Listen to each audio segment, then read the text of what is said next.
And these are some of the best shows of the year. Last year, I think the O2 shows, the London shows, certainly the first one, might have been my favourite show of anything that I saw. It was absolutely incredible. We did go back, and I must admit it was a bit underwhelming. Not the crowd, but just the action. I don't think the card lived up to expectations. But certainly we can't accuse tonight of not living up to expectations. Tonight is a massive card. This is something very, very special. The UK has only had 2 champions in UFC history. Obviously, Michael Bisping being the first. And now here we are with Leon Edwards. So we have had pay-per-view shows, numbered shows from the UK in the past. But this is somewhat special because rarely have we had a champion main event in those pay-per-view shows. So you can imagine what the atmosphere is going to be like. If you've seen the weigh-ins, you will have had a taste of what that atmosphere is going to be like. If you saw the London shows last year, then you'll know what the atmosphere is like. This is something special, exciting, different, vibrant. This really is going to be a big, big night. And not only that, the fights. This isn't just about the UK. You don't need to care about the UK to be pumped about tonight. The fights tonight are very, very interesting. We're going to be seeing Kamaru Usman, who not long ago was the pound-for-pound king. Can he get his belt back against Leon Edwards in his home country? Like, the country that he represents, along with Jamaica, of course. But, he's never lost in the UK. He's going to have the crowd right behind him. They faced each other twice before. It's 1-1. Who is going to take that main event? I must admit, I've been asked this all week, and my answer has been I'm probably leaning towards Leon Edwards. I think that if you look at the last fight, Leon Edwards actually took the first round and looked good and then seemed to completely gas out. Now, he is blaming the altitude of Salt Lake City, and I think that's probably reasonable. I do think that he's going to struggle over 5 rounds to not fade at some point. But we saw in that last fight, even if he fades, he's got the ability to find a kill shot from somewhere. So I actually think, has he got 2 rounds in him now? Has he got 3 rounds in him? Could it be a case that last time he had 1 good round? Could it be this time he has 2, 3 good rounds? Even then, he's not out of it because we know that he can find that kill shot. He's never lost in the UK. He's someone that feeds off the energy of a crowd. He's been very vocal about that in the builds. During the press conference, he was saying this is, what I feed off. And this crowd is going to be right behind him as well. So we're in the UK. We're not at altitudes. I think he's, going to have worked on any areas he feels he needs to work on following that last fight as well. Mentally, what has it done to Usman? Usman, he knows that his lights can be turned off at any time in this fight. He knows how dangerous Leon Edwards is. How's that going to affect Usman? How is that going to affect his game plan? Is it going to present some new openings for Leon? So I just think that for the champ to be coming in at like plus 200s, that looks tempting to me. And I will be the first to admit there could be a bit of British bias in there, because obviously I am sat here in the UK. I would love Leon to do it. So I'll be the first to admit that even though I am trying to call this down the middle, and I am trying to be fair, maybe my opinion is being skewed, but I am looking at that plus 200 next to Leon Edwards' name, thinking, well, he's the champ. He won last time, and it's not like he got a dodgy decision. Like, he absolutely won in the most definite way you can win. He definitely won. Last time these two faced, Kamaru Usman had 5 rounds to put Leon Edwards away, and he couldn't do it. So is he going to do it this time in London? I don't think so. I think if Usman is going to win, he's going to win by decision. But I think that we're not at altitude this time. And so as a result, I think we're going to see a better performance from Leon Edwards, and he's going to have the crowd to feed off. So I just keep looking at that plus 200 thinking, quite fancy it. I could parlay that with someone. So I haven't, but it's tempting. So, but look, if you're on Kamaru Usman, I wouldn't be dissuading you. I think that you can definitely look at that last fight and say that Usman had the majority, was the better fighter in there, and won rounds 2, rounds 3, rounds 4, was probably going to take round 5. So, you can look at that and go, well, clearly he's the better fighter. But I do just think there's a few interesting little wrinkles in there. There's a few little interesting talking points, as we said. The fact it was at altitude at Salt Lake City, and the fact that Leon, who never seems to gas out, seemed to gas out early, I think is definitely a talking point and something that has to be taken into consideration. So main event, I think, is very, very interesting. Very interesting. And then, honestly, I mean, we have got an absolute banger. We have got a fight that is so good as the co-main. I mean, if this turns out to be fight of the year, I think a lot of people will go, yeah, that makes sense. Because all the ingredients are there. These two guys absolutely love to stay on the feet, throw incredible shots, slightly different styles. Gaethje's pretty wild, but he's got volume, whereas Fiziev is a lot more calculated, more technical, has less volume, but just as devastating. Both are devastating. Both have the ability to find finishes. And, I mean, honestly, that is just going to be an absolute incredible watch. The only thing that would concern me about it, and I don't think this is going to happen, is sometimes when we see two very exciting strikers go up against each other, they're very respectful of the other person's ability. And that's where we see them staying out of range, and they're sort of very hesitant to engage because they don't want to get caught, and they're very respectful. That's just not how Gaethje fights. Gaethje does not have that ability to stay back and show that level of respect. He is bringing the fight to you. He is a brawler. He is the kind of guy that's, just loves to get stuck in. And honestly, maybe to his detriment. But I think that's going to almost guarantee that this fight is not going to underwhelm. So main event looks incredible. Co-main looks like it could be a fight of the year contender. I must admit, rest of the cards, I mean, Casey O'Neill is a very interesting fighter, and this is a massive test for her. I'm not a big fan of the Gunnar Nelson Barberena fight. I think that it's two very different styles, and it'll be an interesting matchup. But of all the fights on the main card, I think that's probably the one that I'm probably least hyped for. But, I mean, main event's a banger. Co-main event's a banger. Jennifer Maia, who is a great fighter, maybe the best boxer in the women's flyweight division, ranked number 8th. Obviously, former title challenger. She is taking on Casey O'Neill, who's only 25 years old. Massive prospect. That is going to be a real significant fight in the women's flyweight division. So even though there may be better fights, I really like the story of that one. Can Casey O'Neill defeat someone as good as Jennifer Maia? Is she that good yet? This is a big step up in competition for Casey O'Neill, so I do really like that fight. Marvin Vettori. How can you not like Marvin Vettori? He is tough. He is durable. He is someone that constantly moves forward. He had great fights against the likes of Adesanya. We saw him in action last time out, I believe, against Whittaker. He only faces big challenges. He's got a good challenge. This is Roman Dolidze. This could be a lot of fun. I think Vettori will get it done. Bit of a weird one to kind of start the main card with, if I'm being honest.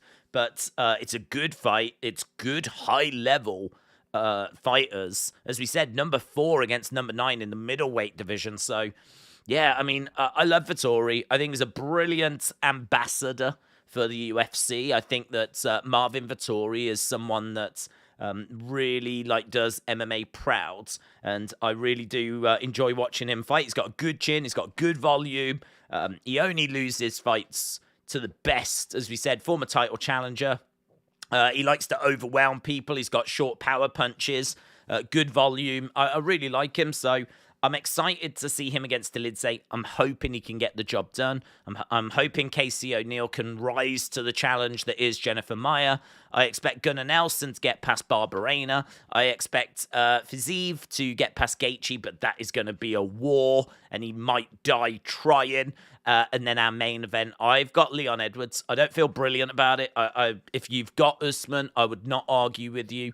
I just think there's a few variables here. I just think there's a few things that I'm looking at that just make me wonder if Leon can get it done. Leon has never been defeated in the UK. We're not at altitude. He fought Usman and went 5 rounds. The idea that Usman's going to go in there and dominate, the last fight just does not show that. Leon Edwards had the better first rounds. And honestly, may have had the second round if it wasn't at altitude. And then at that point, are we looking at a different fight? Add in the fact we're in London and you've got the crowds and all of that we said. I just don't know that I can be as confident in saying that, yeah, this is Usman straightforward. I just don't feel that way. Undercards, I do want to get to the chat and say hello to people. But we've got Jack Shaw in action. We've got Morales. We've got some debut people showing their faces. Makayev, who's always great to watch. He's going to be there. Joanne Woods. We're actually starting. I don't think we start for about 18 minutes. But if you do watch Dan Hardy's channel, which I do, to get his thoughts on fights as we're getting towards different events, you will see his wife, obviously talking and doing the breakdowns. She is actually going to be fighting in the first fight tonight. So Veronica Hardy is going to be in the first fight. Very much looking forward to seeing her in action again. It's been about 3 years since we've seen her. And, she's spoken. She's 1-4 in the UFC, and which is obviously not a great record at all. She's spoken a lot about her injuries and problems that she's dealt with. And she's spoken a lot about the fact that she was getting into a really bad place with just illnesses, injuries. She was really struggling with her training, and there was just a lot of just real bad things going on. She's still only 27. And she's coming in now as a pretty big underdog. Hopefully she's ready for this. Hopefully she's been working hard and is ready for this opportunity. Juliana Miller is expected to get the win. Miller is minus 400 favorite. Hardy is plus 325. Miller is got 90% of the backing on Tapology, whereas Hardy has only got 10%. So definitely people are with Juliana Miller getting this done. She came through the Ultimate Fighter. She's 1-0 in the UFC. She's got great Muay Thai and everything. Both very similar in age. Hardy just a little bit older. I'd love for Veronica Hardy to do it and to pick up a win and just kind of get going again. I don't know. I really don't know what to expect here. I don't know how it's going to play out. I fear that it's going to be Miller. But, the first fight on this card, if you are a fan of MMA, is one that you're not going to want to miss. So we got that. We got Ludwig Klein. We got Joanna Calderwood coming up. There's loads. There's loads. Mark said Usman will not have been sparring for this fight due to that headshots. Bonkers with some football updates. Bonkers, shout out to you. Darwizzy said, what time does the main event start? It's difficult because I believe the main card starts at 9 o'clock, I want to say. There's 15 fights on this card, which I think makes it the card with the most fights I've ever seen. There could have been a card that's had more, but I can't recall it. The biggest cards I've seen have been 14 fights. UFC started to do this a lot when we were going through the pandemic, because a load of fights would get called off due to COVID. We're not seeing fights get cancelled due to COVID anymore. That was obviously a little while back now that we would see every week there'd be fighters pulling out due to COVID. We just don't see that now. And so all 15 fights have made it.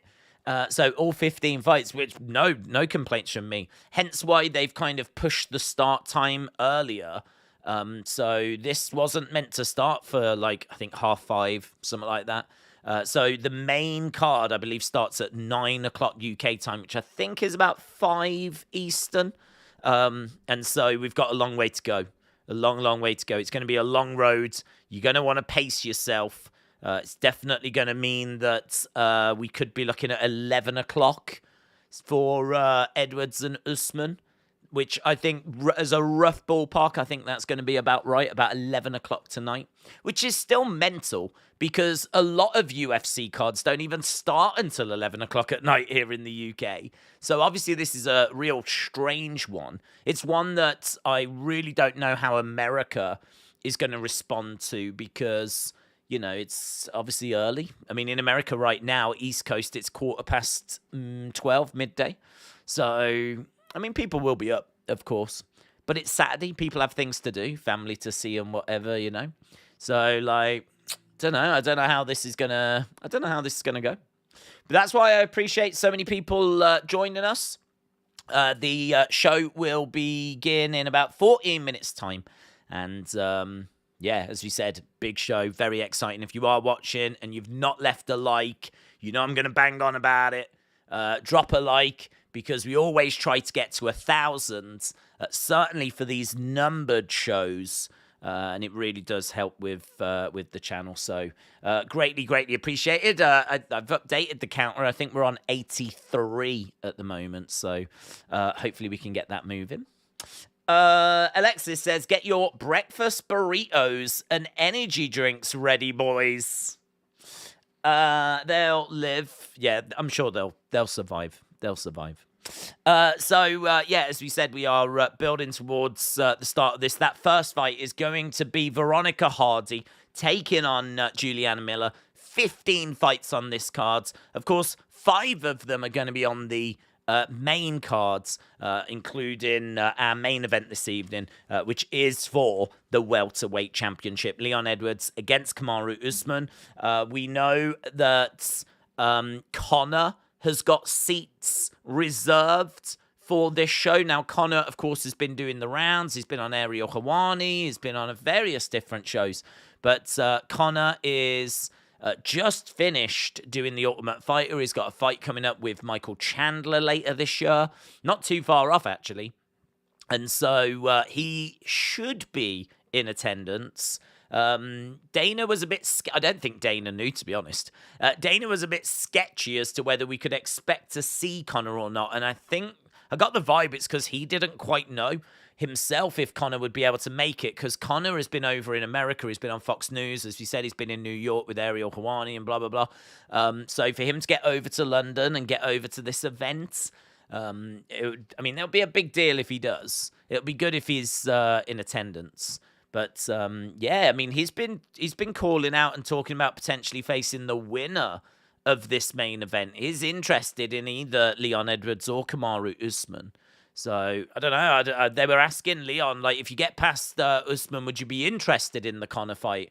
And he was like, look, I'm just focused on Usman at this stage. But Leon Edwards versus Conor McGregor is very realistic. Kamaru Usman has been welcoming that fight for a long time as well. And actually, Conor's, he's bulked up he's put weight on. He's bigger now. And, it's a bit harder for him to be getting down to lightweight. So welterweight, this could be a natural fit for him. So, this is definitely very, very realistic, I would say. Very realistic. And, Dana will do whatever, If Dana can find a way of putting Conor on this card, he'll go for it, won't he? So, or, getting him in there with one of these fighters. The winner of this card, I should say. He'll do it. I mean, he just wants to get Conor in the biggest fights possible. And if it's a title fight as well, win, win, win. Mitchell, shout out to you, buds. Let's jump into the chat. Mitchell said, Days, just one quick wrestling question. I noticed every person that Triple H has brought back other than Gunter are eating pins and losses. Not a good look. Don't know, to be honest. I mean, you bring people back for different reasons, don't you? So, you need different things on the cards. I mean, Triple H never said that he was bringing people back for them to be main event stars. Now, whether things have gone the way he wanted, I have no idea. I'd imagine he probably had bigger plans for Karrion Kross, for example. But I don't know that he had bigger plans for Emma. I really don't. And I don't know that he had bigger plans for Tegan. I think that they are safe hands, good workers, people that he likes and has worked with and he trusts and he knows are just going to be happy to be there and, do what needs to be done. And they're of a certain standard that maybe has looked at the roster and felt has been lacking. So, yeah, I don't know. It's a tricky one. I do agree that I think in the eyes of the fans, a lot of them that got brought back have underperformed. I completely agree. But I think we have to think about what was the expectation. And I don't know the answer to that. I don't know what Triple H's expectation was. Did he expect Hit Row to be bigger than they've been? Or did he just want to bring them back and see what he could do with them and what will be, will be?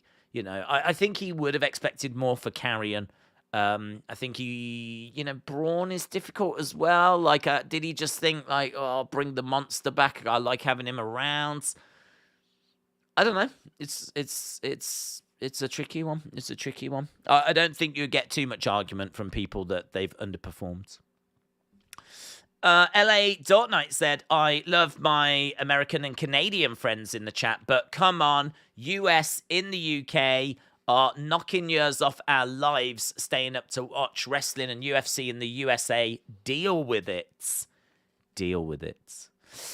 Days, do you have 2K23? No, it's not on my agenda. Dort Knight said, got into Tapology. It's been a little bit daring, and I've gone for Leon to knock him out in round 4. That might be a little unrealistic. Maybe. Yeah, I mean, look, I think this is really close. I think this is really close. I do not think that this is Leon easy, right? No way. But I don't think it's Usman easy because it wasn't easy last time. He lost the first round. Granted, he picked up the next 3, but then he absolutely lost the fight with getting caught in the 5th. Now, it's not like we went to a decision and it was dodgy or it was split and people are saying robbery. Like, he lost that fight. And so the fact that Usman couldn't finish Leon, I think, is something people aren't talking about enough.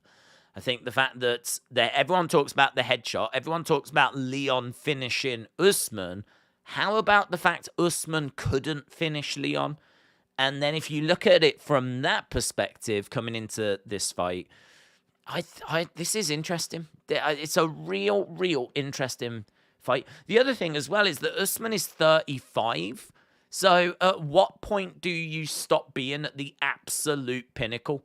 At what point do you start to deteriorate? At what point does it start catching up with you? Because honestly, I would have said mid-30s. I would have said if you're 28, 29, 30, 31, you're in your prime. That's your prime. Anything before that, you're still learning. By the time you get into 27, maybe 28, 29, 30, 31, those 4 years, that 4-year period, maybe even 32, right? That is your prime. A little bit different for heavyweights. We know it's a bit later. But welterweights, I feel pretty comfortable in saying that's what we're looking at. Usman's 35. He's 35. So, again, do you take it into consideration or take into account that, all right, he might be deteriorating just a little. There might be a little bit of a step backwards, and he's not at the absolute top anymore. Does that mean that it's Edwards? Does that just give Edwards just that little bit of an advantage being 31 and being, in my opinion, absolutely in his prime? Don't know. It's interesting. I think it's closer than some people think. Better lines are moving. Edwards is now plus 220. Oh, man. I haven't got a bet on it, but I am so tempted. I am so tempted. As I said, I can just see a narrative around why Leon can get this done. I think a lot of people are looking at the last fight and seeing Usman win rounds 2, 3, and 4, going, if that had gone to decision, Usman would have won and that would have been it. And they're very fixated on that. And honestly, I have to keep saying it, but they could be right. It's hard to know. They could be right. But equally, they could be wrong because it was at altitudes and he was... he lost the first round. We know that Leon Edwards gassed out early. He said in the press conference he felt like drained because of the altitude. He's not going to have any of that tonight. We're in London. I'm pretty sure it's sea level. So we are absolutely fine. He's never lost in the UK. He's going to have the crowd right behind him. He's going to have been able to have gone away and made any little adjustments and changes and sorted out any kind of areas because he'll know that the rematch was going to happen, even if it wasn't going to happen straight away, because there was a lot of talk of Masvidal being the next opponent. Even if he knew the rematch wouldn't be straight, he knew that he was going to face Usman again at some point. So I've got to think that, once the celebrations died down, they were looking at that tape, trying to figure out where it is that they need to improve. And, of course, Usman's going to have made those adjustments as well. But this is where it comes down to the age. At the age of 35, what kind of successful adjustments can Usman make compared to Leon Edwards, who's 31? So I just think there's a real argument for both guys here. Real argument for both guys. And we're looking at someone being a plus 220, and they're the champion, and they're the hometown person. I don't know, man. I really do like the look of those odds. And still said Hassim. LA Dort Knight said, I asked a friend if Undertaker had managed a wrestler or wrestlers, who would he suit? My friend said Schism, said Dort Knight. Easy dub for Usman, said JP. You're a gangster. Can't afford pay-per-view. The next best thing. Watched you for the last 3, says Matt. Matt, shout out to you, my friends. Welcome. Feel free to share your thoughts as to who you think's going to win in the chat. It's great to get so many different perspectives. And honestly, all honest opinions are welcome. And it's good. It's going to be a great night. It really is. 15 fights to go through. We're going to have to make sure that we pace ourselves. But good opportunity to make some money tonight if you are betting. I think there's a couple of fights on here that I really like the look of. I really like as well. I really like a finish for Jake Hadley. I think that Jake Hadley could absolutely win his fight against Malcolm Gordon and find a finish. And the other one as well is, there was a couple in here that I thought looks like a couple of decisions, a couple of finishes. Duncan. I think Christian Leroy Duncan, 7-0, making his UFC debut. He's a finisher, and he has taken on Dusko. I think there should be an opportunity. I think the reason they've given him Dusko is so that he can get a finish, because Dusko is going to present opportunities, and I could see Christian Duncan taking them. And then we've got Jake Hadley, who honestly could find a knockout as well. So I think there's not only some great picks here. I quite fancy Ludwig Klein against Jai Herbert. I think there's a few to avoid. I think the Mohamed Makayev fight, I would avoid that. I would avoid that because, honestly, Makayev is minus 800s. And Philo is a great boxer and actually could pick up a victory here. I actually think that minus 800 is a big trap. Big trap. So I would avoid that, because if you put money on it, you ain't going to get much back. And that could really upset your night. So that's one that I would steer clear of. But there's definitely some picks in here. There's definitely like Fiziev, Rafael Fiziev, I would definitely be looking at him. I'd be looking at Klein. I'd be looking at Hadley. I'd be looking at Christian Duncan. I'd be looking at Miller in the first fight, but I would love Hardy to do it. Jack Shaw as well, definitely like the look of him. I think Casey O'Neill, Jennifer Meyer's going to be difficult. I think Casey O'Neill's got a big test here, and I don't know that she's going to rise to it, but we'll find out. We'll find out. I'm just excited. I'm just really excited. And the time for talking is pretty much done because we are going over to the early prelims. And as we said, these early prelims are starting very early. They've started earlier because of the amount of fights on the cards. You can see the stats on screen for Miller and Hardy. So, as we said, Veronica Hardy is Dan Hardy's wife. They got married, I believe, last year. And we haven't seen her in action for 3 years.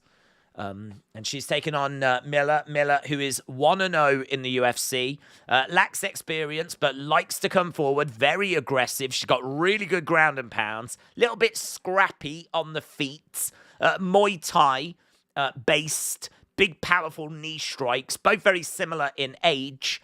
Miller, minus 400s. Hardy, plus 325. You can see, as we said, Hardy's record, not brilliant, 6-4, with all 4 losses coming in the UFC. Miller is 4-1 and 1-0 in the UFC. This should be violence. It should be fun. Not bad, significant strikes landed per minute. Takedown average as well, very high for Miller. So, yeah, this should be a great way to start this card, man. Right, Alfie said, how are you doing? I'm hoping that Nelson gets the win. I've got Nelson doing it. I think Brian Barberena, he is all action. He's very aggressive, but he's also very hittable. And he seems to have fallen off a little bit, to be honest. There's a definite decline there. So, yeah, I quite fancy Gunnar Nelson getting the win there. First pay-per-view in the UK since 2010. So, first UK pay-per-view since UFC 120. Amazing. So, Edwards Usman 3, live from London at the O2 Arena. If you was watching this last year, I think it was about this time last year, actually. Absolutely fantastic card this was last year. This I think it was this time last year. Maybe my favourite event of the year. It was incredible. No Paddy Pimblett, though, this time round. No Meatball Molly McCann, unfortunately. It would have been fantastic if they had made it onto the cards. Okay, Bisping, Cormier, John Anik. They are all at cage sides. I'm more excited for the co-main. That is going to be a slugfest, says Matt. The championship will be interesting. Usman has him beat on every level besides striking. Good point. If they're when they're standing in the center of the octagon, I mean, look, we know that Usman's striking has greatly improved, so he is definitely a handful and definitely a problem, but you are absolutely right that Leon Edwards has got the advantage there. It's going to be good. It is going to be good. First pay-per-view since 2010 in the UK is crazy, says Mitchell. James, shout out to you. Barberena is tough. That is true. He is tough. Prelims start at 5.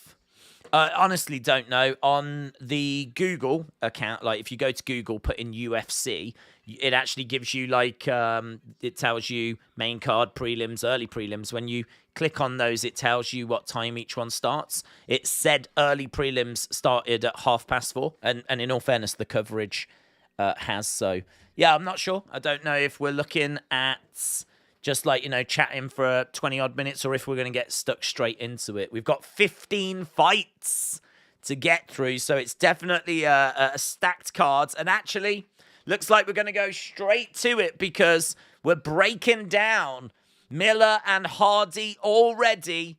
So here we go. First fight of the evening, 125 pounds.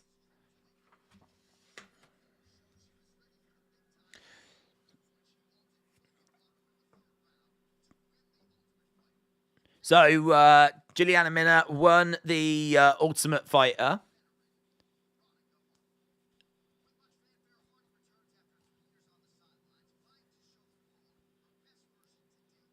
She has been out for a long time. This is going to be good to see her back.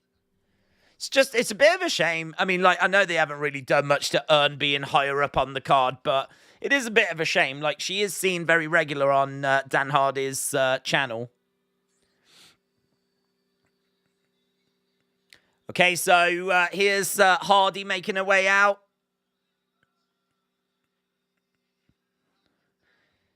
Smile on her face. Obviously, fighting out of the UK, but born in Venezuela. She is one of 2 females from Venezuela in UFC history.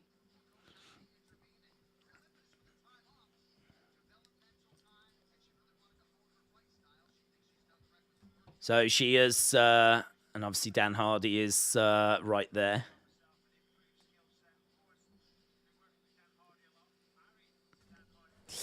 But how many hours are we streaming today? Said Phil. It's going to be a long one. It's definitely one that we've got to pace ourselves with. We are here till obviously this thing finishes, which is probably going to be around about, I'd say about midnight. So right now it's about 4:30, coming up to 20 to 5. Veronica Hardy, Taekwondo black belts. Got the fastest submission in UFC flyweight history, 1 minute 9. That was against Poliana Viana. She is a Brazilian Jiu-Jitsu brown belt. And she is getting ready to step inside.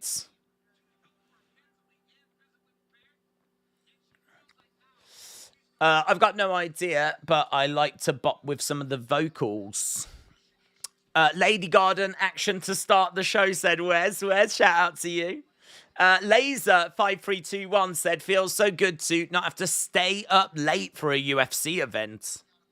The only downside is that because it's in the UK, we've actually had to pay for this one. So this pay-per-view was $19.99, which is probably about $25, something like that. Which is obviously very cheap compared to what America have to pay. But, yeah, normally we don't pay at all. We were talking about this last week. And we was talking about how as long as you've got BT Sport, you just get, like, all the fight nights and pay-per-views. Miller making her way down then, taking her time.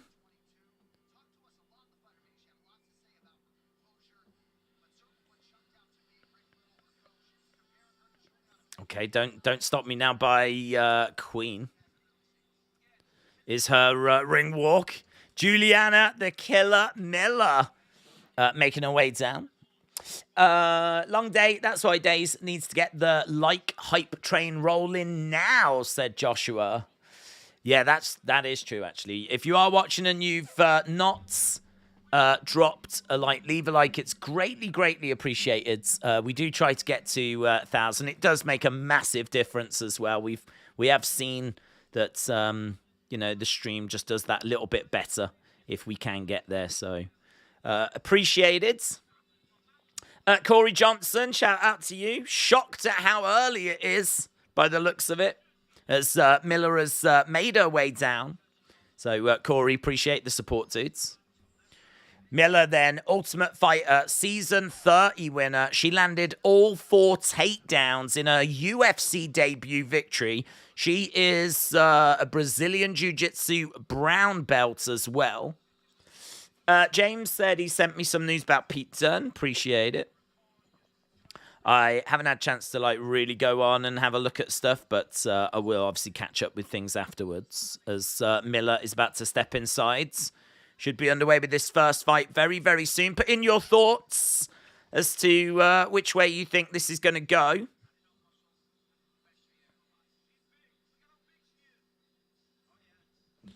She is big. Miller is big for this weight class.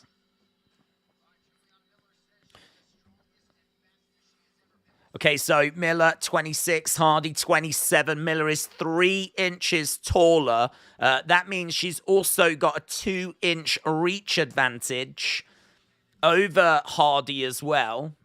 It's going to be a challenge, this is, for Veronica Hardy. This is definitely going to be a test. Bruce Buffer. Bruce Buffer inside the octagon.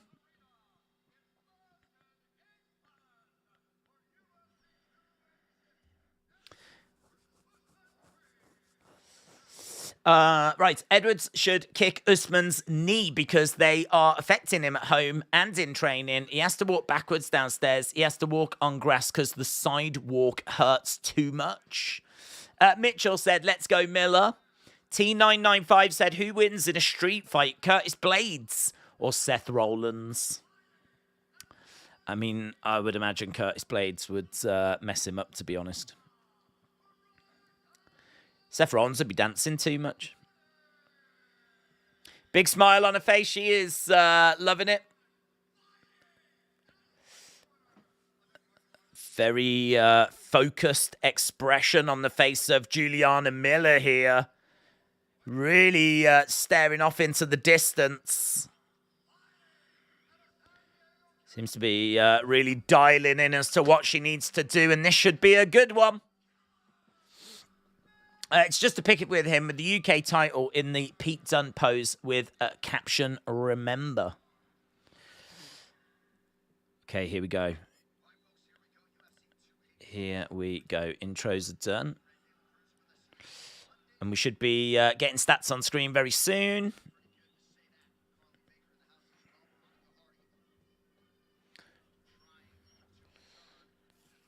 Okay.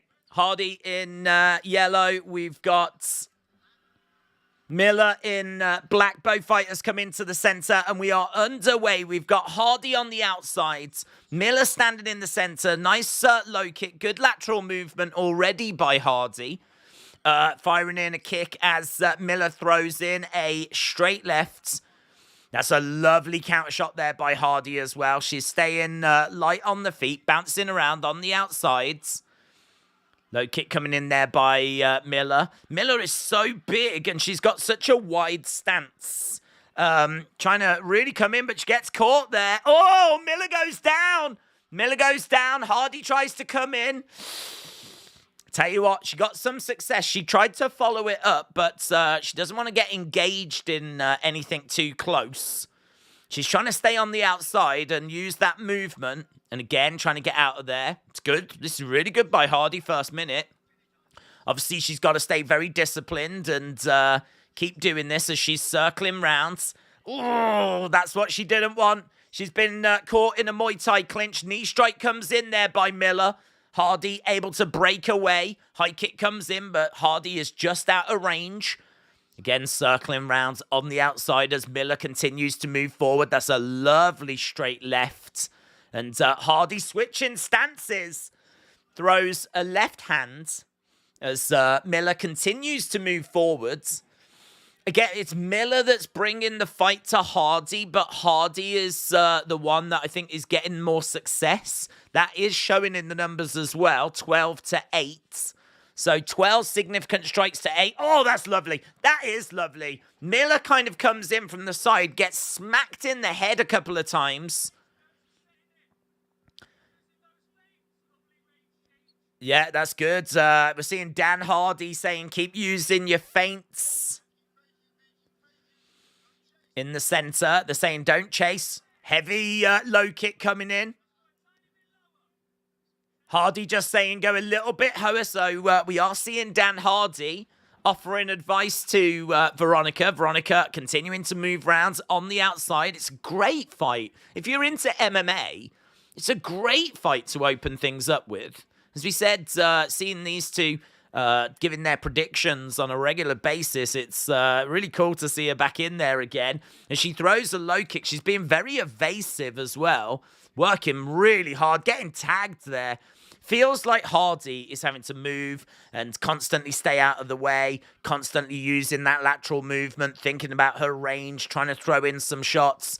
She's having to work so hard, whereas Miller is literally just walking round and not using any energy. But Hardy is tagging her, and she is coming in and catching Miller. Miller is a minus 400 favorite. Hardy again circling around. That's a big hook shot that definitely connects. And Veronica was up against the cage. She spins Miller round. And right now, Miller has got Veronica up against the cage. So this is not where Veronica wanted to be with 1 minute 30 odds. You know, she did not want to find herself in this situation. Again, gets driven back. She's trying to get away from the side of the cage. But Miller, the bigger fighter, is imposing herself right now on Hardy. So Hardy over by the cage. She's trying to reach down, dig down. Knee strike comes in. We know the Muay Thai of Miller is very, very good. Powerful knee strikes. She's very much a size bully. She's got great ground and pound. If Miller gets this down to the ground, Hardy's in trouble. Hardy managing to land on top of Miller, though. And she's managed to get into side control. She might have given up the arm, though. Miller looking for the arm, but Hardy hasn't given it up. Triangle, potentially. Arm is still available. Miller looking for some stuff. This could be a bit of a problem. There's only 30-odd seconds left to go, though. It's scrappy. Miller's looking for something. Hardy's got to get out of there. Throwing in a few shots. She's working hard. Big shot coming in. There's a shot coming in by Veronica. She manages to get away. Miller's going to get back to her feet. We're going to have about 10 seconds left in this opening round. And it feels like it's a Hardy round. Feels like it's a Hardy round. And there we go. Excellent, excellent work. She had to work so hard. She had to work so hard.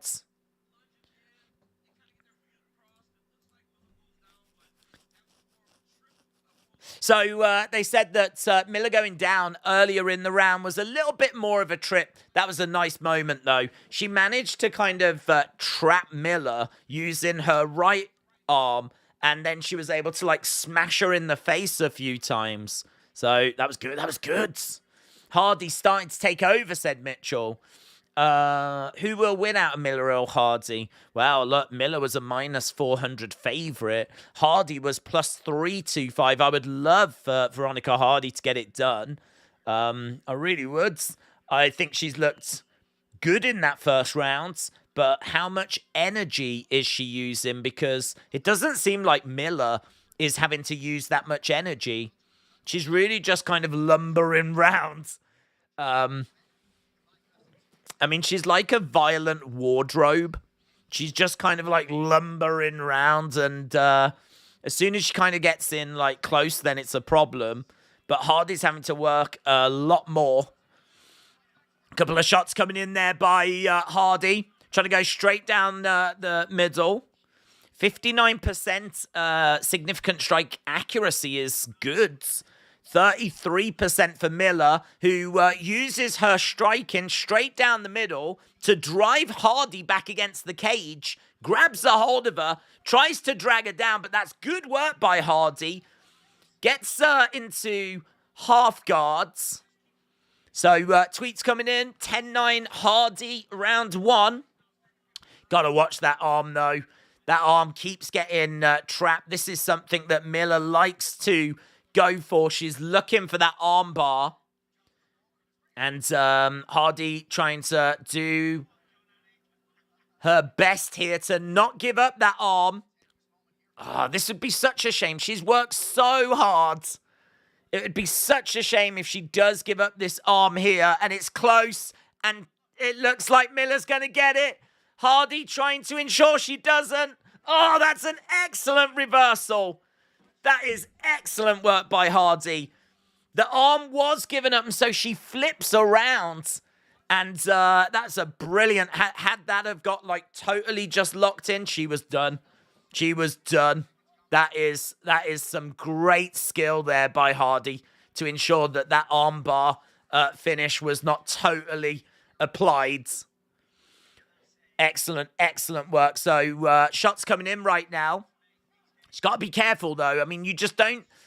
Miller has shown that she is dangerous down here. Even off her back, she is really dangerous. Throwing in some shots. Veronica, she's still working hard, but it's Miller that's asking the questions. Miller is on her back, and again, she's looking for that arm. Desperately looking for the arm. Hardy is desperately trying to ensure she doesn't give it. Oh, God, she's really looking for it again here, Miller. Really looking for it. Hardy manages to break away, throws down some shots. Right now, they are chest to chest. And so she's keeping her pin down. That's good work by Veronica. So she's keeping Miller down. Miller is still favorite. There's a big swelling showing on her forehead, Miller. She's definitely taken some punishment. Oh, it's good, isn't it? Really good. Really, really good. Shots coming in, raining down by...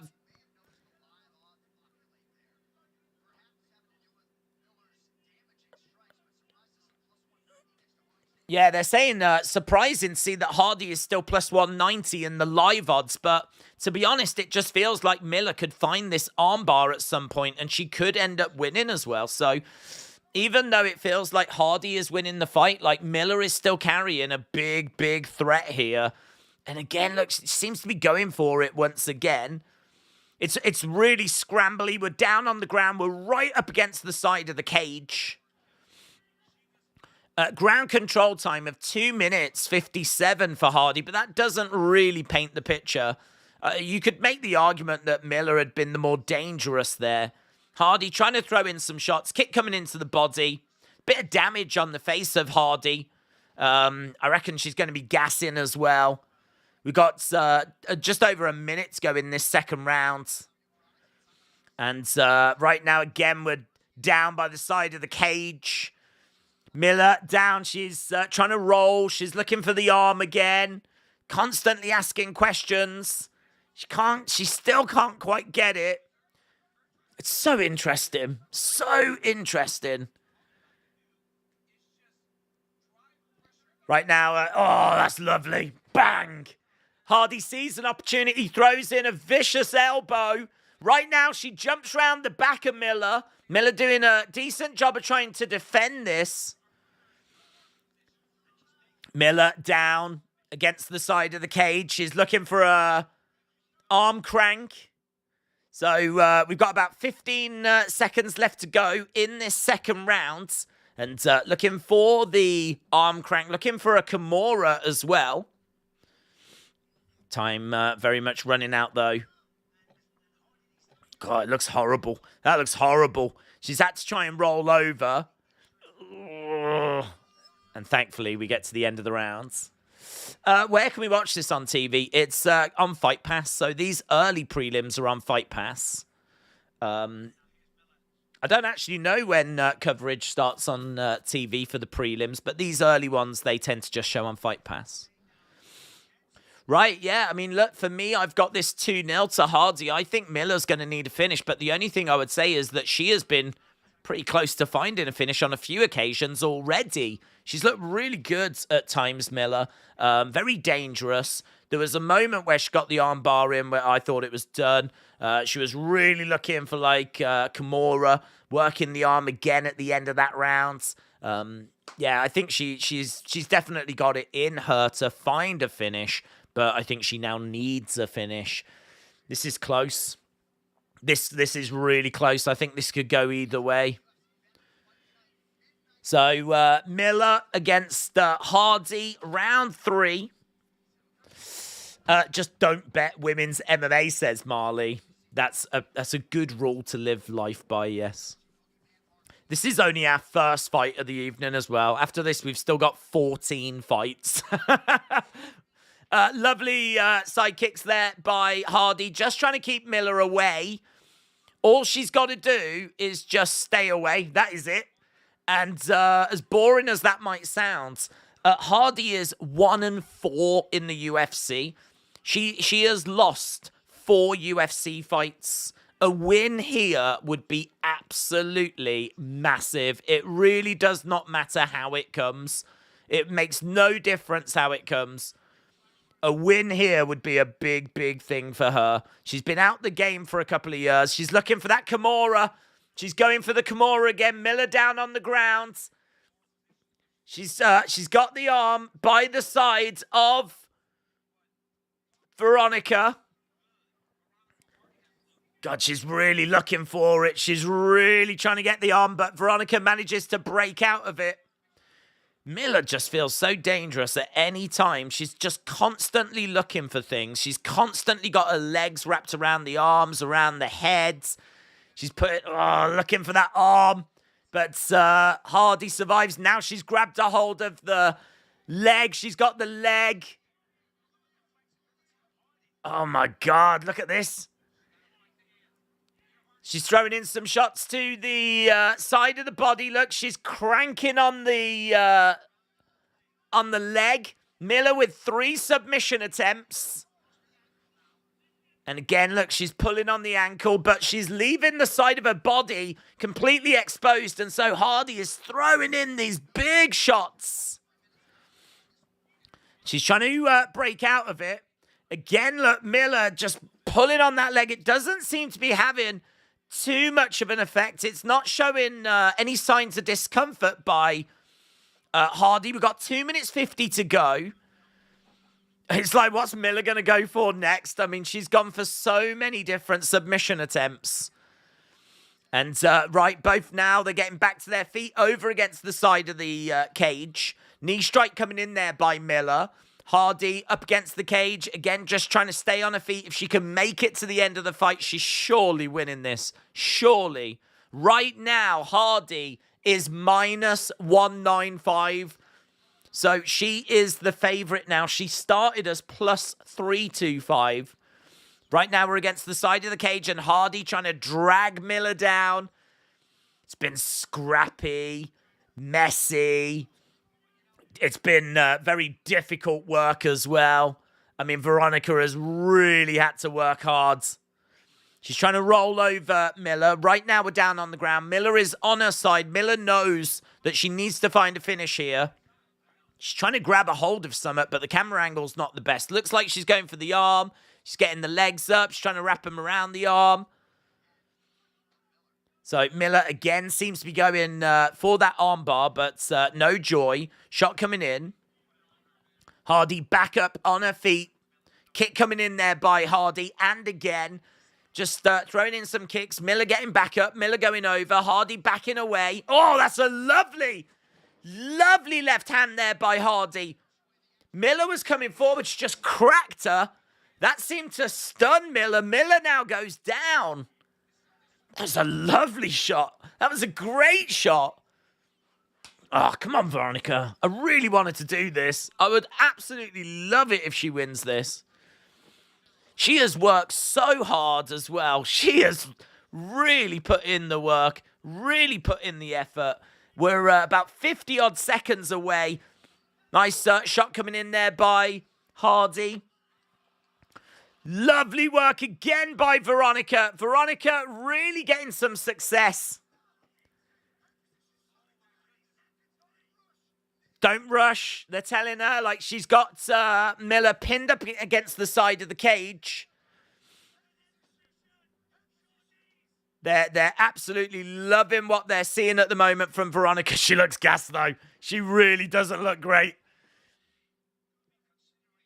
Down goes Miller. UFC fights. I love to predict on Tapology. Hayden, shout out to you. Miller should have stayed at range to have got that advantage, said Pajman.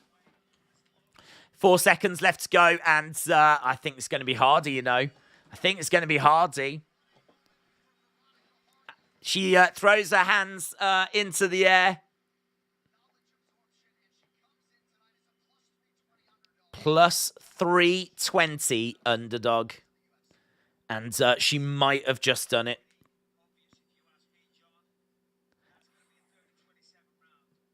This, so according to Bisping, he reckons it's going to be 30-27.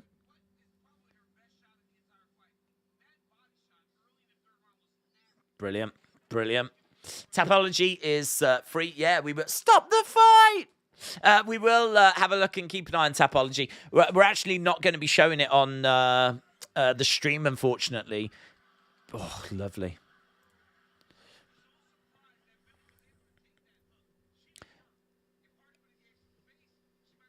Okay, so Hardy.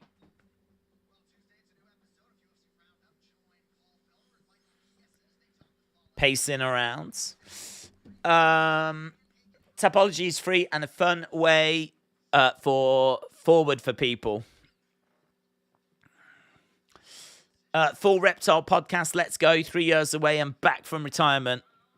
Here we go. All three. 30-27. Unanimous decision. Veronica Hardy does it. Oh, my God. That is absolutely fantastic. As a plus 325 underdog, she gets it 30-27 by all three judges.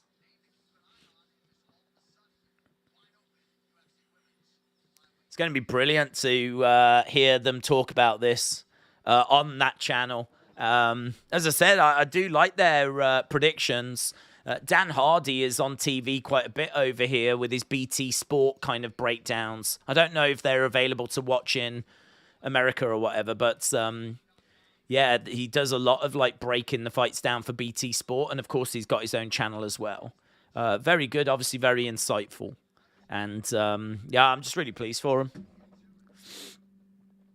Levy, shout out to you, buds. I wasn't caring about the early prelims, but now I feel like I'm missing things, says Levy.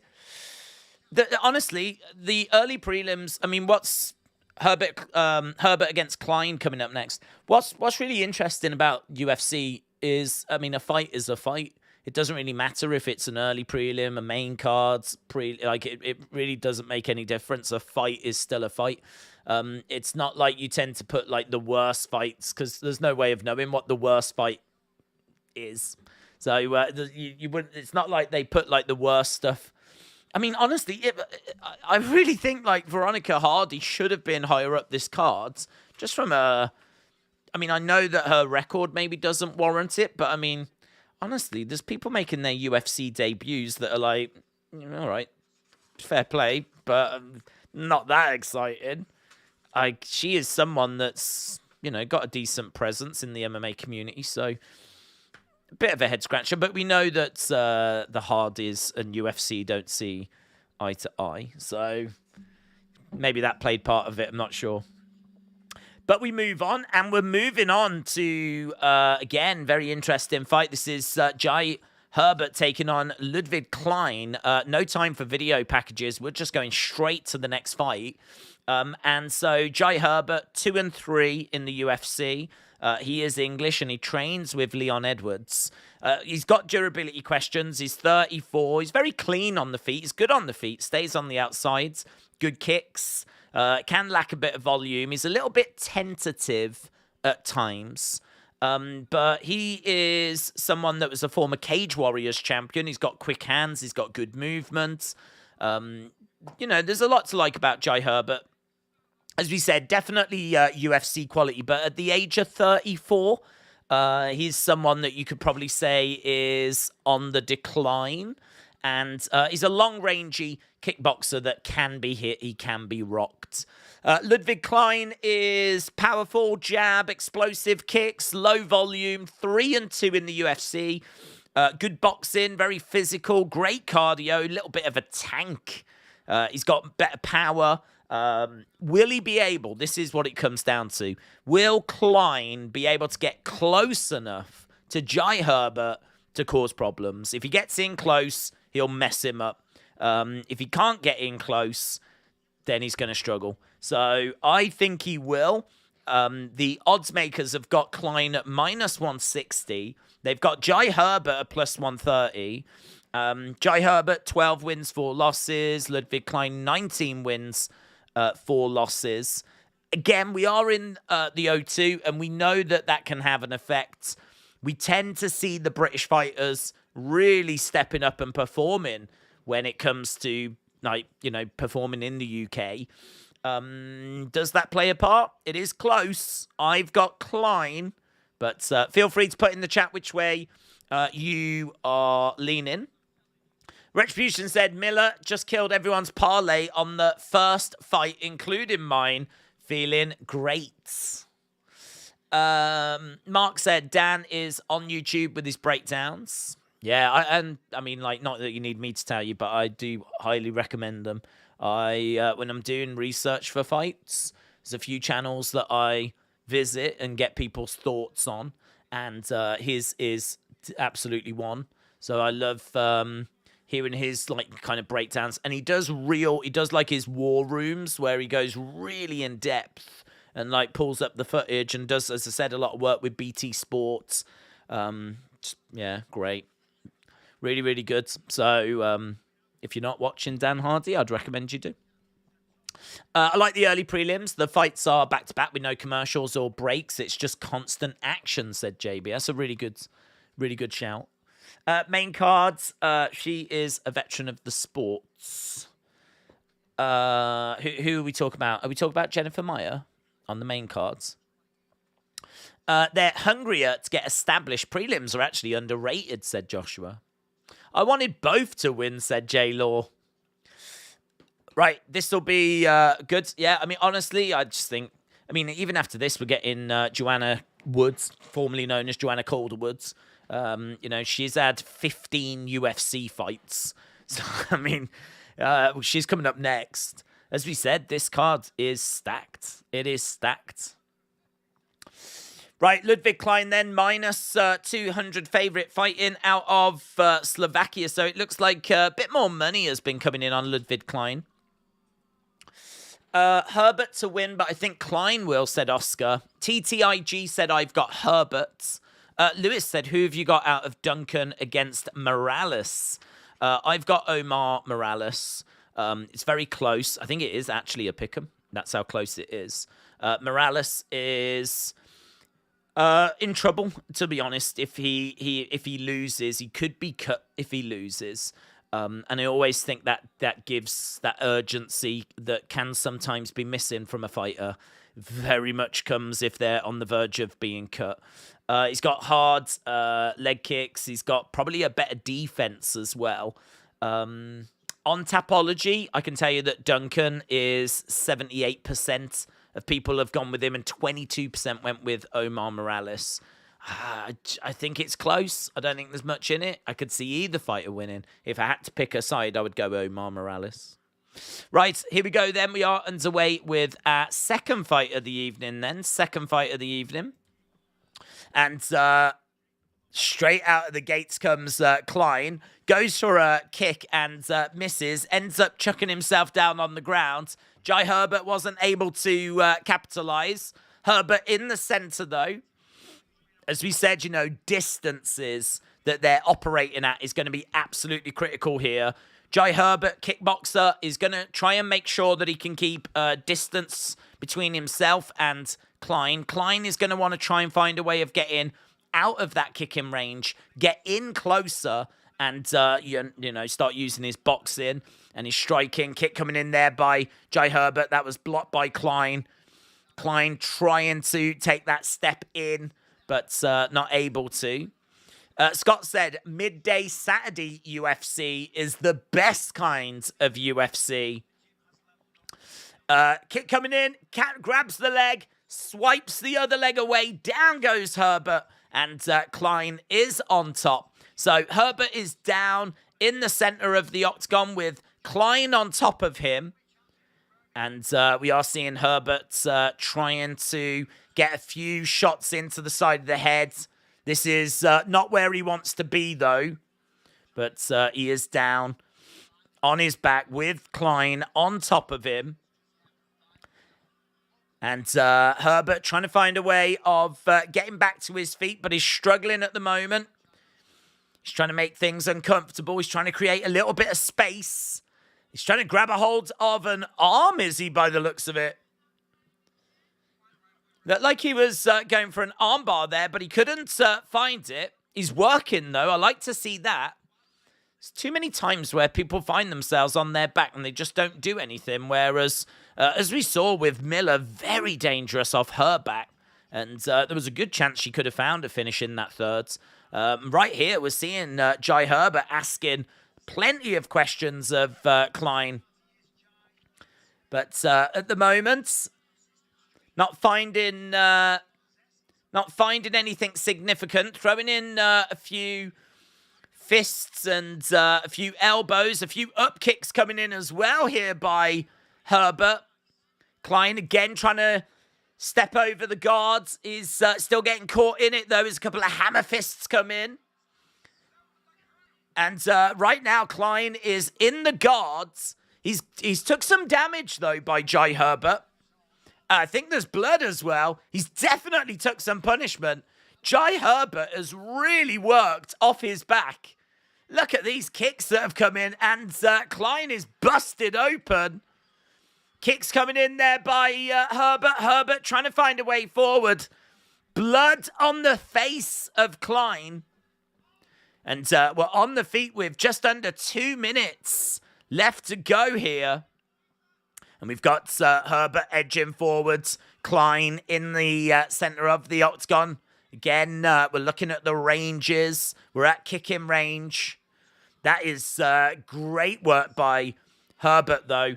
Ended up going down on his back. He didn't just lie there. He was working. He was throwing. He was looking for submissions. He's managed to bust open Klein. Klein has managed to get in close. Grabs a hold of Herbert. Muay Thai clinch. Knees coming into the body. Lovely elbow coming in there by Klein as well. But Herbert drives him back against the side of the cage. Another big knee strike coming in there by Klein. Knee strike coming back by Herbert. The two break apart. Final minute of this round. Both fighters in the center at the moment. Blood pouring down the side of the face of Klein. Herbert's again trying to keep this at kicking range as Klein continues to move forward. Herbert on the outsides. Circling round as Klein edging forwards. Right now, though, you've got to say this is Herbert that's taken this round. He's up on total strikes, slightly ahead on significant strikes. I wouldn't worry too much about the control time because it was Herbert that looked better during that control time. 20-odd seconds left to go. Shots down the middle there by Klein, but Herbert just out of range. This, of course, in the lightweight division as Klein again tries to power forwards. No joy at the moment, though, and that's really tidy work by Herbert. He'll be over the moon with that first round. Listen, there really could be something in this in regards to British fighters in the UK, fighting in the UK, just getting that little boost, just getting that little extra. I mean, we know that Veronica Hardy is based in the UK, what with being married to Dan Hardy. She just put in a hell of a performance. She was expected to lose. Now, here we are with Jai Herbert, who, this is close in all fairness, but again, pretty favourable underdog here. But he's just took that first round. And again, you know, are we going to see a repeat of what we just saw with Jai Herbert being able to pick up the rounds and ultimately pick up the victory? Herbert 1-0. Kian, shout out to you. Is there any wrestling on tonight? There's no wrestling on tonight. Next big wrestling event, I believe, coming up will be, well, obviously Raw, SmackDown and everything, but WrestleMania. I think, is it 2 weeks today? 2 weeks today? I don't think it's next weekend. 2 weeks' time, WrestleMania. We'll be doing that. 2 days of WrestleMania in 2 weeks. Right, we are underway with round number 2. And we got Jai on the outside, circling round. Klein is the one that's bringing the fight to Jai. Jai on the outside, as we said. Kick just misses there by Klein. Herbert throws in a kick, but he's out of range as well. There is quite a bit of distance between them. This favors Jai Herbert, but he is getting backed up a little bit. Klein doing a really good job of kind of shutting down the octagon and really making the space small. He's not giving Jai much room to operate. Jai continuously going back against the cage. And as a result, not having any room, finds himself in a clinch, but it's Jai that overpowers Ludwig. And right now, it's Jai that's got Ludwig up against the side of the cage. Knee strike coming in there by Jai. And he's got his head right in the face of Klein as well, just making things uncomfortable. As he throws in a knee to the body, Ludwig reverses the position. So Klein has got Jai up against the cage. They break apart. Over a minute gone in this second round. And Jai Herbert again continuing to circle round on the outside. Again, no Klein. Not giving him much space as a kick comes in. And just as he throws that kick, Klein shoots in a counter shot. And that kind of causes Herbert all kinds of trouble. Low kick coming in there by Herbert. Jai managing to grab Klein.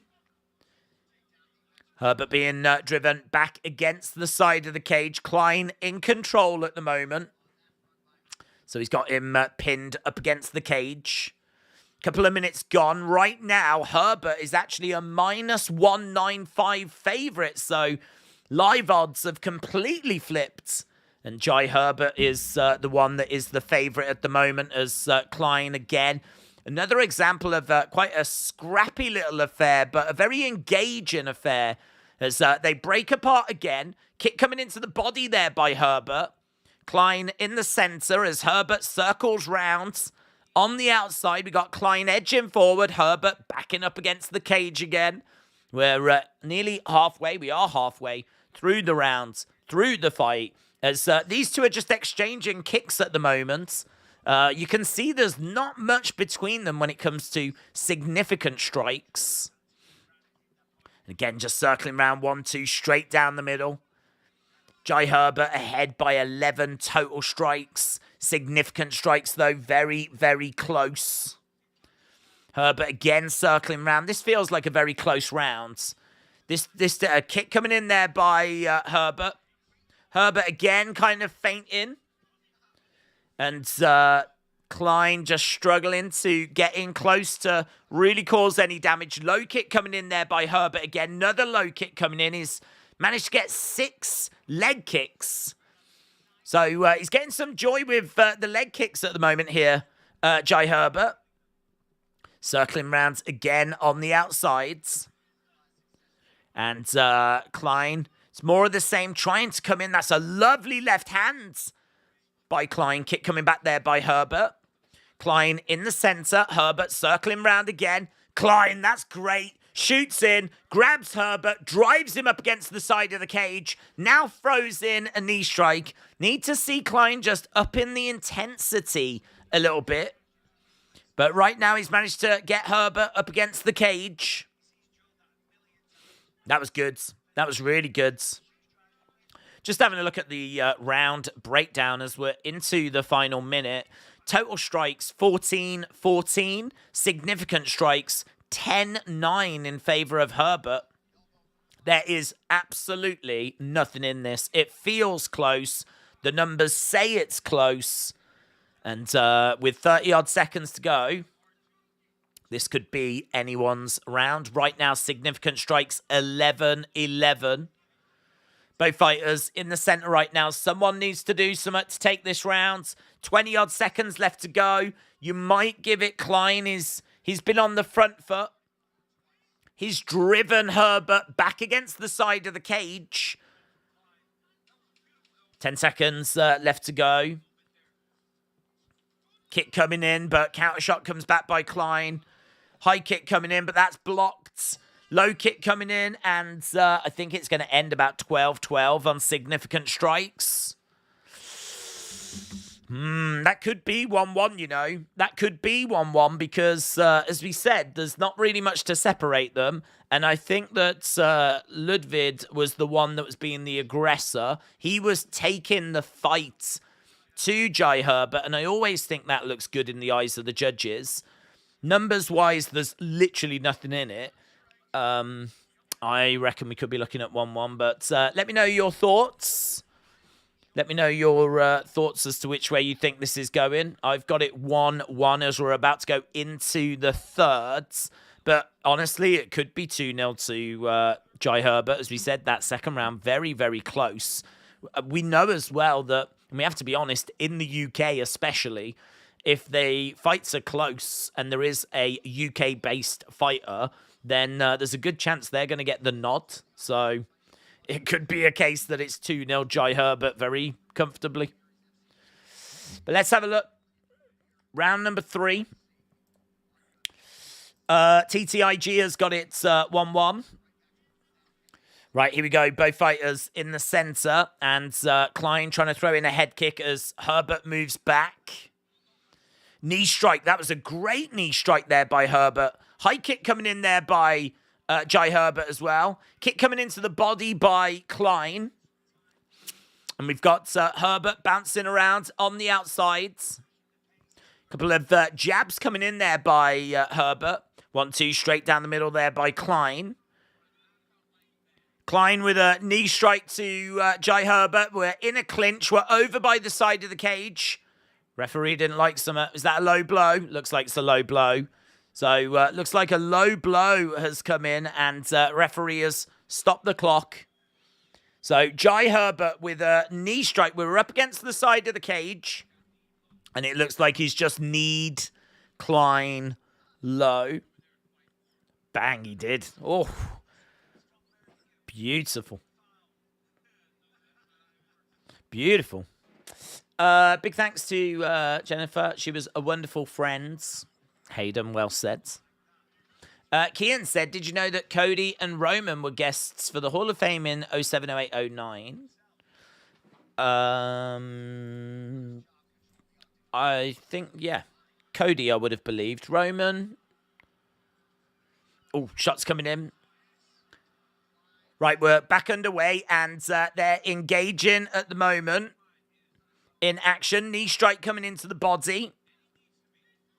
Another knee strike coming in there by Herbert. Herbert circling round on the outside as Klein again continues to close down this space. So we're just over a minute into round number 3. Klein is definitely up in the intensity here. Into clinch. He is turning it into a brawl. This is very much what Klein needed to do. There's another low blow by Jai Herbert. Another low blow. Referee seems frustrated. There may be a point deduction. He's frustrated. The referee was frustrated there. He was like, come on. No cornering during timeout. Okay, so just having a look at the numbers. 7 significant strikes to 6 for Jai Herbert in this round. It'll be interesting to see if the referee is going to take any point away. That is the second low blow in this round. Banged knee to... didn't look like it was in the area, to be honest. Yeah, Bisping said it looks like it was to the hip, and I have to agree. I agree with Bisping. Bisping said that's the wrong decision all day long. That was not a groin shot. And from the replay, it does look like it went to the hip. Either way, no point has been deducted. So we are back underway. 2 minutes have gone in this final round. And right now we're into clinch. This is exactly what Klein is going to want. Lovely takedown by Herbert. That is great work. Great work by Herbert. He manages to get Klein down on the mat. Klein is over on his sides. And now is throwing in elbow to the head. Shot coming in. Klein is trying to find a way of getting Herbert off of him. This could be massive. This could be massive. That takedown could be absolutely huge because right now he's on top of him. Klein looks a little bit gassed. And Herbert is doing a really good job of just asking a few questions, grabbing a head, throwing in a few shots, doing a little bit of work. At the moment, 25 total strikes to 14 in favor of Jai Herbert in this round. Significant strikes are 13-13. It's another close round. The takedown might just sway things. This control time as well. He's throwing in some shots. We're seeing Klein having to try and dodge and weave out the way of them. This really feels like we could be getting a Jai Herbert win with 1 minute 30 left to go. Klein is still down. This is hard fought, man. This is hard fought. Klein faking the low blow to kill time, said JB. Retribution said that was the wrong decision. I've got €5 on Usman to win by submission at 18-1. That is very good. That is very good. Oh, look at this, though. Klein manages to get back to his feet, and he takes down Jai Herbert. Herbert goes down. Oh, has that just undone the work that Jai Herbert just did? With 50-odd seconds left to go, this is going to be close. I can tell you that Jai Herbert is actually ahead on significant strikes in this round by 3. Klein is up by 3 significant strikes. Both fighters back on their feet. 30-odd seconds left to go.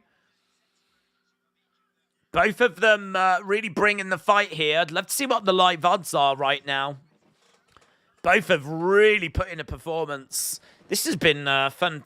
Both of these fights have been fun so far. Herbert throwing in some shots. Klein over against the side of the cage. Klein going down. Honestly, we could be seeing... Is he looking for a head and arm? He was just going for a choke of some kind, but couldn't see from the camera work. Klein, though, trying to get back to his feet, and that felt like a big final 20 seconds for Jai Herbert, to be honest. That felt like a big final 20 seconds. He ends the fight, throwing in some shots. He's got Klein up against the side of the cage. I think this is close. I think Jai Herbert's going to get it, but yeah, let me know. Let me know. X Music said predictions for the main. I'm going to go with Leon. I spoke quite a bit of length during the... we actually started a little bit early. If you are watching and you've not left a like as well, leave a like. It's greatly appreciated. We're over 200, which is great, but obviously still a long way to go. We try to get to 1,000 during these pay-per-view streams. So another 50 will be a quarter of the way there. So, yeah, big thank you to everyone that's left a like. But we started early so that we could really talk about the cards. I really like Leon Edwards. I think that he had the better first rounds. I think we were at altitudes. I think that we're not at altitude now. I think that he should look better for longer. And I think he can take round 1. I think he could take round 2. Round 3 is going to be very interesting because obviously if Edwards takes 1, 2, and 3, then that means that Usman is going to need a finish. And he could definitely find a finish, but we know that Leon Edwards can find a finish as well. I never needed you at all. I think it's closer than what people think. I think there's a lot of people out there thinking this is going to be relatively easy for Kamaru Usman. But I would just remind you that Usman didn't finish Edwards in the first fight, in the last fight.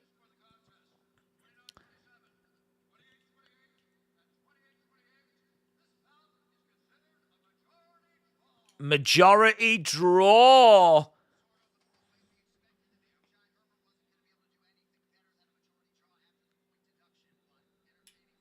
Well, there we go. Majority draw. Boom. Carlin, 1985. Gareth, thanks for what you do. I'm looking forward to UFC. Really appreciate the support, dudes. Really, really appreciate the support.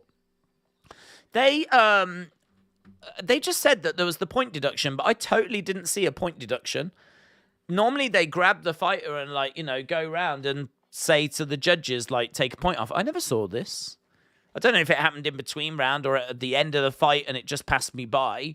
But they're saying that point deduction is the reason as to why that ended a draw. So I had Jai winning it just. So if there was the point deduction in there, then I totally understand that the draw would make sense. But I had that point deduction. I did not see him go around and make a big deal out of taking a point off. Yeah, Carlin, 1985. Gareth, really, really appreciate that support, dudes. That you know, goes right back into the channel. And really, really is appreciated. So hope you have a great evening this evening and enjoy the show. And it should be a great show. So far, we've had 2 fights, and both of them have been really, really interesting. We'll go into Joanne Woods against Luana Carolina now.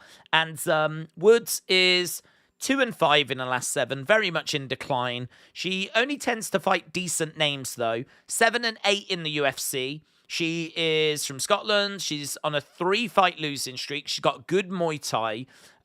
She's a striker that's seemingly in decline. She is got good inside low kicks. She's aggressive, good knees and elbows in the clinch. This is, though, a big step down in competition for her.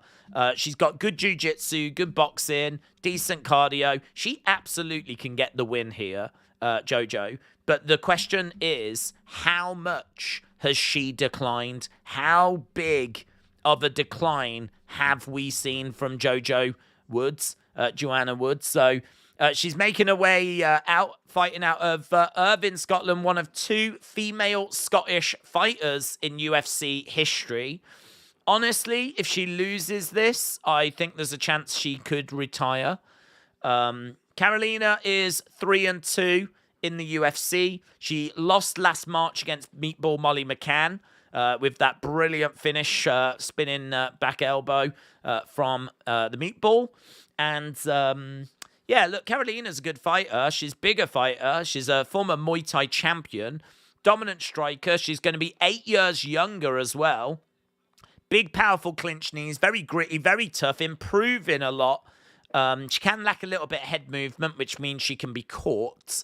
I think this is close, and I think this is a good opportunity for Joanne Woods. If she's still got something left, she should win this fight. She comes in as a -160 favorite.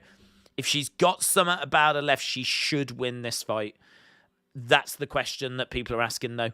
Has she got something left? We're going to find out.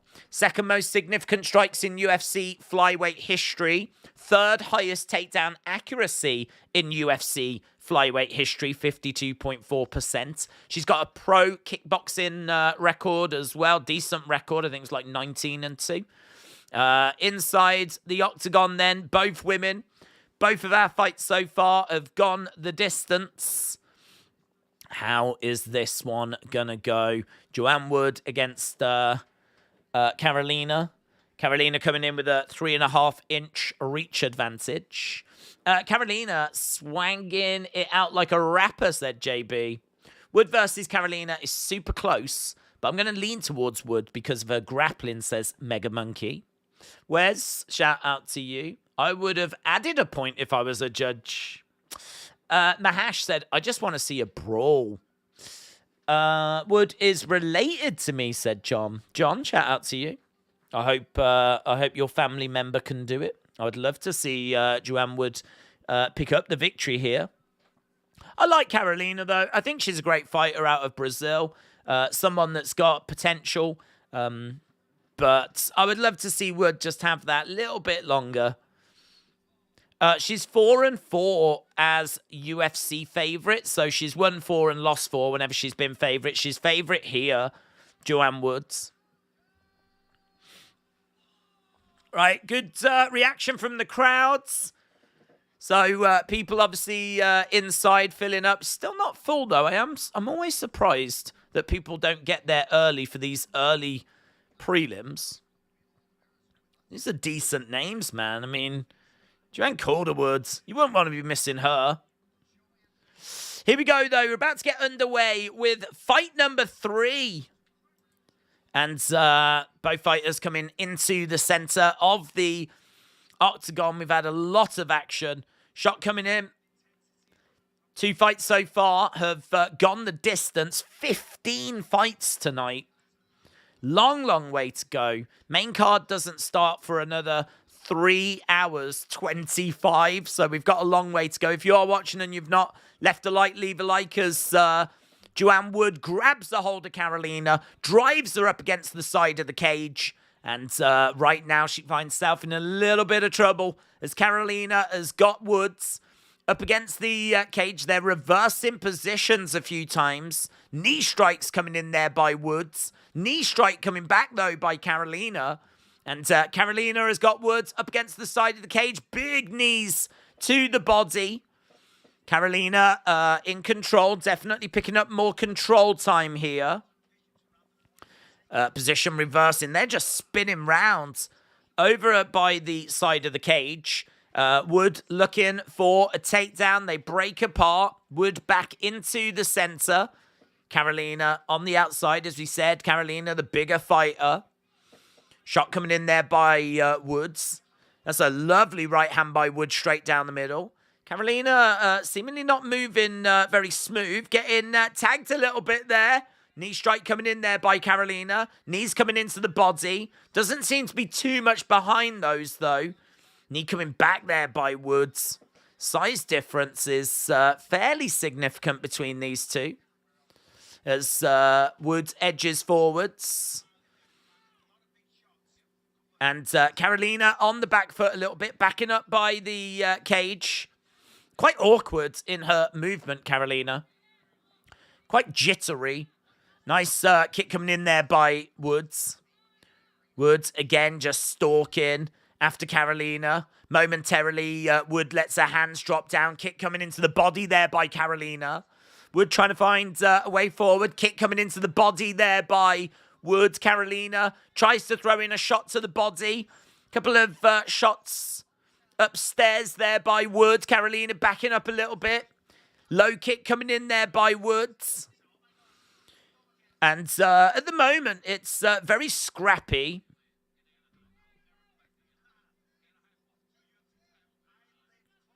And Carolina, again, on the outside, trying to throw in a big overhand shot.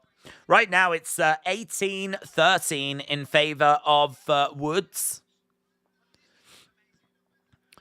Wood is the one that's putting the pressure on Carolina. We're nearly 3 minutes into this first round. Spinning back elbow there by Carolina. Couldn't quite get it. Woods manages to grab a hold of Carolina, drives her over against the side of the cage, throws in a forearm strike, knees coming into the body, shots coming into the side of the body as well as Carolina is up against the side of the cage, looking to try and get Wood down into the clinch at the moment. Carolina going over against the side of the cage. Wood in control, picking up some control time. Knees coming in. Another knee coming in there. So we're not seeing loads of significant strikes. We're seeing a fair few strikes. At the moment, we've got Wood 45 strikes to Carolina's 20. Wood again continuing to move forwards. Carolina on the outside. Wood letting her hands go. Carolina on the outsides. Circling round as Wood continues to edge forward. Kick coming into the body. As Carolina circles round. That's good work there by Wood. Wood with a kick to the body again. Wood in the center. Carolina on the outside. We're into the final minute. 24 significant strikes to 18. 50 total strikes to 23. It's been scrappy. But Wood definitely the better. Knee coming into the body there by Carolina. Uppercut. That's a lovely uppercut there by Woods. Nice 1-2 coming back there by Carolina, though. Lovely hook shots. Again, we're seeing a nice little mixture here by Wood. So Wood has thrown 16 to the head, 24 to the body, 10 to the legs. We're seeing not quite the same variety out of Carolina, who seems to be going upstairs a lot more. Lovely spinning back fist there by Woods. And both fighters in the center of the octagon right now. Feels like a Wood rounds. How are you watching these prelims? They're on Fight Pass. So UFC Fight Pass have got these early prelims. That to me is a easy round for Woods. Good, really good. Some really nice striking in there by Woods. 26-24, so quite close on significant strikes. But look at total strikes. 52-29. Control time, very similar. Nothing in the way on the ground or anything. We've seen a lot of clinching. But for me, like, the person that's worked harder has been Joanne Woods. She's been getting a bit more success as well. Not loads in it, though. Not loads in it. But good first round for Woods. I met her mother. She is from the Calderwood family, says John. She is my father's cousin. She's my father's auntie's daughter. Well, she's winning. Hasim says 1-0 to Woods. Come on, Wood, let's go, said J Law. Okay, here we go then. Round number 2 about to get going. This would be good for Wood to pick up the win here. As we said, she's on a bit of a losing streak, and I honestly wouldn't be too surprised if she was to call it quits after this fight, if she did go on to lose. Hopefully she's not thinking about that. And as we said, that was a good first round. Combat Press said Wood is 10-9 up. Ryan Frederick said 10-9 Wood in the first. Shots coming into the side of the body. Carolina over against the side of the cage. Knee strike coming in there by Woods. Knee strike coming back by Carolina. Both of these women exchanging knees at the moment as Carolina has got Woods up against the cage, but they break apart. Carolina on the outside. Wood putting a bit of pressure on. Low kick coming in there by Carolina. Carolina continuing to circle round on the outsides. Shot coming in. Oh, that's lovely by Woods. What we're seeing by Carolina is she's starting to spam the overhand right a little bit. Couple of big overhand rights coming in there. Couple of jabs straight down the middle by Carolina. Kick coming in there by Wood. Little bit of distance between these two. And there's a bit of blood, I think, coming down the nose of Joanne Woods. I think she's definitely been caught. Low kick coming in by Woods. Again, we got Carolina on the outsides. Carolina trying to throw a straight right. Carolina really struggling to get anything going at the moment. Tries to throw in a kick, but that gets caught by Woods. She grabs the leg, throws a big right hand, manages to grab Carolina, drives her up against the cage. Knee strike coming in there by Woods. So 2 minutes gone in round number 2. So far, both women have landed 21 shots in this round. And it is Carolina that's just ahead, just edging it. 11-7 on significant strikes. Clinch strikes 44-20 for Wood in the fight. And we are in a clinch at the moment. We're over by the side of the cage. And Woods is staying on her feet as Carolina was looking for a hip toss. Knee strike coming in there by Carolina. Shot coming into side of the head as Carolina throws some shots back. We're right back into the center of the octagon. Both women showing signs of fatigue. Carolina bouncing around. Output starting to slow just a little. And Carolina was looking for another throw, but couldn't get it. Wood going back into the center. Stepping over to the side, getting caught. That combo from the yellow girl, hook to the body, and then face and repeat, said Mahesh. Feels like this one isn't going to go the distance, said X Music. Days, my nephew is 12, and he's going to go for his second Dan black belt tomorrow. That's awesome. I wish him all the best. Kick coming in there by Carolina. Carolina backing up as Wood just tries to come forwards. 16-13 on significant strikes to Carolina so far in this round. Just over 1 minute 20. Nice kick to the body there by Woods. 16-14. Carolina on the outside trying to find a way in, but getting caught. Hook to the body. Lovely hook upstairs there. Kind of like this big swinging hook by Carolina. Goes for a high kick. She definitely seems to be a bit laboured with her shots. She's not really firing them in here, Carolina, and that's allowing Wood to just grab a leg or move out the way or block. She's able to read these shots, but you can see the output has definitely settled. So first round, like 26-24. This round, we're at like 16-14 for significant strikes with 30 seconds to go. We're in a clinch at the moment, over against the side of the cage. 30-odd seconds left. Woods has managed to get a bit of control time. Feels really close, this does. Feels really, really close. Oh, down goes Carolina. Carolina gets chucked down to the ground. Now we're seeing some kicks coming in by Woods. That could be a big, big moment. That could be a big, big moment with Carolina ending this round on her back. Okay, according to the numbers, 18-17 in favor of Carolina. 44 total strikes to 30. A takedown in there for Woods. Close. Really close. I don't think there's anything much in the significant strikes, and total strikes is definitely with Woods. We have to start looking at damage. There's definitely some swelling around the eye of Woods. We can see some damage around the eye of Carolina as well, though. I think there's a chance this could be 2 rounds to Joanne Woods, which would be awesome if it was. Oof. Easily could be 1-1 as well, though. Who won the last fight? I had to go for T, said Mark. It was a draw. So, majority draw. So, sadly, no winner. It was very, very close. Right, here we go then. Third and final rounds.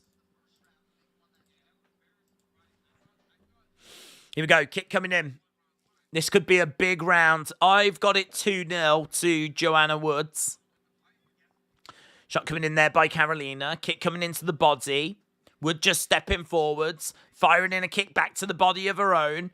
Another low kick coming in there by Woods. Carolina trying to find a way forwards. Tries to throw in a shot, but she gets beaten to the punch by Woods. Low kick just missing. Kick coming into the side of the body. Going for a knee strike there, Woods. Carolina backing up a little bit as Wood fires in a kick to the body again. Lovely little right hand there by Carolina. Wood keeping things really tight. Carolina's a little bit more open. Carolina backing up a little bit on the outsides and getting caught there. That's a lovely counter right knee strike coming in, and I thought Wood was going to look for a takedown. She seemed to step across and kind of gesture that she was looking to get a trip, but she didn't get anything. Wood throws Carolina to the mat in the closing seconds. Wood is 2018.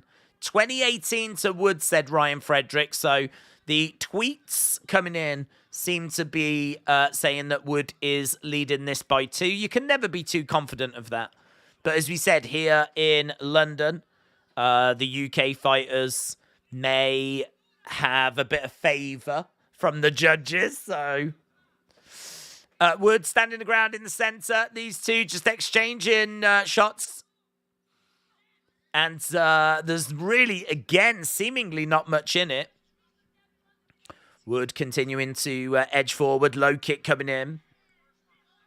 Carolina circling round on the outsides. Kick just falls short by Woods. So far, it is 16-13 in round number 3. Significant shots in favour of Woods. Carolina circling round. Herb Dean, the referee for this one. Joanne Wood was favourite here, but only slight favourite, minus 160. And she feints, comes forward, throws in a shot. Just 2.5 minutes. JB said 1-1, but there's not much in it. Boyer has got it 1-1. Proof Winning said Usman is going to finish Leon. Lee said 2-0 to Wood. Richard said 2018 Woods. Wood, again, coming in. Knee strike coming into the body. 24-20 significant shots in favour of Wood at the moment. But they're in a clinch. Muay Thai clinch. Knee strikes being exchanged. 29-24 on total strikes. Clinch strikes. 61-30 in favour of Woods. Both women on their feet in this clinch at the moment. And spinning back fist just misses by Woods.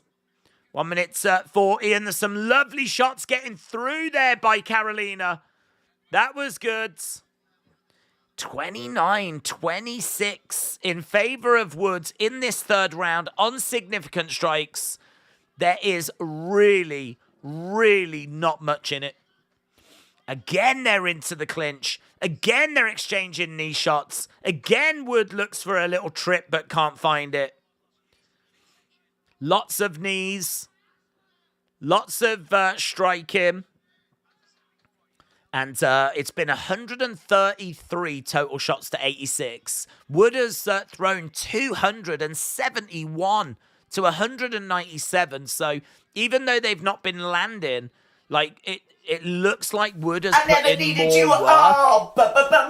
And jab coming in there by Wood. I never needed you. Round 3, she's just up on significant strikes. We got 45 seconds left to go. We're 5 likes away from 250 as well. If you are watching and you haven't left a like, leave a like as we continue to try to get to 1,000. And right now, Woods just tangling up with Carolina. It's very scrappy. Very scrappy. As you can imagine, I mean, there's been a lot of output here. But 140 total strikes to 93. Carolina finds herself going down on her back. Wood tells her to get up. And another shot coming in. Knee to the body. 10 seconds left to go. Wood is trying to empty whatever is left in the gas tank. Knees coming in. Carolina trying to do the same. Shots coming in. Carolina ends up going down right at the end. And I think Wood's done that. I think Wood has done that. I feel like Wood has done it. TD, shout out to you, said, this is the woman that Molly knocked out with the spinning back fist in England. Are they trying to sacrifice her to UK fighters? It's, yeah, I should imagine she wasn't best pleased when she found out she had to go back to the O2 Arena. This is not an arena that is seemingly very kind to Carolina, and it does feel like she could be picking up another loss here. But I don't know, very close. I think she's done it. I think Wood's done it. I feel pretty good about it. But yeah, poor Carolina. Hopefully she can get a fight in America next time out. Tell you what, though, I mean, what I would say is this was a big step down in competition for Woods, and it's a close fight. So I think we know, like, Wood has declined. And, you know, I think we're looking at her now just having maybe a few more fights, if that. There can't be much left in the tank. There really can't. For her to like have such a close fight against Carolina, it's just not where Calderwood has been in the past, you know. Tough fight, great to get a win. But I don't know if there's anything there for her to build on for the future, other than to get back in the win column. So,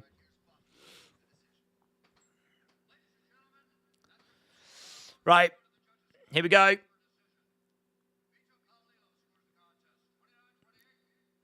(29-28) Carolina won, Judge.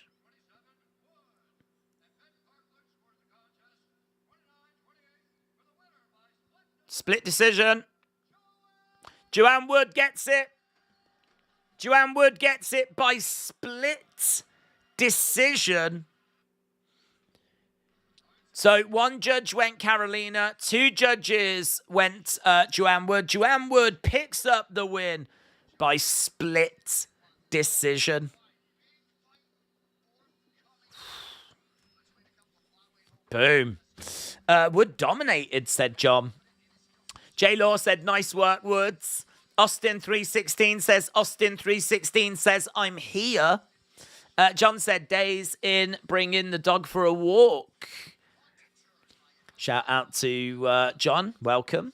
Where is Paddy tonight? Oh, I've got to think he's there. I've got to think they're in the crowds. Shame that he's not on the cards. I'm not the biggest Paddy fan, but it definitely brings a great atmosphere. So, yeah, got to say that those shows last year were the successes that they were thanks to Paddy and Molly. So them not being on the card is definitely a big shame. It's definitely a loss. Right. I mean, we've got a video package. There's literally no time to mess around or wait. We're going over to our next fight. Our next fight is Hadley versus Gordon. So I reckon we could get a finish here. I do quite fancy Jake Hadley to find a finish. He's a prospect. He's 1-1 in the UFC. English, great boxing. Great jabs. If it goes down to the ground, he's going to have a wrestling advantage as well. He's smooth and slick on the feet. He's beaten better opposition than Malcolm Gordon. So Hadley's going to look to keep this standing. If he does, I think we're on for the finish. Both are well-rounded, though, but Hadley, I would say, more so. Gordon has got solid Brazilian jiu-jitsu. He's got decent submission skills. He really does lack durability, though. Big chin questions. He's aggressive. He works hard. He's been finished in all of his losses, and he's lost 6 times. And he's been finished 3 times in the UFC. It really feels like this is someone the UFC has chosen so that Hadley can get a finish in front of his fans, basically. So Gordon is plus 250 underdog. Hadley is minus 330. I am very much with Hadley getting the win here. Malcolm Gordon, though he does have 8 first-round finishes, he is a Brazilian Jiu-Jitsu black belt, and he has finished 7 of 8 wins. In his last 8 wins, he's finished 7 of them. But as I said, I think we're putting a positive spin on things. I think there's definitely some big concerns. I think the fact his UFC record is 2-3, and the fact that he really does lack the durability needed, I think he's going to get caught. Put in your thoughts in the chat, though. Which way do you think this goes? We have got ring walks. If you look at significant strikes landed per minute, you can see that Hadley is 4.02, whereas Gordon is 1.90. So it gives you an idea of the volume, the output. Here we've got Hadley from Oldbury and Sandwell. What is your favourite fish? Says Mega Monkey. Favourite fish? Probably, I don't know, Nemo. I haven't got a clue. I met Christian Duncan. He's a good guy, said John. Durgan said, Gordon just couldn't be bothered to try and lose any more weight. Gordon has come in overweight, says Mark. Yeah, I mean, these aren't great signs, are they? They're not great signs. Okay, so Hadley has finished 7 of 9 wins, 5 by submission, came through Contender Series. And he is about to step inside. So plus 225 Hadley to win by knockout, plus 175 for him to win by submission, plus 250 for this to go decision. So of all the options on the table, this to go by decision is actually least likely. It's more likely that he'll find either a knockout or a submission. Single Pringle said, let's go Hadley. A.B. Jobson said Hadley by technical knockout. Mahesh said, I hope this fight is Bam Bam. Sashi says, what colour suit is Buffer wearing? That is a great question. I'll let you know as soon as we see him. He is wearing a grey coloured suit with a blue collar, and it looks like the kind of suit I would imagine Hugh Hefner wearing. It's got a bit of a Hugh Hefner vibe to it, so, and we all know Bruce Buffer's a ladies' man. London is not safe this evening with Bruce Buffer around.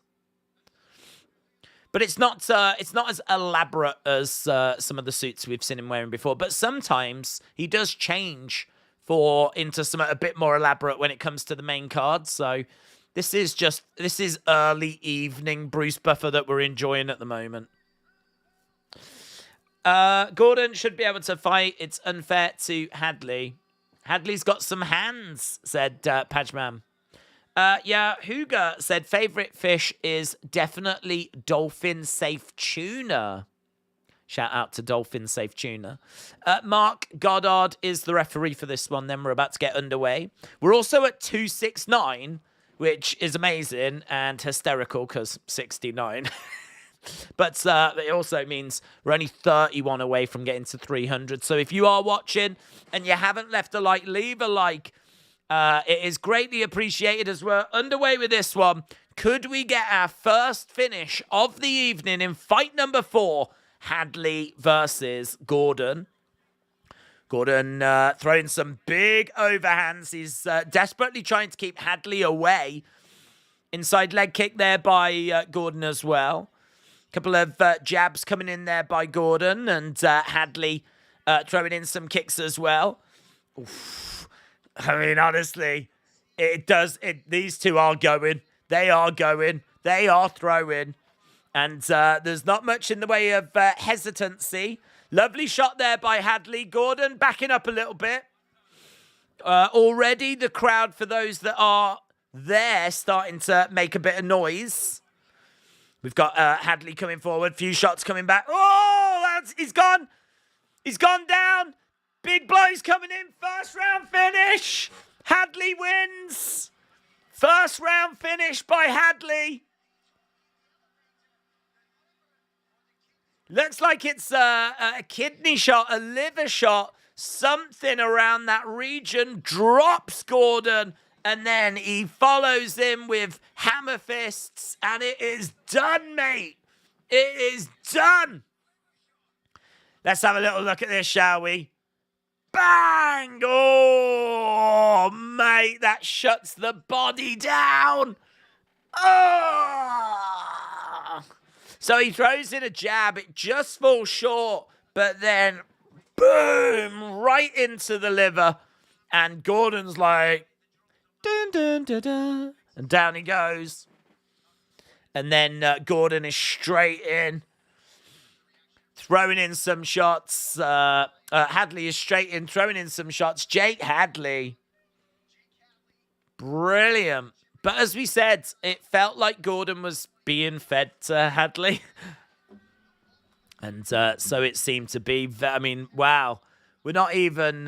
we're just over 2 minutes into the round already. Even now, we're only just 2 minutes into the round. That is amazing. I don't know what that was on the clock. I mean, we must be looking at like 30, 40 seconds. Okay, so just getting the official. I should have the time. Amazing. 1 minute, 1 second.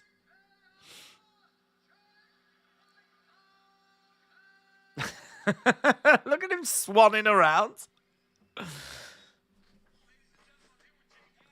Right, Jake Hadley, 1 minute, 1 second. Winner by knockout.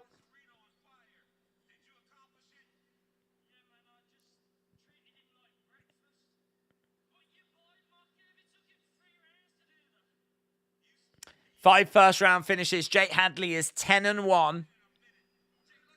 So it's a beautiful body shot. It's a beautiful body shot. Oh. Liver shot KO. Beautiful body shot, says Chito Vera.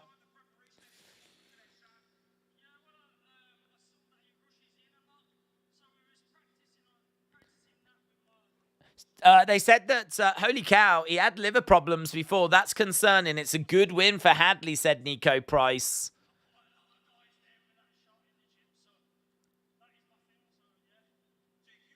So Jake Hadley said that he's put a lot of people away in the gym with that shot, and they noticed that he rushed in.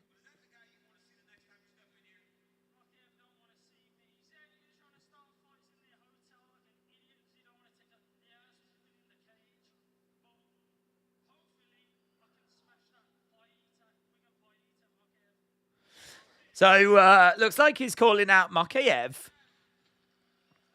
So Jake Hadley and Makayev seemingly on a collision course.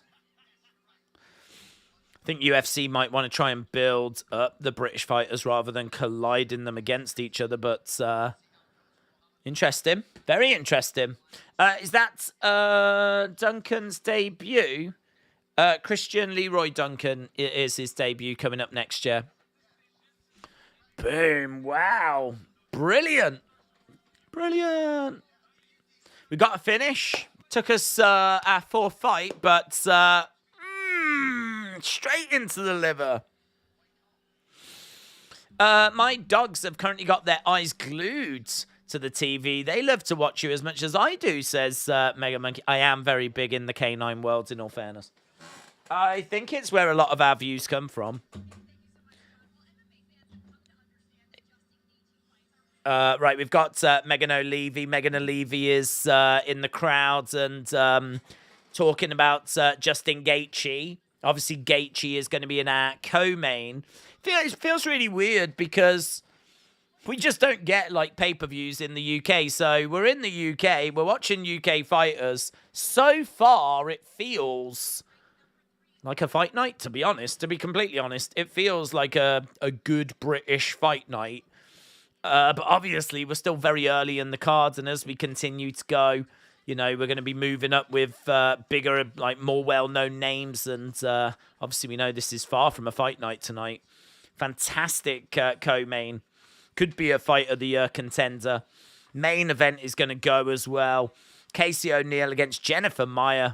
I mean, Jennifer Maia, 10 UFC fights, nearly 30 MMA fights. Former title challenger Marvin Vettori on this card as well. Gunnar Nelson taking on Brian Barberena. I mean, between those two, they've got, I think, 30 UFC fights. Just amazing. Absolutely stacked. Right. Obviously, there's just a chance to breathe because we've been going from fight to fight to fight. But that first round finish means that we can just have a moment to take a breath. Days, can you check the Tapology rankings? Yeah, I can't put it on screen, unfortunately, because if things seem a little different, it's because they are very different.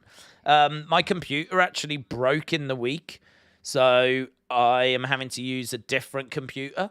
So thankfully, it's a computer we used a few years ago when we were streaming. So that's why the sound might be a bit different and maybe the look's a little different. It shouldn't be anything drastic, but this is a different computer. It's not as strong. It's not as powerful. And so I don't want to run the risk of having too many windows open. But we will keep an eye, absolutely, on Tapology. I've got it open in front of me. I can tell you that right now, top 10, we've got a lot of people in joint 10th place. Then we've got MMA Buff Bets in 9, Dork Knight in joint 6 with Mad 25661. Noster 75 is joint 6th as well. And then we've got a few in joint 3rd. I Bake Bread, Vacant MMA, Kevin 1990, all in joint 3rd. Then we've got Paulie Sino and in 2nd. And in 1st place at the moment, and obviously long way to go, but Cal Hogan in first place at the moment. Well done to everyone that's doing well in our Tapology game. And I don't know. Are we like 50 minutes away from the prelims? I actually don't know when the prelims start. Okay, we've got Dusko just being shown. So we are going to go to this next fight. UFC. I think the prelims start in... Yeah, they do. So we have got 50 minutes and then we go to the prelims. 50 minutes and then we go to the prelims. That means the main card is in 2 hours, 50 minutes. So, we're starting to make some progress here now. We're starting to make some progress. We've got 2 more fights, including this one, on the early prelims. So we're doing all right. We should be able to fit these in within 50 minutes. So Christian Leroy Duncan taking on Dusko Todorovic. Duncan is coming in from Cage Warriors. He is a finisher, making his UFC debut, flying knees, big powerful attacks to the body, good level changes, solid range control on the feet, good spinning back kicks, plenty of amateur experience, very dangerous power.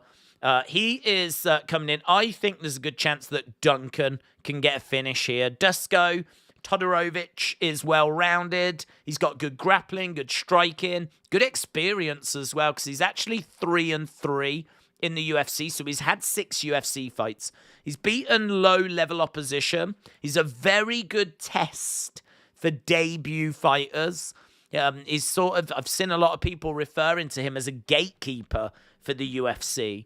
He is UFC caliber, but he's not really someone that's going to trouble the top end of the rankings. So if you've got a new fighter and you want to know if they are good enough to be here, putting them in there with Dusko is probably a good thing to do. That's a good measuring stick.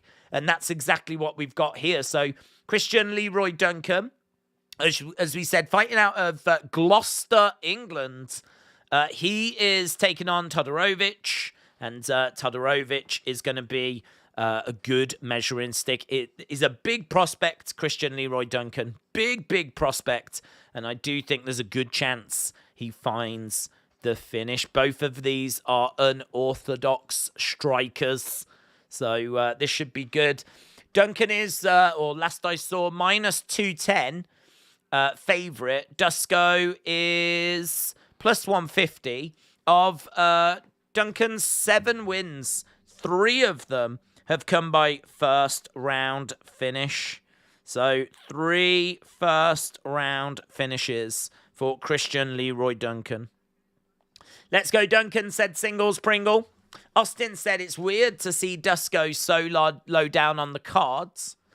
10 more likes to 300, said Joshua. Yeah, it was 7 now.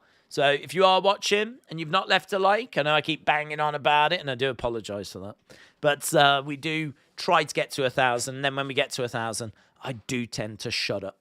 I want that. You want that. We all deserve that. So leave a like if you haven't already. When is Delidze versus Vittori? I believe that's the first fight on the main cards.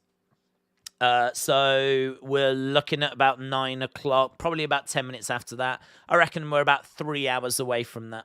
I reckon we're about 3 hours away. Leroy Duncan, 79 inch reach compared to Dusko's 74. So there's 5 inches in it, basically. So 5 inch reach advantage. Bruce Buffer doing Bruce Buffer things.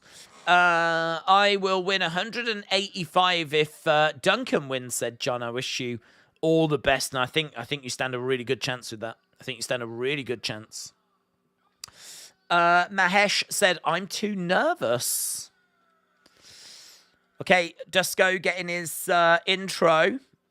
This is in the middleweight division. Both of a similar age. Duncan is 27. Todorovic is 28. Minus 215. So yeah, we've opened at minus 165. We're at minus 215 for Christian right now. I think we're. I agree with the people actually. I think he should be favourite. He should be firm favourite. I quite fancy him to get this done. And the only thing I would say is you never know with people making their UFC debuts quite how they're going to take to it. But everything points towards him getting the win here. But we've seen crazier things, so let's find out how it goes. As we said, 2 fights left on the early prelims. Right. Let's go. Boom.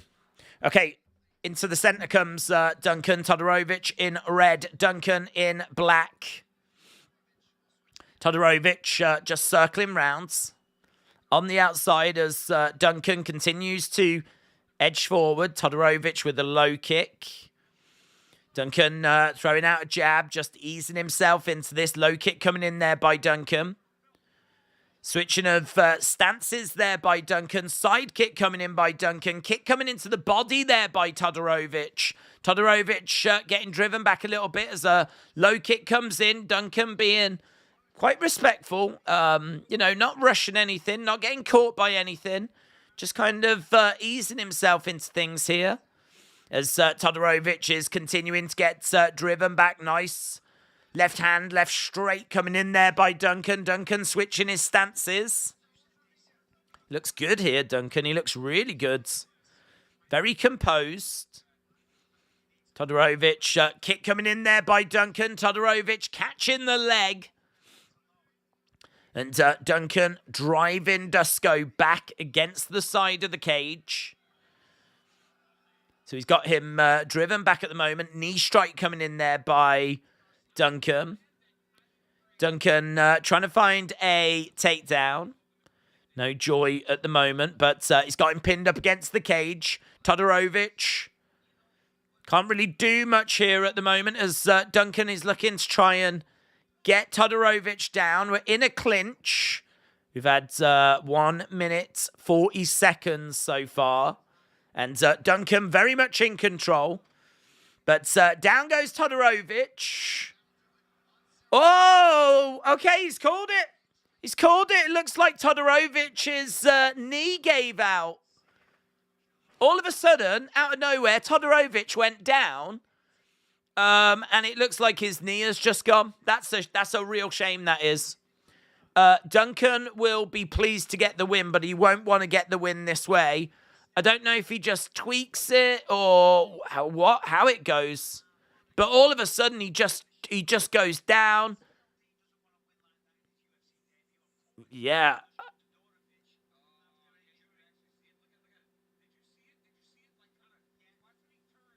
So, he kind of twists his knee as he takes a step back.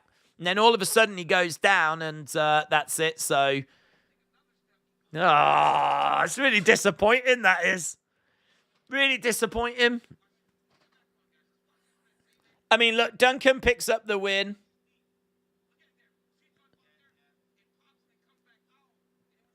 So Cormier says that it pops and then it comes back. It's hard to see.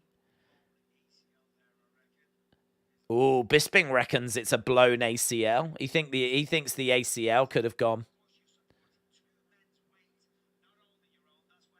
Good point by Bisping. He said, there's 2 guys' weight being put onto that knee. That's a real shame, that is. That sucks, said Durgan, yeah. I mean, look, it's good for Duncan. He's got a win. He's got a little bit of time in the cage. He's picked up the win. You want to just get past that, but how much he's going to have, been able to take from that? How much he's going to be able to learn from that? I mean, I think a great experience. He's up and running. He didn't lose it. You take the positives, don't you? But, yeah, that's definitely one that he's going to be disappointed about still. It's probably one of the worst ways you can win is your opponent picking up an injury, just twisting a leg or something during the fight, and fight's over. That's it. ACL has gone on holiday, said Sticky Buds. John, many congratulations. Yeah, I'm pleased for you that you got your win. Michael said, I know about junky knee. I took many carpet kickers to the knee. Blown ACL, says Donald. So 1 minute 52. So all of a sudden we had these fights that were happening that were going to decision for the first 3. And now these last 2 fights both ending in the first round. So Jake Hadley and Duncan both getting technical knockouts in the first round. I did fancy that. We spoke before the show started. I did fancy Hadley and Duncan both to win by stoppage. Don't know what odds you would have got on that. Probably better than the money line. Hadley to win was minus 330. Duncan to win was minus 215. So both of them to win by stoppage might have just got you some better odds, but probably still would have been minus money. But hey ho. A winning bet is a good bet. Joshua said that definitely wasn't twisted. He just grabbed at his knee. Joseph said Chris has commented about days. Joseph, shout out to you. 2 torn right ACLs and I'm good as new, says Ryan. Big up Birmingham, said Lucky Duck. No. Yeah, man. I'm so hyped for Leon Edwards. I really hope he can do it. Did Leroy Duncan win? He did. Yes, he did. Right, we are just getting Duncan to exit. He just said a few words. We've got, who's coming up next? Murphy and Santos. This is our final early prelim. So 39 minutes till we go to the prelims. This is our final early prelim, or at least I believe it is. And we've got Lerone Murphy, 7 wins by knockout. He is 11-0. He's taken on Gabriel Santos, who is 10-0. Someone's O is probably going to go. He is a Brazilian Jiu-Jitsu black belt, Santos. He's got good striking, short notice, making his UFC debut.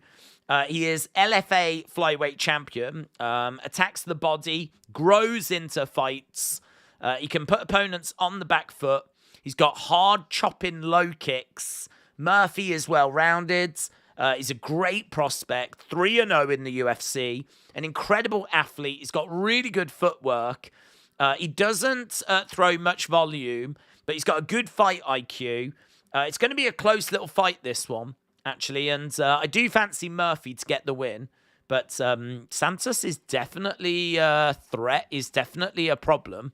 But as I said, I really do fancy Murphy to pick up the win here. 85% of people on Tapology also fancy Murphy to get the win. So, yeah, Murphy, 85%. Santos, 15%.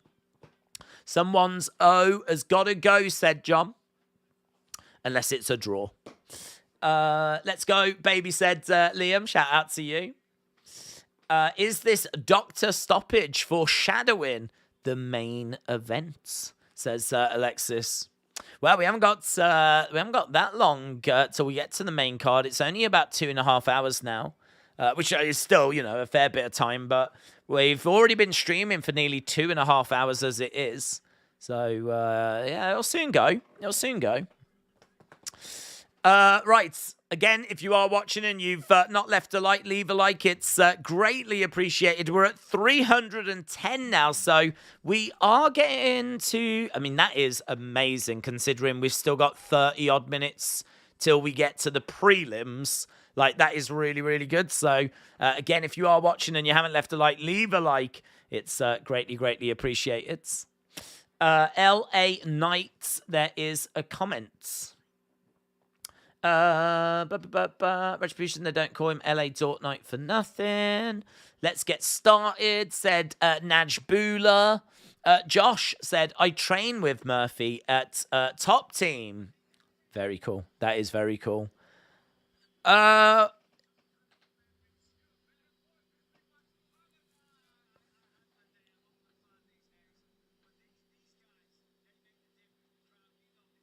Okay, so Bisping, I think they were just showing some classic Bisping moments. Obviously, Bisping, the first UK champ.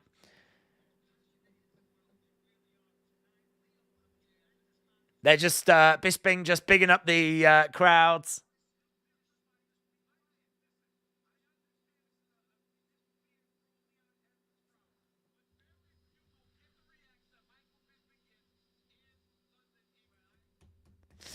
Cormier said, I know this is going to be a pro Leon Edwards crowd, but very few will get the reaction that Michael Bisping got. Bisping stands up, tries to fire up the crowd again. Bisping having a great time of it. He's loving it. I train with Murphy at top. That is amazing. Yeah, I mean, look, Murphy, I wish him all the best here. I hope he can do it. I've got him winning it. I really think he will. As we said, he's got big ground and pounds. He's got really good footwork. He can explode when he's taken down back to his feet.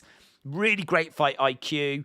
He's going to have the power advantage as well. He's got really good grappling transitions. There's so much to like about him. I think he should get the win here and continue on his UFC journey. 11-0, 3-0 in the UFC. He's quietly building a nice little record for himself. So the sky is very much the limit. Have you accepted Roman reaching 1,000 days? I've accepted that is something that you are calling for. I've definitely accepted that. But sadly, it's not going to happen, so I don't need to worry about it. Bunkers said, I am going to give Darts League a miss. Alfie said, 1 like equals forever happiness. That is confirmed. Joseph said, I have done my WrestleMania predictions on a short YouTube video. It is there whenever you are able to look at it. Send me a link to it on Twitter. I'll give it a look once we're done here. John said, there's a new gym opening in my area for muscle growth for anyone that wants to grow muscles. Good. I think that's most gyms, isn't it? Aren't most gyms for muscle growth? I mean, maybe not if they specialize in CrossFit, but I think most gyms probably specialize in muscle growth. 27 events in the United Kingdom. 14 of those have been in London. There's been 6 title fights in the UK and 26 fighters, UK fighters on the roster at the moment. 19 of those from England, 5 from Scotland, 2 from Wales, 1 Hall of Famer in Michael Bisping. And obviously, as we said, the UK have only ever had 2 champions, Bisping, and of course, tonight's main event, Leon Edwards. I wish I'd have gone 100-1 for 5 goals, says L8 Fortnite. Right, put in your thoughts. What are you thinking about this next matchup? Are you with Murphy? Are you with Santos? Which way are you leaning for our next fight? Be interesting to get some people's thoughts on this one. Not any details on screen about Santos. As you said, from a bit of tape study, been able to find a few things on him. But I'll be the first to admit I don't know loads about him. So if anyone has got a good read on this next one, feel free to let us know. I just got a little advert for The Rock's trainer on screen at the moment. It's kind of crazy. We've got 15 fights, and they're having to just fill a little bit of time at the moment because 2 of the fights that we've just had have ended in the first round, which is pretty crazy. You'd think if you got 15 fights on the card, there won't be much time for anything other than the fights. But as we said, they started early so we could fit them all in, and then we've just had 2 first-round finishes. So we've just probably got to kill about 5-10 minutes or so. And Mr. J-Tin says, best in the game. Call you the voice to the event. Mr. J-Tin, shout out to you, my friends. Ryan said, what fight, other than the last 2 fights, are you most looking forward to? That's a great question. That is a great question. So outside of the main event and the co-main event, I would probably go with... there's a lot of close fights. I'm just looking to see if there's any bangers that are coming up. I think this next one's going to be good. I will probably go with... tricky.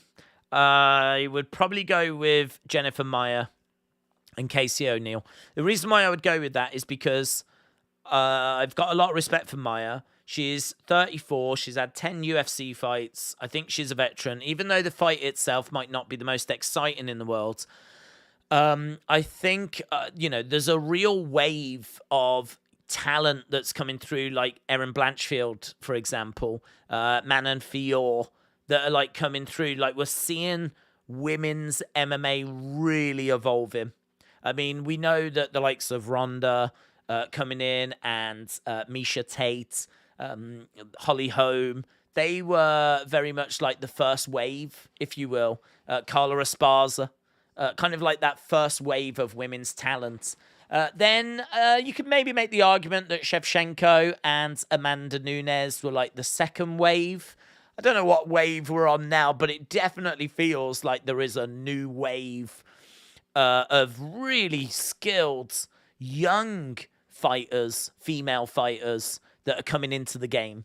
And Casey O'Neill is absolutely one of those. She's 25 years old. She's 4-0. She's 9-0 overall. And the question mark is she good enough to beat someone like Jennifer Maia? Now, Jennifer Maia is actually coming in as a slight underdog. And I'm really intrigued to know if Casey O'Neill is good enough to get past someone like Jennifer Maia. So that fight has actually got me from maybe not from it's going to be a banger point of view, but from an interest point of view. I'm actually really interested in that. I loved Marvin Vettori as well. I really love watching him fight. And I think him against Delidze should be a lot of fun. So I'm into that. I've said I'm not really into Gunnar Nelson, Brian Barberena. That fight just isn't really doing it for me. But, I'm not down on it. It's just one that I'm not massively grabbed by. Jack Shaw should be able to get past Matwan Amirkhani. I don't really rate Amirkhani that high. So I think that's a fight they've really given Jack Shaw to pick up a win. So that one doesn't massively grab me. I think Duncan against Morales should be a lot of fun as well. I think that should be good. Sam Peterson making his UFC debut. He's 6'3" in the lightweight division. So it's going to be really good to see him making his debut. He's taking on someone that's making their UFC debut as well. So plenty of unknowns there. But as a result, I don't know that it's one that I'm interested in, but I don't know that it's one that I'm like massively hyped for.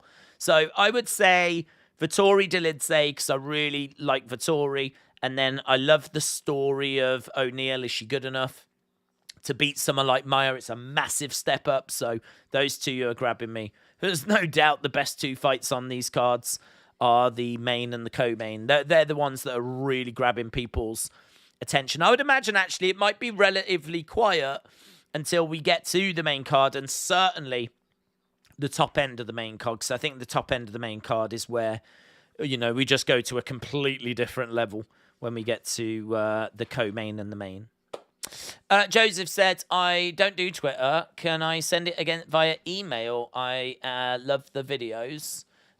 Feel free, yeah. Send it via email.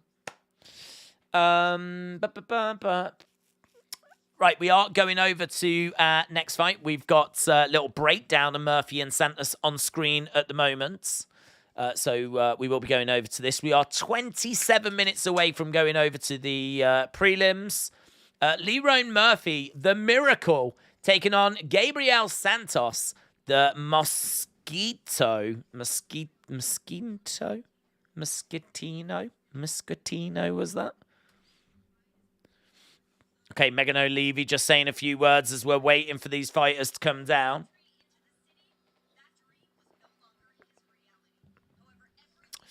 Has there, Jesse, it was Perez that qualified. We're just talking about F1.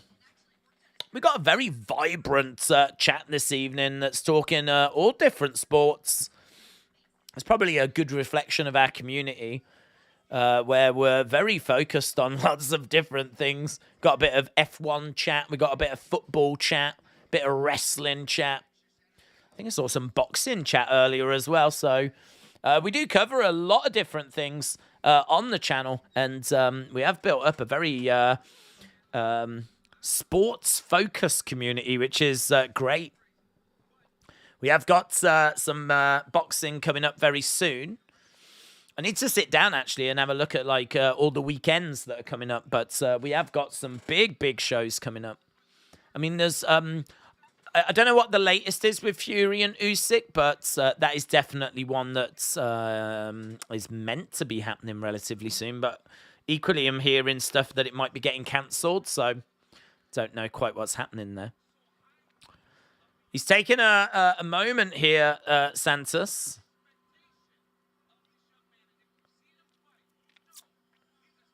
The guy's saying, come on, can we go? So Santos just said, give me a moment, and he's, I don't know what he's doing. Here he is. Okay. He just stopped and started, like, bending over, and I don't know what he was doing. The guy that was coming down with him was like, okay, can we go? And he was like, no, give me a second. He's really trying to, he's enjoying it. He's enjoying it. He's singing and dancing at the moment, Santos.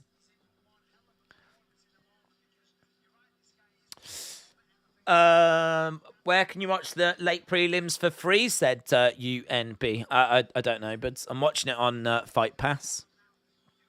4 first-round finishes, 3 wins by knockout, 4 by submission. This is our final early prelim, 25 minutes the actual prelim start. We are, in fact, out here. Austin said 1,000 days Roman. What, you think that's how long he'll go without the title when he loses it? I can't believe Liverpool is out of the Champions League. I'm still proud to be a Liverpool fan, says Kian. Any opinions about the UFC poster? For me, it's hideous, said Bitlob. I don't mind it because it's based on money. So it's the reason why it's done that is so that it looks like our money, basically. Which I thought was kind of a fun kind of twist. The poster itself, I mean, have I seen more engaging posters? Have I seen posters that are more vibrant? Definitely. But I thought that it was a nice idea to kind of base it on money. And yeah, I thought it was all right. It didn't massively grab me, but for those that maybe don't know, that is what it's based on. Who have you got, Murphy or Santos? I've got Murphy. Fight will go the distance. Usman is going to win a decision, says Anthony. Well, do you know what I haven't done, actually? I haven't looked at the poll. We put a poll up, and I haven't looked at that in a while. So, oh my God. Wow. Wow. We've had 1,300 votes, which is amazing. That is amazing. That massive shout out. Okay, so 1,300 votes. 55% of people have gone Usman. 45%, now at 46, have gone Leon Edwards. That is close. That is really close. Damn, that's amazing. I didn't expect it to be that high. We're at 329 likes, so I kind of thought the votes would probably be about the same. So that is amazing. Again, if you're watching, if you've voted, make sure you're liking as well. We're already well over 1,000 votes. We're desperately trying to get to 1,000 likes. So, yeah, make sure that you leave a like. Shakeem said Jojo Siwa is pregnant. Is that breaking news, Shakeem? Breaking news. Right, we've got 3.5-inch reach advantage for Lerone Murphy. How many fights till the main event, said Mr. Ducky? 8. 9, including this, I think. Right. Bruce Buffer is doing the announcing then. This should be good. Murphy, -160 favourites. Gabriel Santos at +155. Both fighters undefeated. And this should be a close fight. We've just had 2 first-round finishes. I don't think this will be a first-round finish. Smash the like button, said Joe.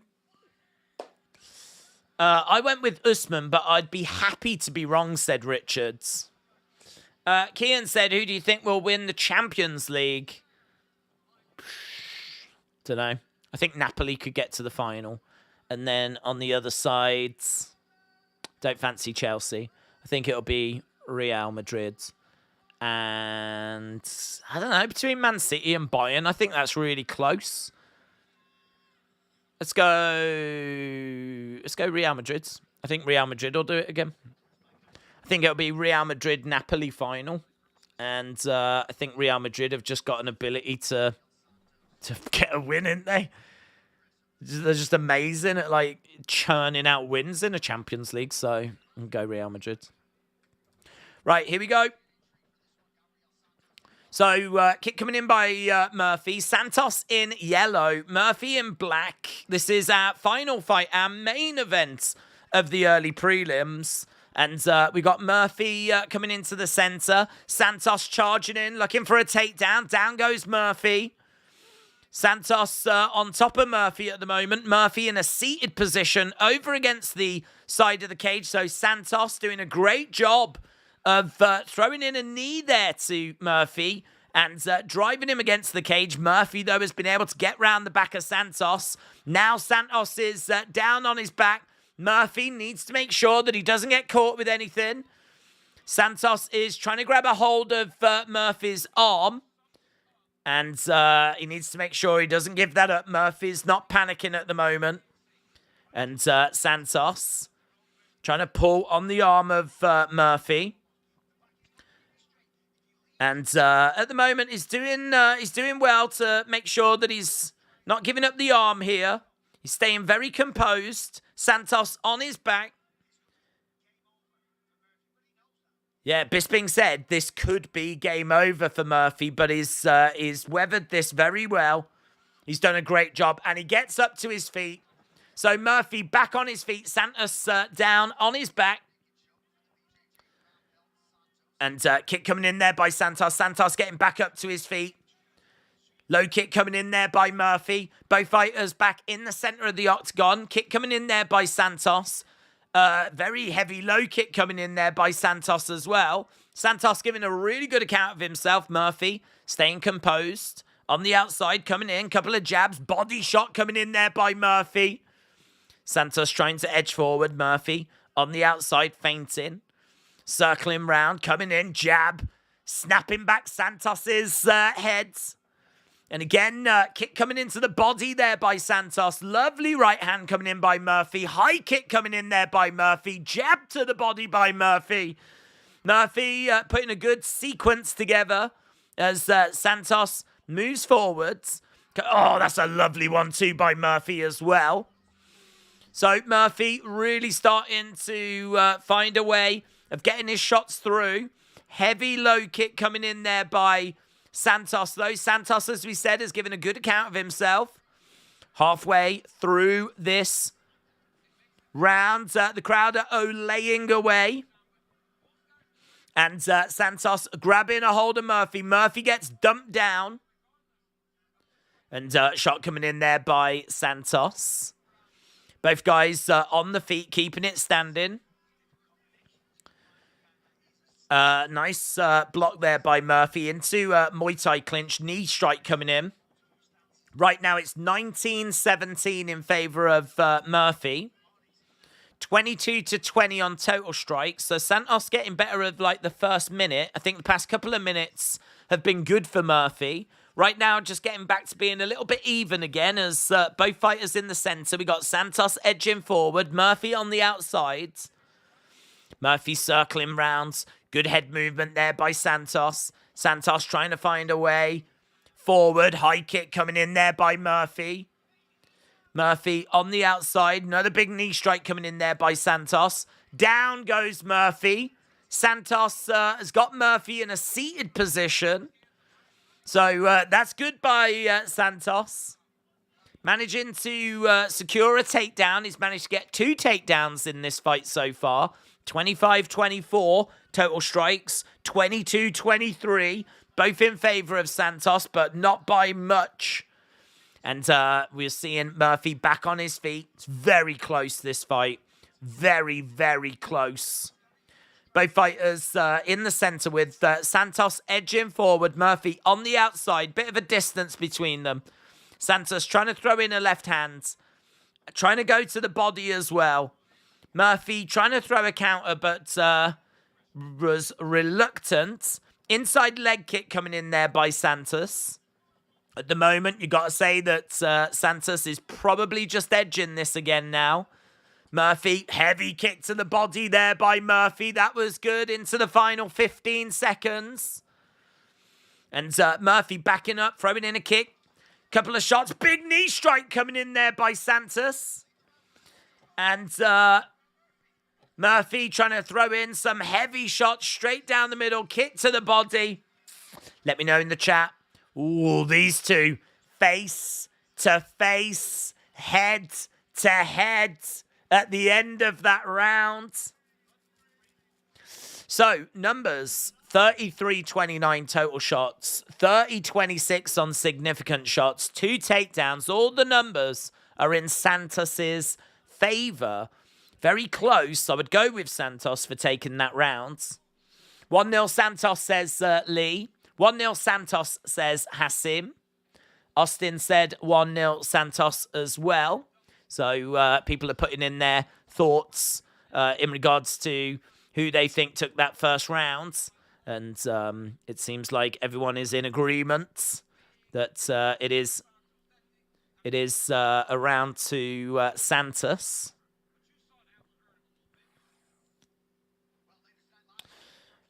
Right. Here we go then. Round number 2. Round number 2. Okay, both fighters in the center. As Santos is edging forwards. Murphy on the outsides. Santos, that's a lovely left hand. So Santos, minus 155 favorite right now. Grabbing a hold of Murphy. They're over by the side of the cage. Murphy doing some great work on the insides. Santos going over against the cage. Renato said, very good first round. The Brazilian is good. Xian said, this is high-level stuff. Paul Felder said, what a battle on the feet. Murphy has got Santos pinned up against the cage at the moment. Throwing in some knee strikes.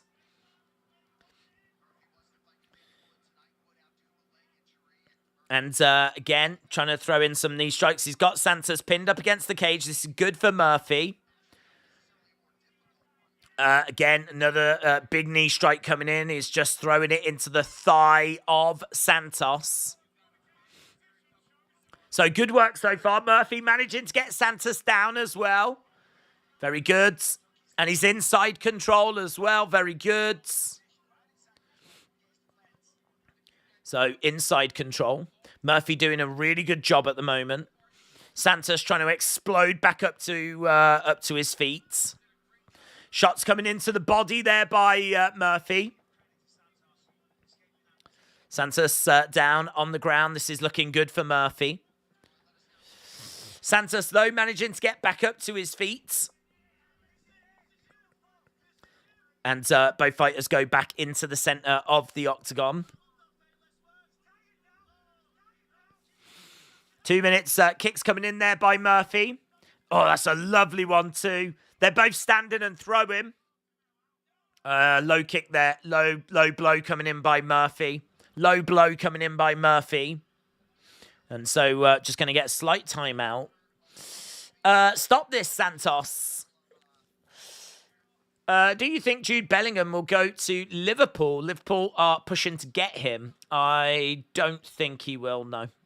I don't think he'll go to Liverpool. I think there was a chance he could go, but I think Liverpool's season this year means that they're likely not going to get Champions League, and I think that's going to be a deciding factor. Because there's going to be a ton of clubs after him. Had you have got Champions League and you'd had you was competing for the title, I think he was definitely looking at you. But I think this season has thrown that away. Santos edging forward. Murphy on the outsides. We are back underway after that slight break, after that low blow. This is our main event of the early prelims. Murphy doing well in this round. So I'm just trying to find the numbers. So 21-13 for Murphy. 16-11 on significant strikes. Murphy just upping the intensity a little bit in this round. Heavy low kick. And that actually takes Murphy off his feet. That's how heavy that leg kick was. Oh, wow, that's a great shot. Left hand, big left hand by Santos. Santos looking for a takedown as well. Murphy has grabbed a guillotine. He's managed to grab a guillotine. Santos pops his head out, though. He's managed to get 3 takedowns, and he's round the back, and he's looking for a finish.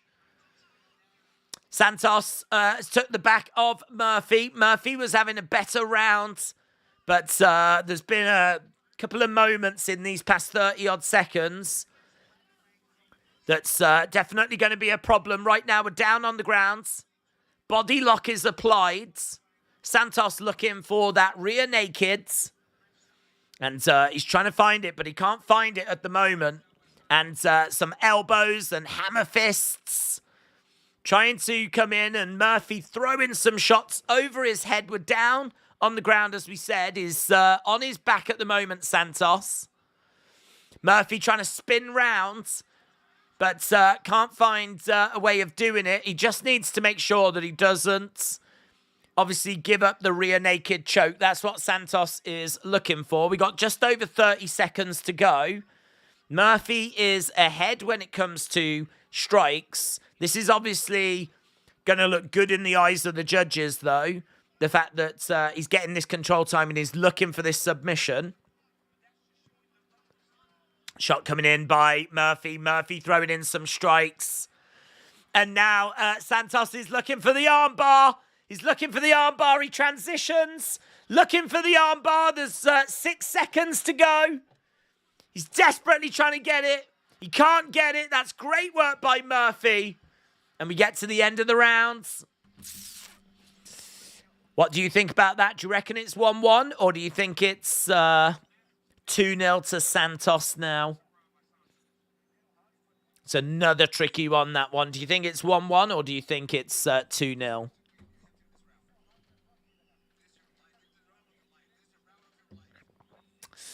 We got Chelsea, Arsenal, Man City leads in the next few games, says Kian. Austin has got it 2-0 Santos.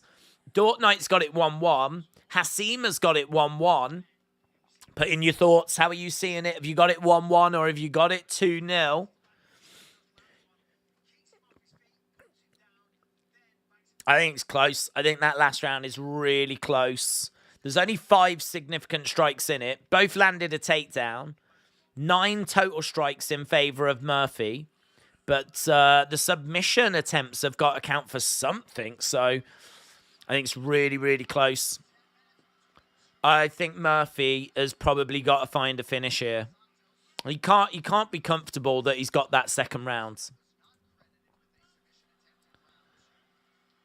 So they're saying that because he didn't get far enough into a submission, he hasn't actually been credited with a submission attempt in round 2.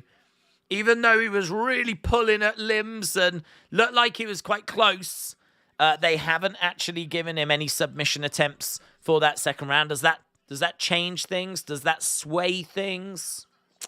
It's really close. Really, really close. Definitely not going to be feeling brilliant if I'm Murphy, though. Shot coming in there by Murphy. That was good.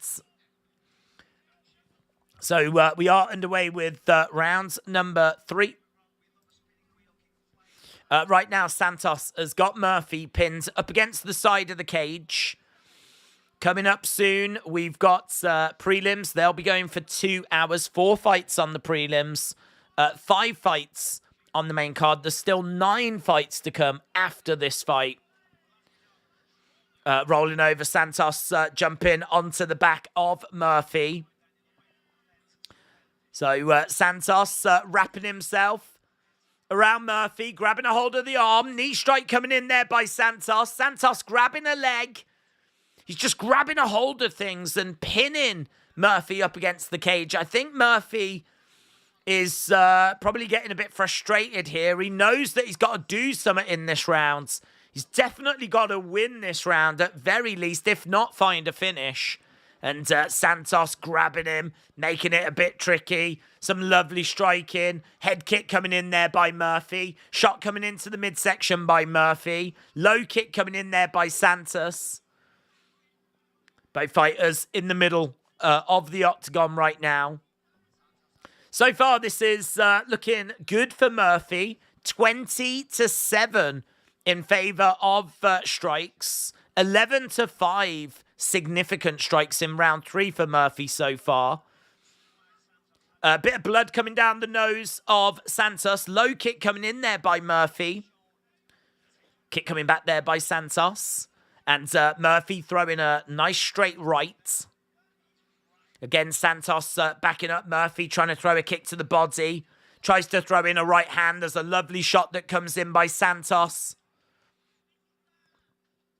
That's a lovely left.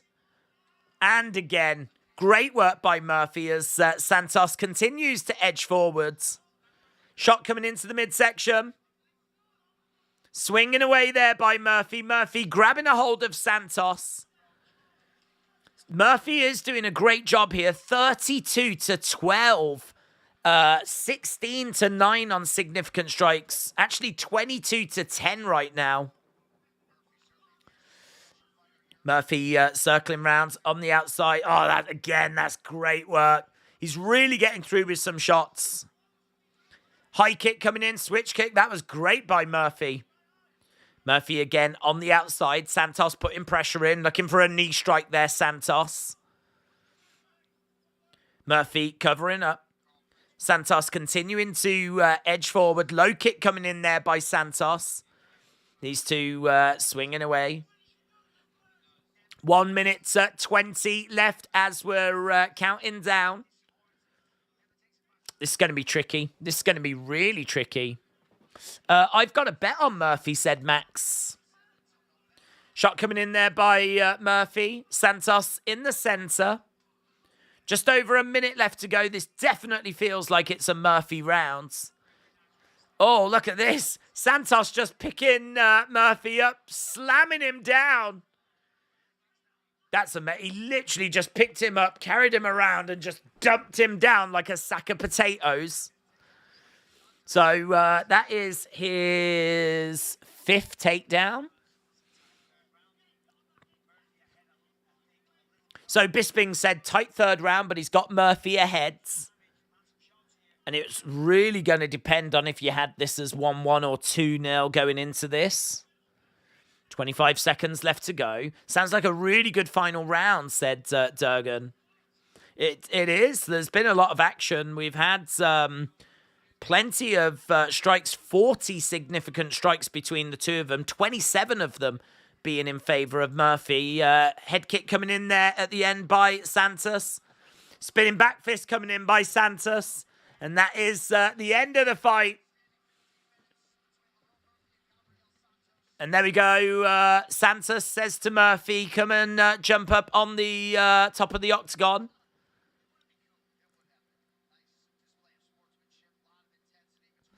Right. Let me know. How do you see it? I think there'll be between 12 or 11 matches at Mania. They're only matches. I haven't counted. Yeah, I don't know. 2-1 Santos, said Hassim. When does Makayev fight? His next. I think is the first of the prelims. Murphy is going to win this, says LA Dort Knight. Santos is going to win, said John. Draw, said John. 2-1 Murphy, in my opinion, but could go either way. Saburova said Murphy. Jose said draw. Brennan said split decision, but I think the home fighter will take it. So 69 significant strikes to 54 for Murphy. 5 takedowns to 1 for Santos. Santos with around 2 minutes more ground control time. Which way is this going to go? Going to find out. It's going to be very close. It's going to be very close. Everton have equalised against Chelsea, said James. Santos lost the last round, but I think he wins the fight. Okay, here we go.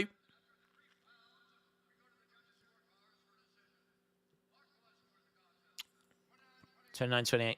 Santos. It's going to be split. 29-28 Murphy. Split. Wow. Murphy wins. 29-28. 29-28. And Santos gets a 29-28 as well. So it is split decision win for Murphy. Oh, I mean, I can understand people saying that Santos was robbed.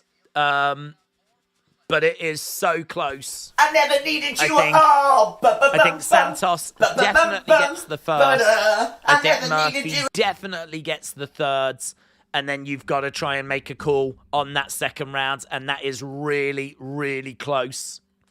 Really, really close. So, yeah. Wow. Murphy picking up the win then. And that will definitely upset some people. Certainly if you had money riding on it. Judge Too Good said robbery. Right, coming up next, it's going to be Makayev taking on Philo, which should be a really great fight. It's probably going to take a little bit of time before we get to this next one. In fact, we're done with the early prelims, which is good. Right, we're just seeing inside the O2 Arena. We're with BT Box Office, so we go over to the box office coverage now. The number 5 ranked heavyweights, Tom Aspinall, is on the panel for BT Sports.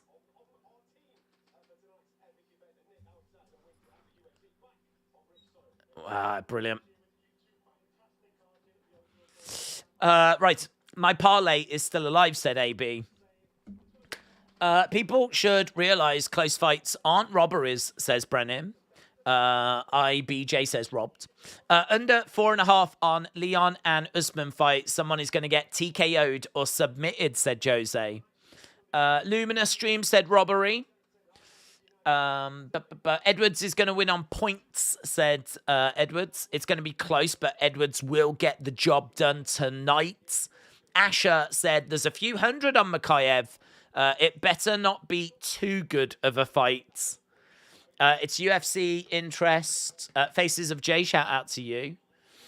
Yeah, Makayev. I mean, look, Makayev, a wonderful fighter. Wonderful, wonderful fighter. He is ranked 12th in the flyweight division, 3-0 in the UFC, 9-0 in his career. He's coming in as a -800 favorite. This is much closer than those odds suggest. Much closer. Philo is making his UFC debut, came through Contender Series. He's a power puncher, really great boxer. He's got good kicks as well. He's got good ground and pounds. He's big for this weight class. There is a lot to like about Fialho, a real lot to like about him. I do think Makayev wins. Makayev is a really, really great fighter. He's got very decent hands, threats with submissions. He chain grapples. He's got big power. He's very athletic. He's very explosive. He's got good guillotines. There's loads to like about Makayev, but I just don't think he's going to run through Fialho. I think Fialho looks like an interesting challenge, an interesting little test. So, but Makayev, because of how good his recent performances have been, is coming in as a -800 favorite. Fialho at +550. This is going to be our next fight. We are just having to wait a little bit before we get to it because They're doing a couple of fights each hour, and as we said, they're just going to break down, obviously, the main cards and talk about that for a little bit. Kian said, the reunion of Kevin and Sammy brought a smile on my face when Kevin hugged Sammy. I've got a bet on Usman, but I've got a feeling that Edwards could get it. AB said, I got it at minus 1,000. What, is that what it's at now? Is it at minus 1,000 now? Jesus. I do my research on a Thursday, so it's about 48 hours ago. It was minus 800. Makayev is minus 750 on DraftKings, said John. Let's go. Makayev said single Pringle.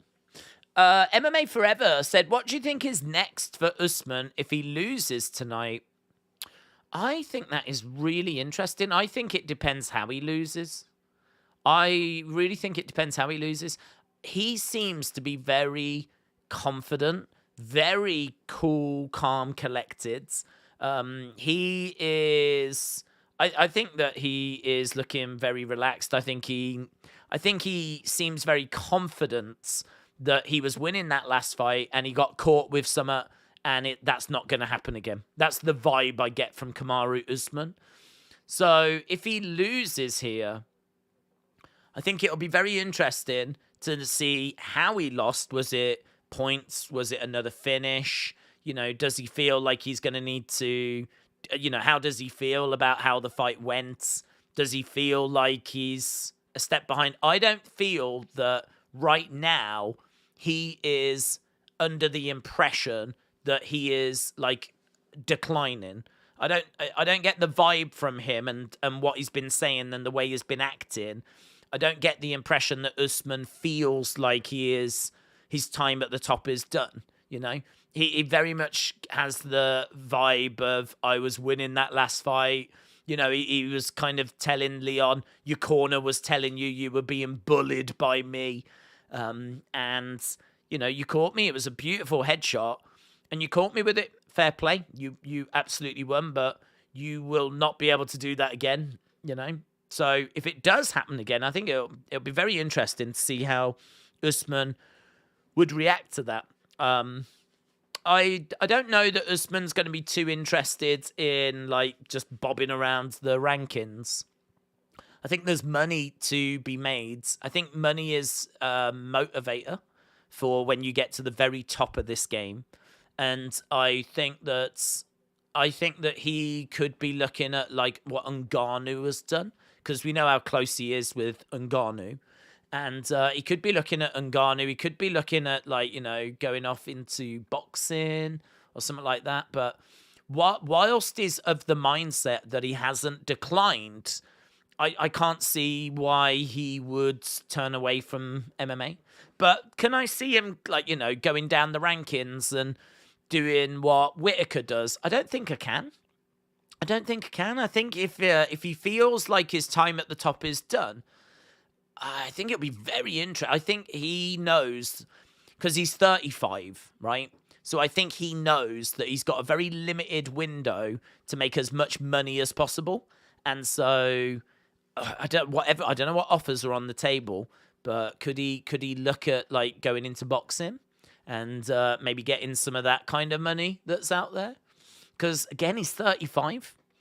I mean, if you are his age and you are going to start to move away from the title, you can probably make more money by leaving UFC. So I think it's going to be very interesting. I think if it's close and he feels like he was robbed because of, say, the British judges or something, we might see him sticking around because he might think to himself, I've still got plenty to offer.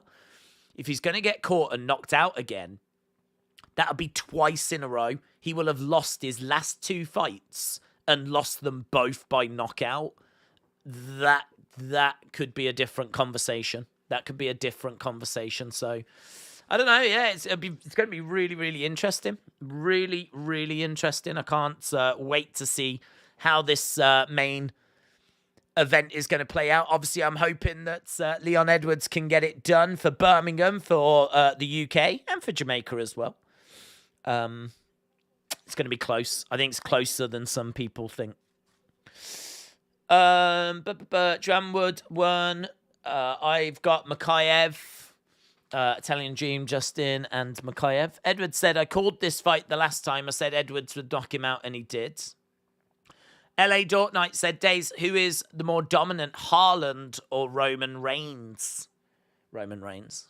Haaland's not even completed one season at Man City, has he? Whereas Roman Reigns has been champion for multiple years.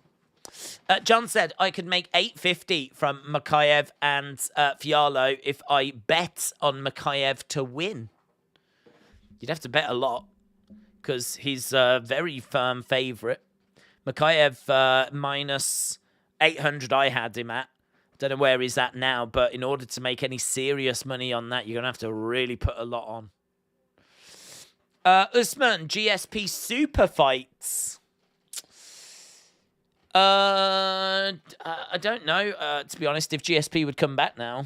I saw an interview with GSP where he sort of said he was done. I think he was open to... Do you remember when Khabib retired? I think I saw interviews with GSP where people were asking, like, would you fancy facing Khabib? Because it was expected that Khabib was going to call for that fight at the time. And GSP said he would be open to it.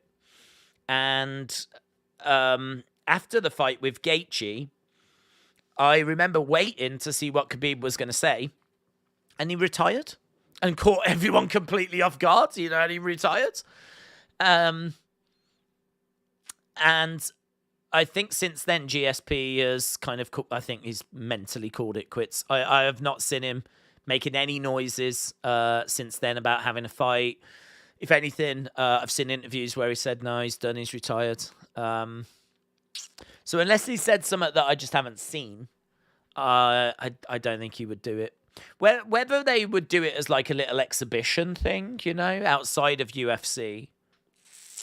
I mean, if the money's good, I mean, money's a great motivator. But I don't know. I think that ship has sailed. Who have you got in the boxing between Fury and Usyk? I have got... I think it's really close. I think it's really difficult. I think that that is going to be a closer fight than Tyson Fury thinks. Tyson Fury calls Usyk a middleweight, doesn't he? He thinks it's going to be pretty straightforward work. I do not think that at all. I think that Usyk is definitely someone that can cause Fury problems. He can get in, get his shots off, and get back out again. I think he'd be the most skillful fighter that Fury has ever faced. It all comes down to the size. And if Fury can make his size count, and he feels that he can. So I will go Fury, but I do not feel great about it. Having seen Usyk beat Joshua twice, I know that the game plan was wrong, but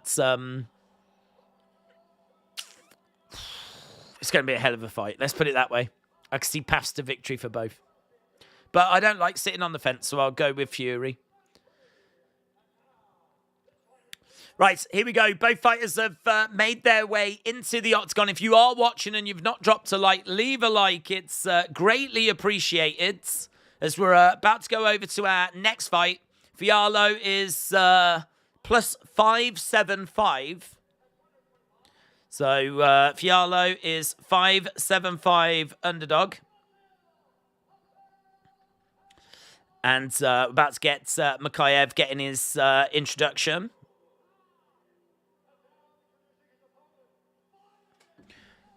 Massive cheer. Massive cheer for Makayev. We've got a fair few people in there already, but there's a lot of empty seats that are quite close to the octagon. Big cheer for Makayev. So crowd's starting to really make some noise here, which is great to see. GSP won't come back, said Big Random. The time has passed. Khabib was the only chance. Khabib respected GSP too much. GSP was his dad's favorite, and it was a lot harder. Big random shout out to you. Right, here we go then. About to get underway. Oh, hello, lights just went out. Okay, the lights just momentarily went out, which is very strange.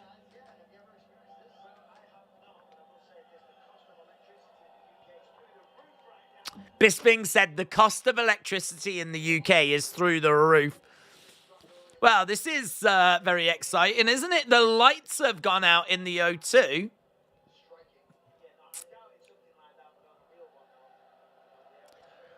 Okay, so the crowd's, I mean, all it's doing is firing the crowd up. And the crowd are laying away.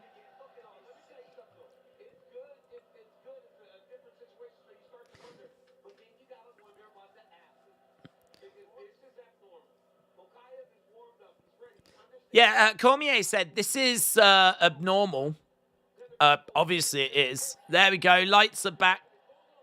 After a momentary distraction, Cormier saying, could this just affect the fighters?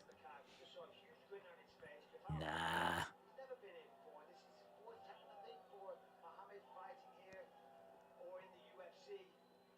Okay, both just getting themselves... Could you imagine, though, if the lights went out during the fight? I mean, it's one thing for it to go out, like, as they're doing, like, the intro and everything. But what if they were, like, mid-fight? I mean, damn. Low kick coming in there by Fiallo. Kick coming into the midsection by Makayev. Okay, we are underway then with this first fight on the prelims. Makayev ranked 12th in the flyweight division. Fiallo in the center. Fiallo making his UFC debut. Makayev just 22 years old. Just 22 years old. Low kick just misses there by Fiallo. Makayev teasing a head kick. Getting backed up a little bit. Low kick coming in there by Fiallo. Another low kick coming in. Makayev on the outside. Fiallo switching stances. Lovely kick there by Makayev as Fiallo goes down. We are at kicking range. We know that Fiallo has got excellent boxing. Makayev is very aware of that as well.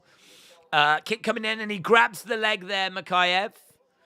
So Makayev keeping this, as we said, at kicking range. Comes in, heavy kick. Heavy kick and Makayev... Oh, guillotine applied by Fiallo. Makayev, I think, is all right here. We got really close. Fiallo just snatched the head. We're over by the side of the cage. And we're just having a little look at the moment. Fiallo grabbing the head of Makayev. Makayev on top of Fiallo. He's done well there, Makayev. He's managed to get out of it. He's managed to get round the back of Fiallo. He's got one hook in. Fiallo up against the side of the cage. Using the cage to ensure that Makayev can't get totally round the back. Shots coming into the side of the head by Makayev. He's on top of Fiallo. Fiallo tries to spin over onto his sides. Makayev round the back. Big heavy blows coming in. This is good work so far by Makayev. And he's trying to get that arm around the neck. He's looking for the choke here. He's got the body lock in. So the body lock is applied. So body lock is on Fiallo. Fiallo in a seated position as Makayev trying to get his arm around the throat of Fiallo. Just throwing in some shots. 24 shots to 3 at the moment. Not really much in the way of significant strikes. Now he's getting Fiallo down. He's keeping him down. We know that Fiallo is an excellent boxer. And Makayev has done a really good job of taking that away. Shots coming into the side of the body here by Makayev. Fiallo again seems to be trying to grab at something, but can't really find anything at the moment. Finds himself on his back. That's what he finds. With Mikhaev on top. Mikhaev in guards. And is on top of him at the moment. We've got an aerial camera shot as Mikhaev throws in some strikes to the side of the body. Fiallo grabbing at the neck, grabbing at the head of Mikhaev, but nothing to that. And here we go. Big, heavy blows coming in by Mikhaev. Mikhaev with brilliant wrist control. Wow.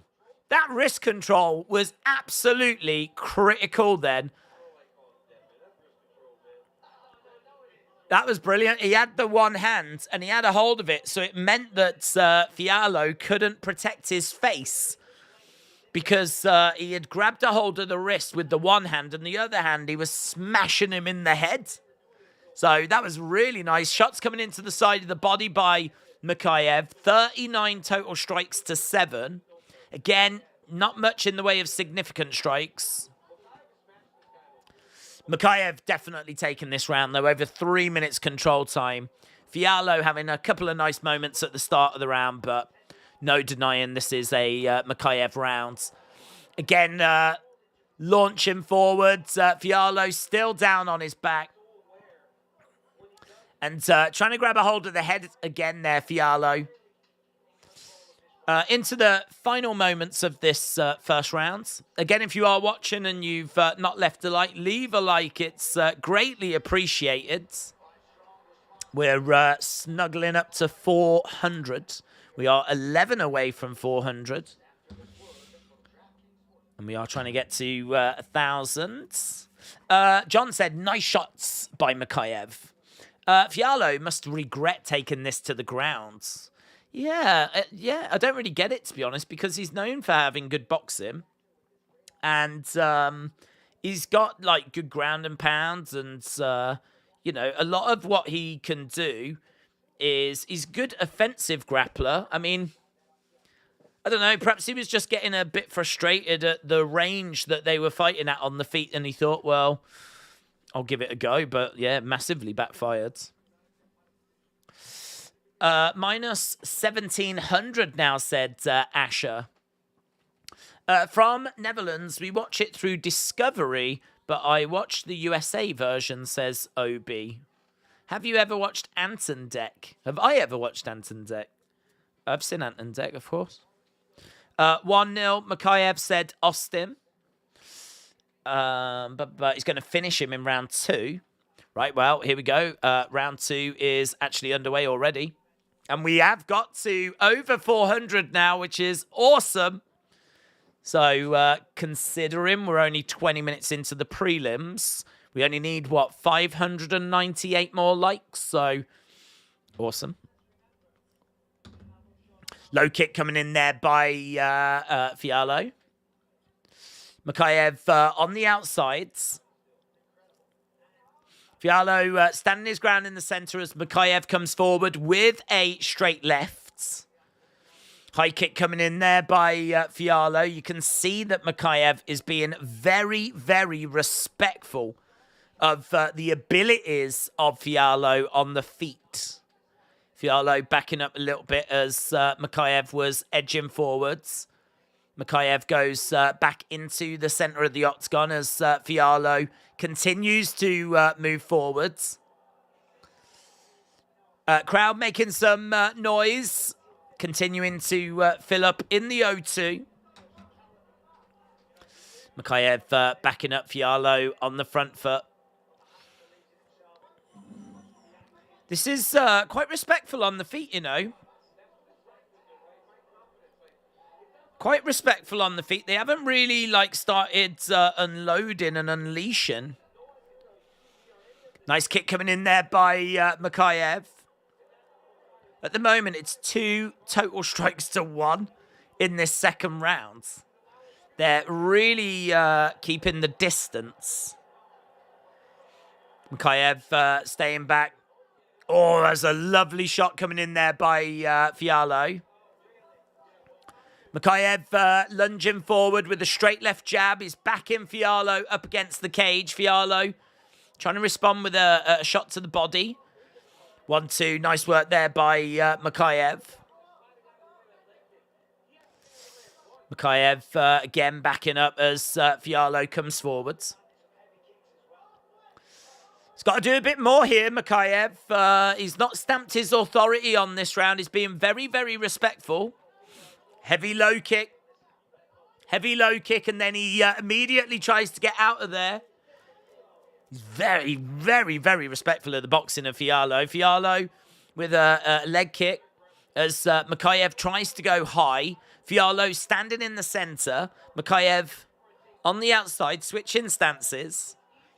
Trying to find a way forward as Fiallo edges forwards himself. Mikhaev circling round. Just 2 minutes to go, and honestly, it's 3 total strikes each. This has been a very, very quiet round. Shot coming in, jab coming in there by Mikhaev. Fiallo comes forward and responds with the left hand of his own that lands. We've got 1 minute 30 odds. And Mikhaev looking for a takedown. That is denied by Fiallo, but Mikhaev uses his power, drives Fiallo up against the side of the cage. He's got to do something here. He's got 1 minute 20, and there is nothing in this round. Nothing in this round at all. At the moment, it's 4 significant strikes to 3 in favor of Fiallo, but, I mean, it's absolutely nothing. They break apart. Final minute. Again, looking for a takedown. Grabs a hold of the leg. Manages to get round the back, but no joy. Fiallo trying to grab a hold of the heads. Mikhaev has managed to get Fiallo down on his back into guards. Shots coming into the side of the body. He's got to work. He's got to work.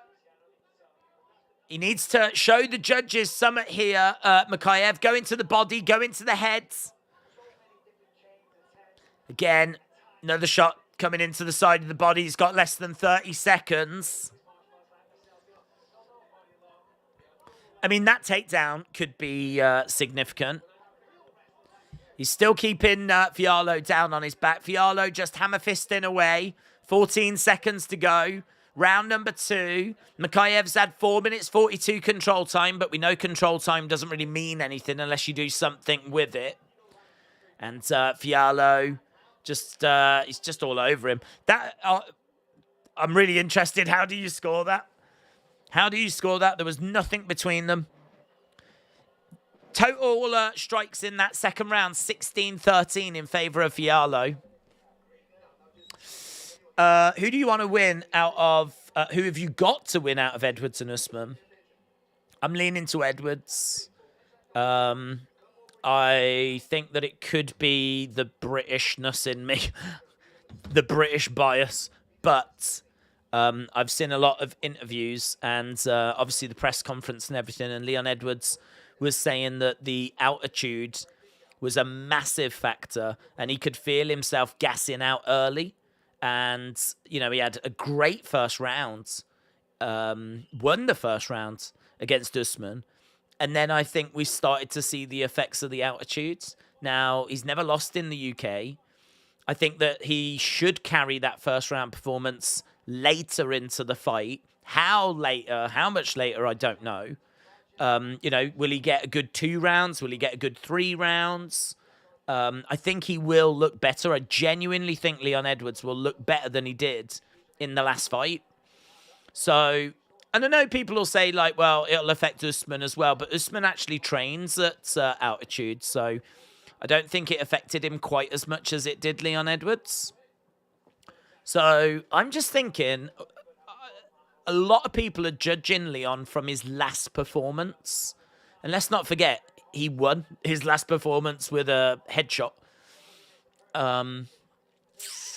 And I think he's going to look better here. And we're in London.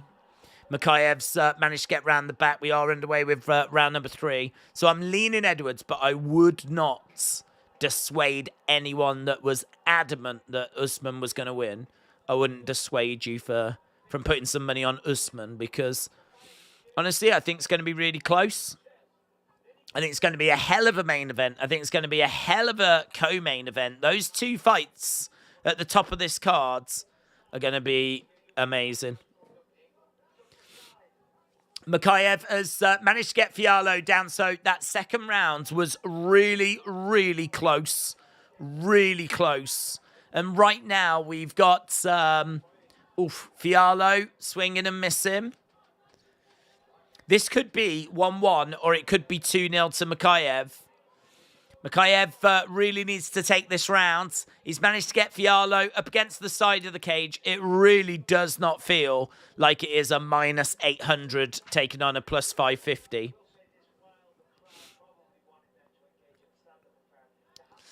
Right now, we've got Makayev wrapping himself around Fialho. Fialho is down. In a seated position. Makayev is round the back. Makayev, it's 1-1, said seating. Usman's head is a balloon, so he's at altitude a lot, said Durgan.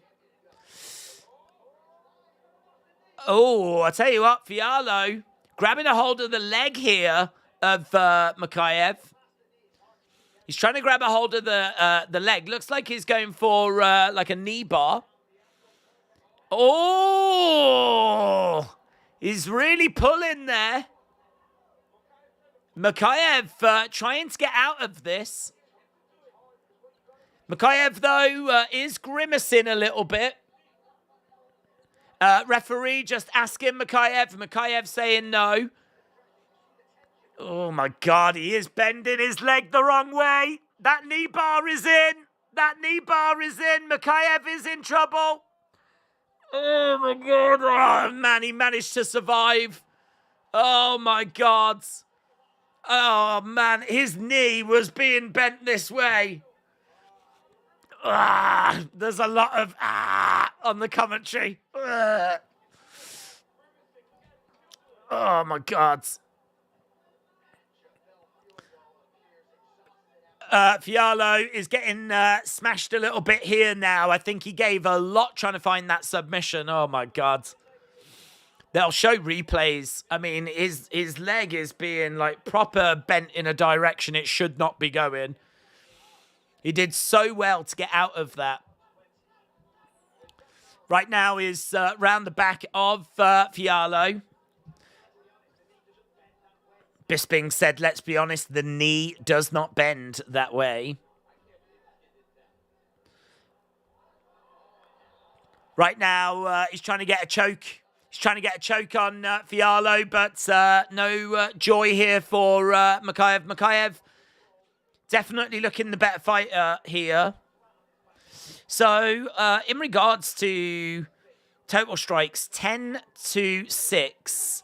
It's pretty much 1-0 on significant strikes. 3 takedowns for Makayev.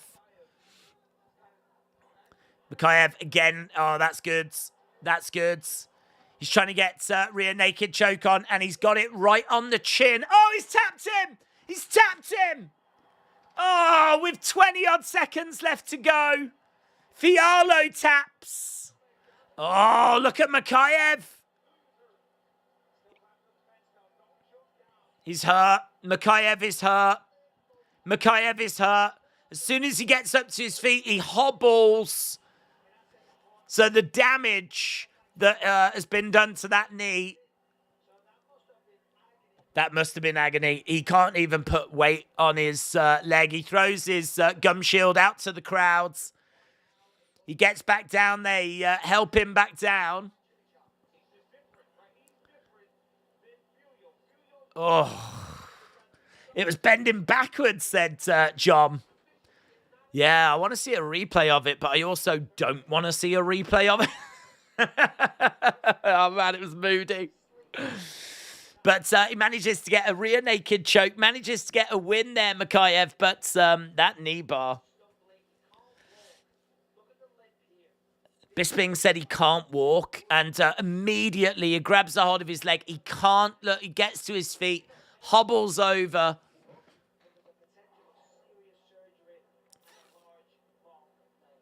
Bisping said there could be some serious surgery needed. There might be a long layoff.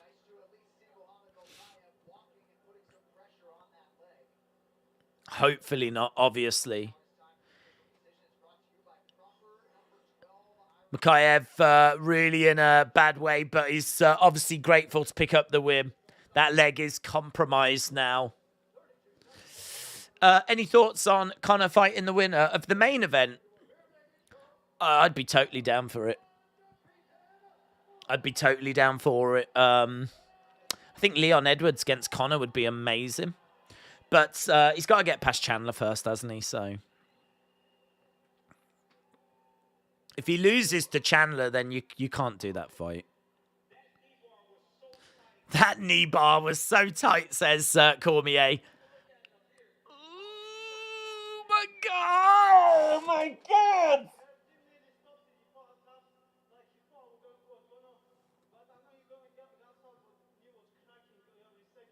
He said my knee was cracking.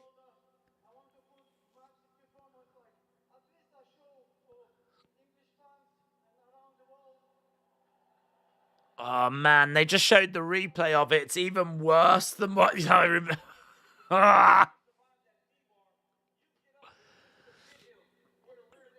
Yeah, I mean, that is incredible. For him to be compromised to the point where he can't walk on that knee and to survive that knee bar and find a submission of his own at the age of 22.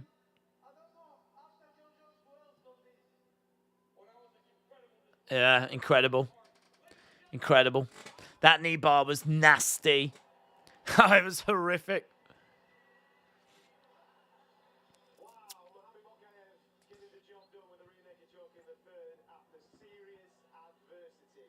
Oof.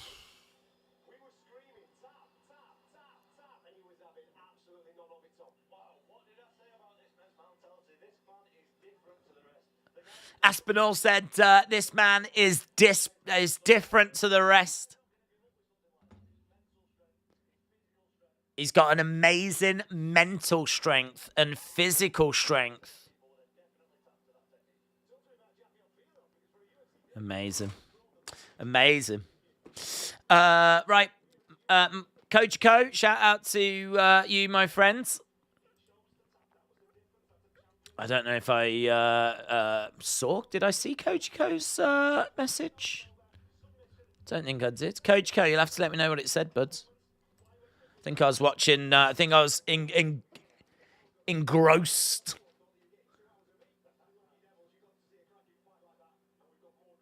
More cracking fights on the way. Yep, there we go then. Makayev picking up the win. Third round submission. So that was just the first of our prelim fights. Next fight coming up, I believe, is going to be Patterson, is it? Yes. Patterson against Asmos, who is, I believe, are both making their debuts. We should be going to that pretty soon. Red Panty Night for Leon, who is way bigger than McNugget. It's an easy win for Leon, says Matt. Aspinall back. Yeah, well, he is working with BT Sport tonight. So here in the UK, this is on BT Sport box office. And so there's just been a couple of times tonight where we've broken away from the UFC coverage and we've just gone to like a panel. And they've got like a sports presenter, host, and Tom Aspinall up there. And they were just chatting to him about Makayev because obviously he knows him very well. So we've just done that a few times. But apparently he's in a much better place now, Aspinall. Obviously last time we saw him, he picked up, I think, was it his leg that gave out, his knee that gave out. So, yeah, he's well on the road to recovery. He should be coming back relatively soon. Retribution said Makayev came into the fight with an injured shoulder, faced adversity with a brutal leg lock, and still pulled off the win. Great heart and determination. British Lion. Knee cracking fights on the way, said Durgam. Got to question why Paddy the Baddie is not on this cards. I honestly don't know the answer to that. I don't know why Paddy's not on this cards. I mean, you'd think it would be a no-brainer. Yeah, don't know. Genuinely don't know. Has anyone asked the question? Apparently, I believe Molly might be injured, but I don't know if anyone's asked Dana as to why Paddy didn't make it. You'd think that would be an absolute no-brainer to put Paddy on this. Do you think the rumors of Usman has had a knee injury? Yeah, well, that's been circulating, hasn't it? That he's got a knee injury. He's certainly not giving anything away if he has. I wouldn't be surprised if it came out after to be true, to be honest. I wouldn't surprise me if afterwards it gets confirmed, so there probably is some truth to it. I mean, there was rumours doing the rounds that Colby was going to be the stand-in fighter, and even Leon and Usman didn't know if that was true, and then it turned out to be true. Now, obviously, we've got rumours doing the rounds of a knee injury for Usman, so I can totally believe that being true, or will prove to be true. Paddy Gaethje, if Gaethje wins. Paddy's had a foot op last week. Oh, has he? I didn't know. That's interesting. Well, there we go then. No point asking, is there?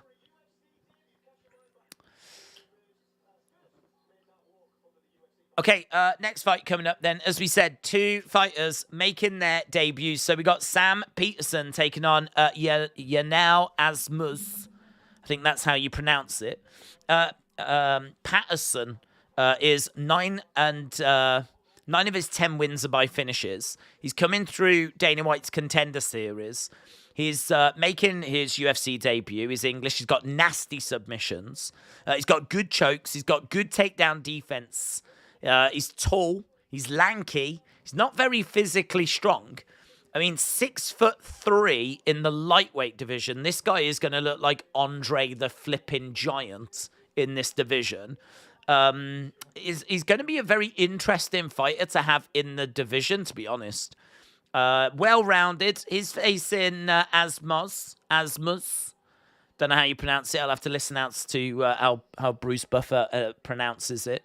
He's coming from the PFL, and I don't know much about him, but I know that his grappling is meant to be okay. I know that he likes to grind away and look for takedowns. I know that he's got big kicks and he's got a really fast head kick as well. But as we said, this is two guys making their UFC debuts, so it's a tricky one to have a read on. But I can tell you that Patterson is minus 280 favourite. It's because Paddy has been eating too much. Right. Put in your thoughts on this one then. Patterson versus Ashmos. Which way do you think this one is going to go? Does anyone know much about Ashmos? He's undefeated. He's making his UFC debut. And he's finished 5 of 6 wins. 3 by knockout, 2 by submission. Usman is going to kill in the first round. He is mad, said John. Paddy said the O2 was too small for him, said Matt. Paddy doesn't want to pay the tax, said Wrestler. Reminds me of Drew Gulak.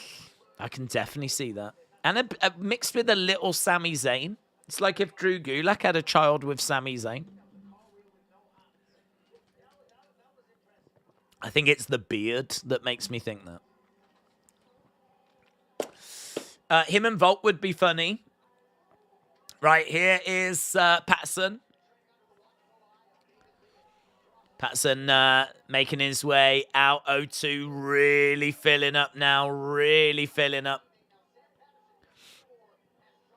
So Patterson fighting out of Watford, England. One of 4 active English UFC lightweights. It's brilliant to see British MMA really starting to find its feet. It's took a long time. Definitely we've played catch-up, but and we're still playing catch-up, of course.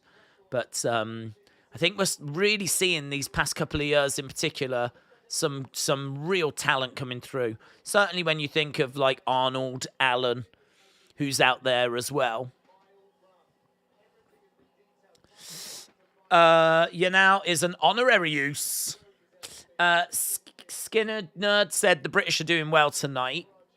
I do think, though, if we're going to be honest, I do think some of these fights for the British fighters are designed to make them look good. Some of the opposition is not what you would call high level.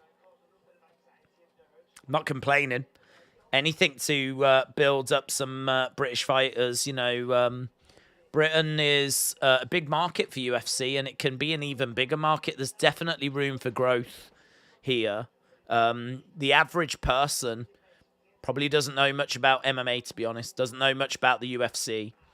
You know, if Tyson Fury is fighting or Anthony Joshua is fighting, like, pretty much everyone knows about it. I'll have people, like, family members asking, like, you know, oh, how do you think it'll go, whatever. No one ever talks about cage fighting. So it just hasn't quite broken through yet. Conor did a massive, played a massive part in bringing more people in, but feels like we need another Conor or another couple of Conors to kind of really, do you know what I mean? Like, hit the mainstream. It's sort of there or thereabouts. It's definitely grown. But that's why it's so great to see so many British fighters coming through, because there's definitely room for growth. Days, are you from the UK or US? I'm from the UK. Come on, Patterson, said Retribution. Prelims just starting. Main card won't start. Yeah, main card in an hour and 15. If you are watching and you've not left a like, leave a like. It's greatly appreciated. We are on 437, so we've still got a little way to go. We need another 500 and... So, yeah, if you are watching, leave a like as we continue to try to get to thousands. It does make a big difference, and it is obviously greatly appreciated as we're going to fight number 8. Second fight on the prelims. We'll have a little look as well, see where we are with the Tapology stand-ins after this. Here we go then. 2 fighters making their UFC debuts. Look at the size difference. Ashmu's trying to come in and touch gloves, but Patterson wasn't interested. Patterson is tall. He is big. That can count against him when he goes down.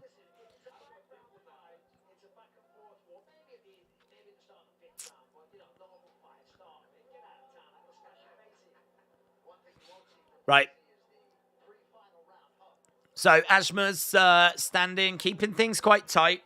Patterson is obviously going to have a good reach here and should be able to just throw in like some kicks. And kick coming in there by Ashmas, and he slips over, goes down. Kick coming in there by Patterson, but Ashmas is just out of range. Patterson is, as we keep saying, 6'3", very, very big for the lightweight division. But if you've got such a big frame, oh, Patterson gets caught. Patterson's getting smashed. Patterson is still in it though. He's trying to cover up. Referee has ended it. Referee has ended it. Ashmas has smashed Patterson. Damn. David just killed Goliath. David just killed Goliath. He caught him. Down he went.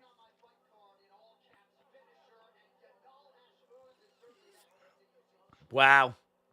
Patterson trying to get up to his feet, and he's really... I think the ref's telling him to take a seat. I don't think he quite knows where he is. Does he still think he's fighting? He's confused. Look, they're really trying to help him here. He really doesn't know where he is.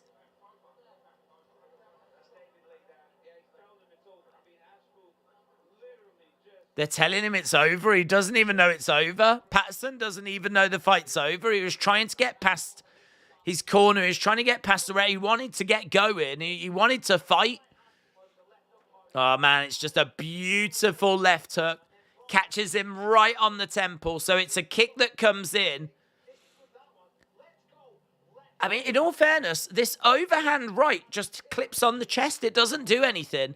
But Patterson leans back, and as he's leaning back, this big hook shot comes in, smashes him in the temple. And I mean, it's game over then because he goes down, and Ashmas just jumps on top of him, starts pounding away. But what's more interesting is Patterson's reaction, where he's like desperately trying to continue with the fight, and he's like trying to get past the ref, trying to get past his corner.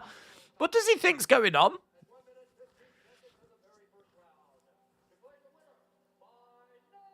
He was really confused, though. He was really confused.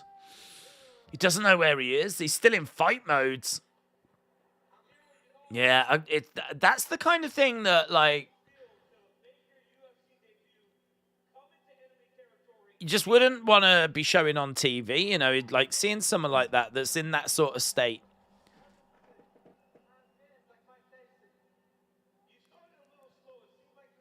So Ashma's 4 wins by knockout. His record is now 7-0. So Cormier's just doing an interview, and he's saying, like, seemed to take you a little bit of while to get going. He was like, yeah, I was just trying to feel it out. That left hook, man. It is absolutely lovely. Absolutely lovely. That's going to be gutting, man, for Patterson, isn't it? That's going to be gutting. I mean, for that to happen anywhere is going to be gutting, but I've got to think he's probably got friends and family that are going to be in the crowd, you know? Let's have a look at the top 10 on Tapology then. So far, we've got King Chris, Paul 20102, Hayden Garrett, AWS88, and Louis Willis in joint 7th. We got Dort Knight in 6th. Then in joint 3rd, we got Paulie Sino. We got MMA Buff Betts. And we got Cal Hogan. In 2nd place, we've got Nosta75. And currently leading in 1st place, Kevin 1990. So that's how we're doing with the Tapology group at the moment. I can see Primal Fear wants to join, and you have been accepted, my friends. So over 260 people playing in our group on Tapology. So amazing. Right, two prelims down. We got 2 more to go. We're just over 50 away from getting to 500. Exactly 50 away now. We'll be at 500 likes as well.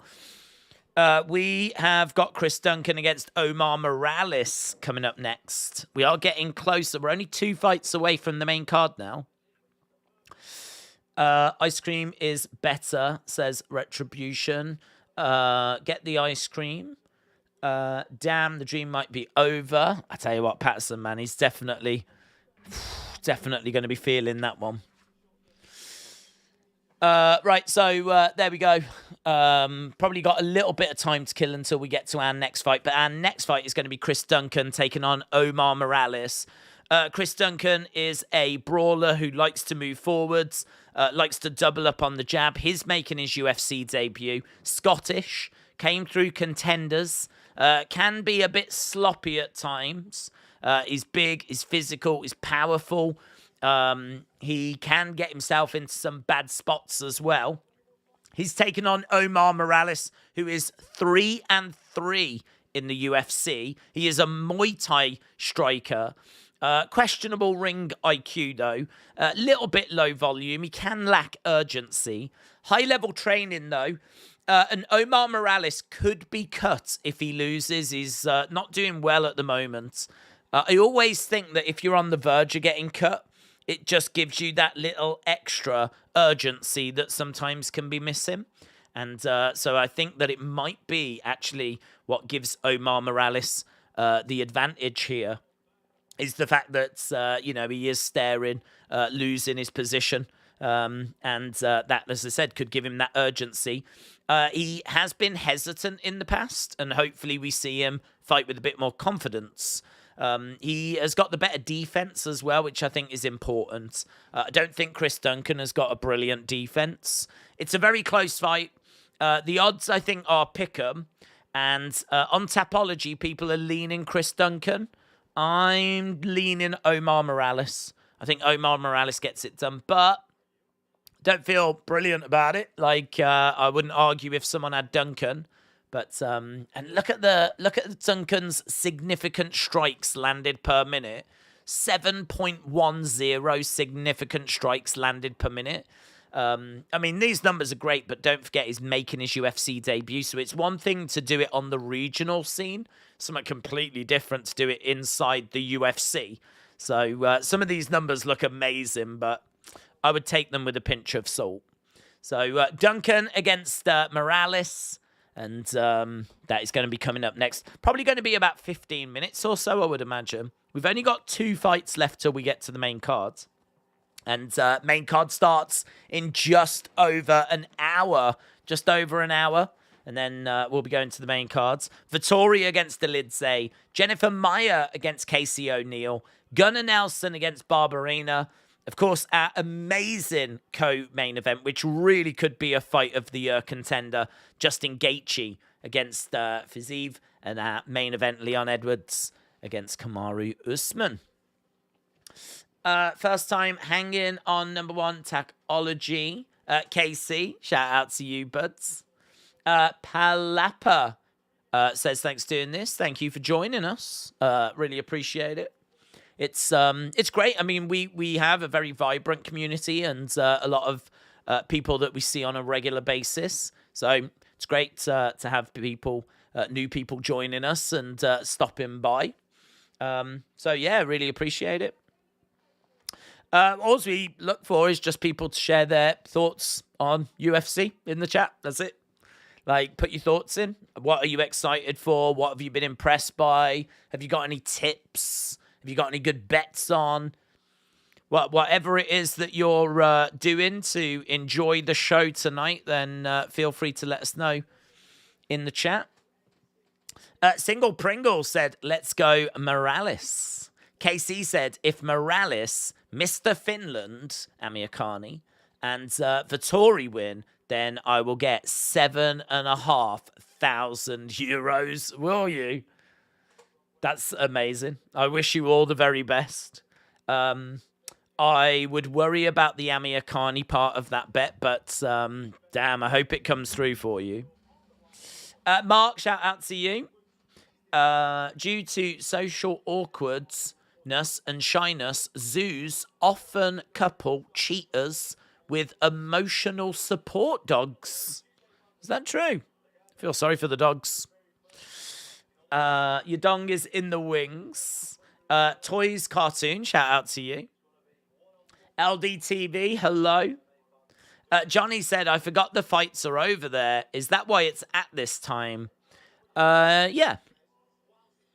Yeah, it's a bit earlier than, well, very early compared to what we normally get. But here in the UK right now, it's just coming up to 8 o'clock.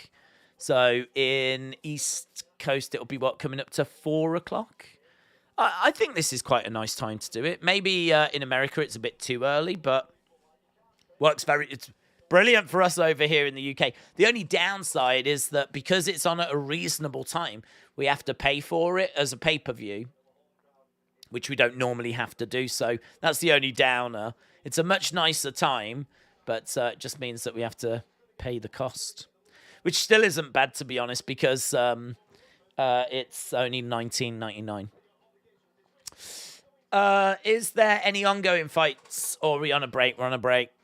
We're on a break because and we do 2 fights an hour now. So we've had our 2 fights for this hour. Next hour, we will have another 2 fights. They'll probably go to those fights, 5-10 minutes into the hour. So probably just got a few minutes to kill. We are just at a bit of a pundits panel at the moment. They're talking about the main event and they're showing the weigh-ins.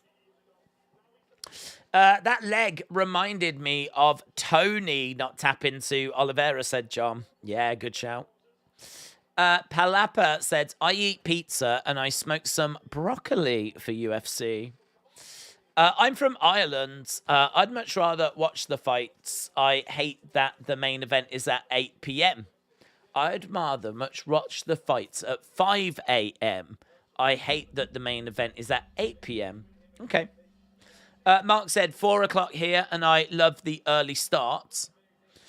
John said, Guzman underestimated last fight. Now he will get Usman underestimated the last fight. He'll be knocked out in the first round. But James Chadwick is Tom Aspinall's brother. When do the commentators eat? Commentators, they like now if they need to go to the bathroom or something, like they've got the opportunity to run off quickly now. But to be honest, I think most of them, when they're just out there, probably just stay out there. But there is moments where we go to video packages and we go to other pundits and we go to backstage interviews and whatever. So it's not like the commentators are like talking all the time. There's just a graphic on screen right now for Duncan and Morales. So we should be going over to this relatively soon. Toys Cartoon said it's midnight for me, but I've got to stay awake to see the main cards. Crypto said, how much time is left till the main event? Long time. Long time, because we've got an hour of the prelims left. And then as soon as we're done with that, we've got a 5-fight main cards. Obviously, the main event being the last of those. So main event is going to be, I reckon, about 3 hours from now. Just as a rough guide, roughly about 3 hours. Might be a bit more. Probably won't be less. Probably might be a bit more, though. But I reckon we're looking about 3 hours from now. We'll be at the main event. I don't mind. We don't have to watch 30,000 adverts, says Palapa. I'm glad we can watch it so I can watch the boxing tonight, said Donald. Who's boxing tonight, Donald? I haven't actually seen what fights are on tonight. Is there a big fight on tonight? Days from the Chiplets. Hello, Rodney. Hope you're well. Mrs. Chiplet is at home with pizza for the main event. Very good. Very good. William said rhinos are better. Dortnight said, I don't know how the fighters... I don't know these fighters. I'm going to pretend it's one half of PJ and Duncan. Okay. Taran said Fiziev is going to win. We are still with the pundits at the moment. So the final 2 prelims we've got coming up is Duncan against Omar Morales. Main event of the prelims is going to be Jack Shaw taking on Makwan Amirkhani. So we've got those 2 fights coming up on the prelims. Then we go to the main card, and that's when things are really going to kick off because we've got Marvin Vettori, an excellent, excellent fighter, and Roman Dolidze. This is number 4 against number 9 in the middleweight division. Then a fight that I'm personally looking forward to with Jennifer Meyer against Casey O'Neill. That's in the women's flyweight division. That's number 8 against number 12. But Casey O'Neill is only 25. So against Jennifer Meyer, who's 34 and has been competing for championships. So it's going to be a real test for Casey O'Neill. Then we've got Gunnar Nelson against Brian Barberena, which I'm not that fussed by, if I'm being completely honest, but should be a fun fight all the same. And then we get to the main event and co-main event. So this is where we are in regards to the evening. We've got a couple of fights to go, and then we get to a pretty tasty main cards. Days versus Joe Rogan. I'd mess him up, mate. I'd absolutely mess him up. Conte has just let rip on the board. He didn't hold back, says James. What, did Tottenham lose or something?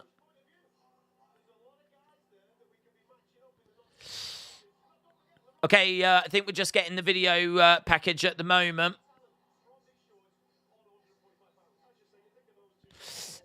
My bad boxing next week. Duncan hits really hard, said Brad. Right. So they're just praising at the moment, the pundits, just talking about like the amount of talent that's coming out of the UK and just saying that, British MMA is looking as strong as it's ever looked at the moment.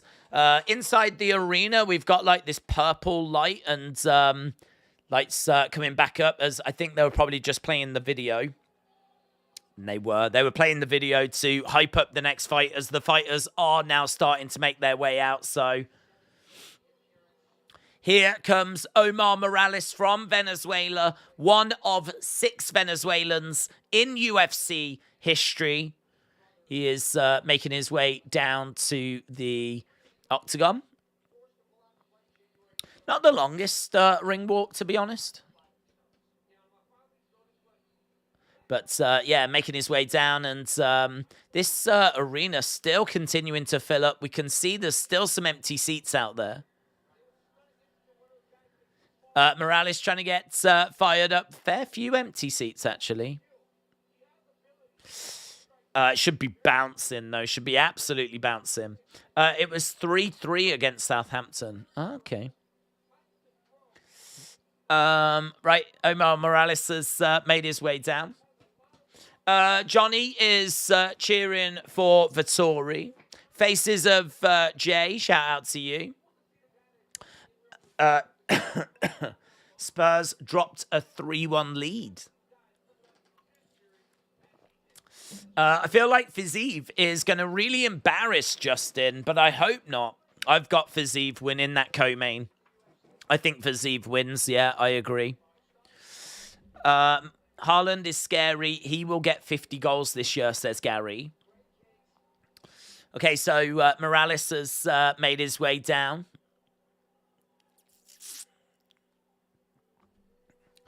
And here we go. Chris Duncan comes out looking very focused. Chris Duncan making his UFC debut, 29 years old. 9 wins, 1 defeat. Actually, I don't know what the betting odds are here, because last time I saw they were operating at about a pick'em.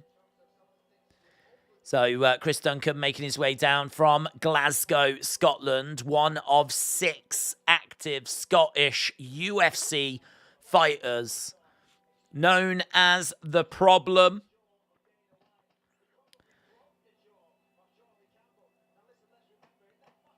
He comes down and let's go Morales, said Single Pringle. You need to win this. Manny Pacquiao is planning to fight on June 3rd against Conor Benn, said Damien. That'll be good. Mubba said Usman versus Edwards when? In about 3 hours, maybe just under, but roughly. The fighters favoured Justin for some reason. The bookies favoured Fiziev, and that's alarming because they often know. I've got Fiziev winning. Back-to-back wins for Chris Duncan, making his UFC debut. He's finished 8 of 9 wins, 7 by knockout. Got a UFC contract on Dana White Contender Series. And he's going to be stepping inside very, very soon. Tottenham drew 3-3. If they beat us to top 4, we won't believe it. Yeah, I mean, I don't think, just talking about Tottenham, I don't think Conte is going to be staying past the summer. I don't think they necessarily want him, and I don't think he wants to be there. Might as well see out the end of the season. I mean, we're almost into April. What's the... I don't know, does he get more money if he gets fired or something? It's all gone a bit sour, isn't it? It wasn't long ago people were telling me that he should have been the Man United manager.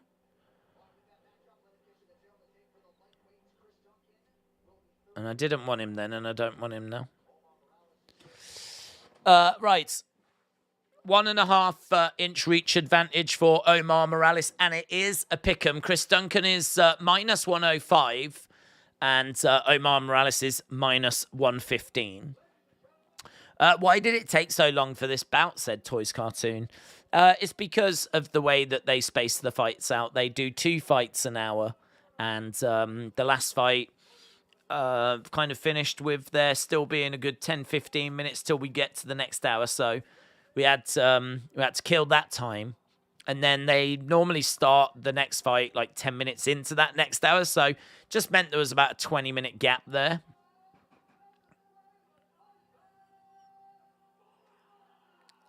So here we go then. Intro time. Levy wants Poch back, said James. Good reaction for Chris Duncan. Really good reaction. Whenever there's been an 8-year age gap, the younger fighter wins 66% of the time. And that is exactly what we've got here. Omar Morales is 37. Chris Duncan is 29. Okay, here we go. Do you think Fiziev Gaethje goes the distance? I'm going to lean towards no. I think they're both going to bring fire. Neither are going to hold back, so I'm going to say no. But it is only 3 rounds as well, which is a bit of a shame. It is a shame, because if it was a fight night, and it was the main event of a fight night, it would be 5 rounds. But because it's the co-main on this card, it's 3. Right, we got Morales stepping into the center. Duncan looking for heavy leg kick. Lena, shout out to you. Appreciate the support. Hope you are enjoying the action tonight as we're sneaking our way towards the main card. 50 minutes, and then we'll be at the main card. If you are watching and you've not left a like, leave a like, as the action in the fight at the moment is a little bit slow, you can see from the numbers. Low kick coming in there by Duncan. Omar Morales on the outside.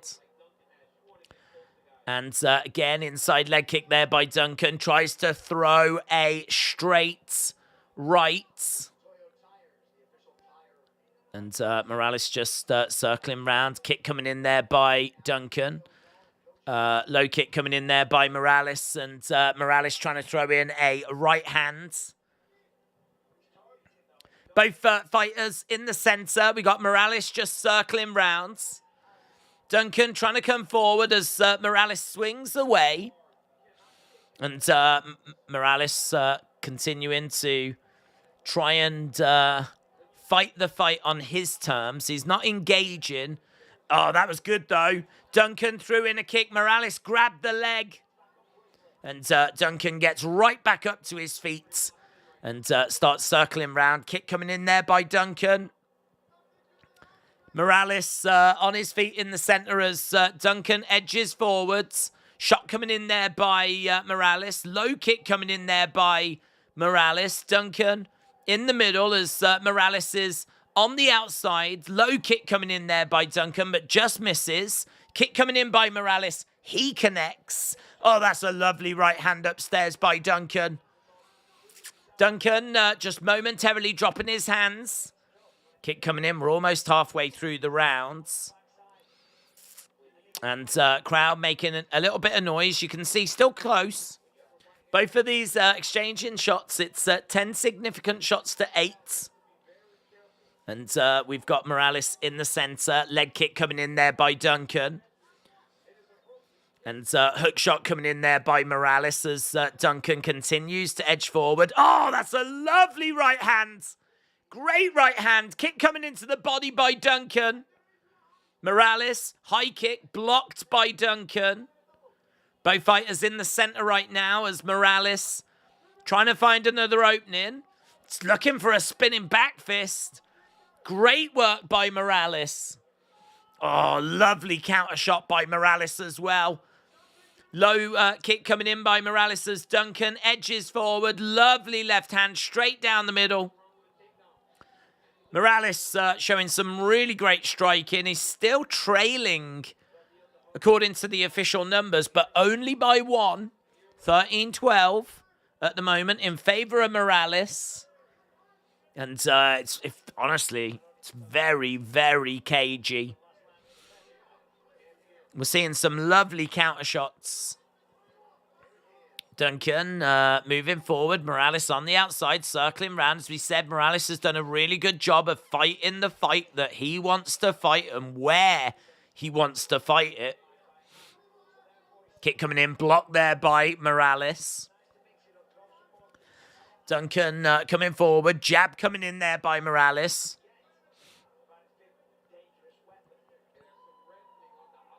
Couple of shots coming in upstairs. Oh, he's catching him. Catching Duncan. Uppercut. Duncan rocked. Duncan stumbles forwards. Oh, and now Morales has been caught. Morales saying no, no, no. Low kick coming in. There was a lovely uppercut that came in. And Duncan seemed to stumble. But as he stumbled, he grabbed a hold of Morales. I definitely think Duncan was momentarily out, but he managed to bring himself back around, and then he threw a big shot that rocked Morales. Fireworks at the end of this one. Fireworks at the end of this. And there we go, end of the round. I tell you what, that's a tough one to score. That is a tough one to score, even though these numbers have got Duncan up by 2. I can't say that it's necessarily looked like that. Some of these are just little leg kicks, as you can see. Like 13 of Duncan's shots were leg kicks. That's a lot of leg kicks. That could be a big problem for Morales because it could be doing some serious damage to those legs. 13 leg kicks is a lot of leg kicks. Wow.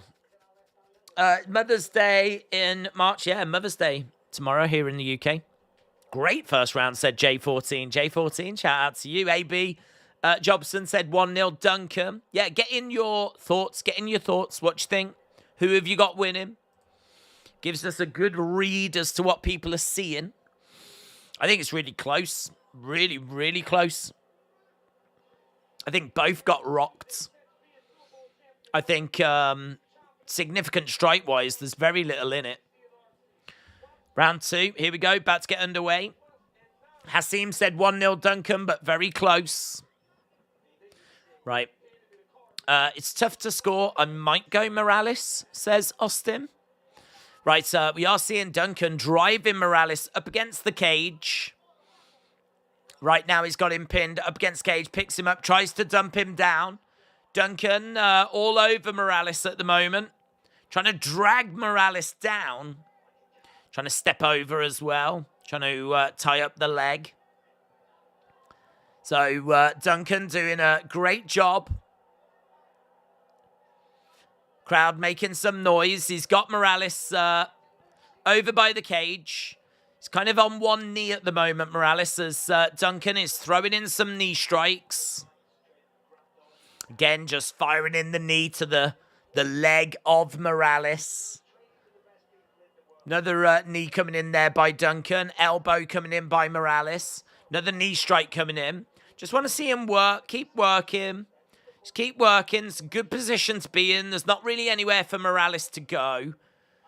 And Duncan trying to take that leg away. He's trying to get the hook in. He's got the one hook in. He's still got Morales down, so he's smothering him at the moment. So not the exciting striking exchange that we saw in the first round. Right now, we're seeing clinch work up against the side of the cage. Knee strike coming in there by Duncan again. And he's just got him pinned up against the side of the cage. I need to watch the fight, said Nika. What a finish to that round, said Brad. It was great. Really fun. Good work there by Morales to manage to get away. He was in a bad situation there, and the clock was really starting to run down. So he's managed to get back up to his feet. Just seeing UFC 288 being advertised with Sterling and Cejudo. Jab just misses there by Duncan. Total shots 35 to 23, 24 to 22 on significant strikes. We're in the center, and it's quite cagey. There's not much in it. Low kick coming in there by Duncan. Morales staying on the outside. Another low kick coming in there by Duncan. Hook shot coming in, but a lovely counter there by Morales. Ooh, I tell you what, it seems like Duncan's a bit compromised. Just had a little stumble there, and his leg is quite red. He's only had 4 leg kicks, though, so I don't know why his leg is seemingly as compromised as what it is. But Morales... Oh, lovely kick to the body there by Duncan. And again, Duncan grabbing Morales, driving him up against the cage. Got 1 minute 40 left to go. So far in this round, Duncan, 18 shots to 7. In regards to significant strikes, it's 7 to 5. Duncan managed to get a takedown as well. So I've got to say this is a Duncan round at the moment. So he's managed to drive Morales up against the side of the cage. It's funny how Morales' left side is filled with tattoos, but the right side isn't. Right, we've got Morales on the outside. Duncan standing his ground. Morales has defended 6 of 7 takedown attempts. High kick, trying to land. Knee strike coming into the body there by Duncan. Morales driving, trying to drive his way out, but Duncan grabbing him and just pushing him right back against the cage here. Just over 30 seconds to go. 19 total strikes to 8. 1 takedown to 0. 7 significant strikes to 5. Numbers looking good for Duncan in this round. The break apart again. 20-odd seconds to go. It's not got the excitement or the fireworks that we saw in the last round. Again, we've got Duncan circling around. Morales standing his ground in the center. Both fighters just looking at each other. A bit of hesitancy. Morales comes forward. I think he gets caught with a knee. And there we go. End of the rounds. 28 leg kicks, said Mitchell. That's what was attempted. 18 have landed, but even that is still amazing, to be honest.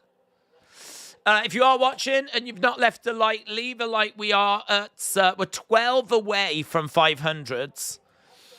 We've got, 39 minutes to go until we get to the main card. So definitely is appreciated if you haven't left a like yet. Joshua said so close to 500s. I think I'm going to go 1-1, said Austin. It's a good fight, but I'm going to go 2-0 Duncan, said Hassim. Gary said Morales should have had some iron brew before he got in the ring. I'm fairly confident that coming from Scotland, Duncan will have had some iron brew. Before this fight. It's probably running through his veins. Right, here we go. Round number 3. Francis said that's Omar rounds. Here we go. Third round.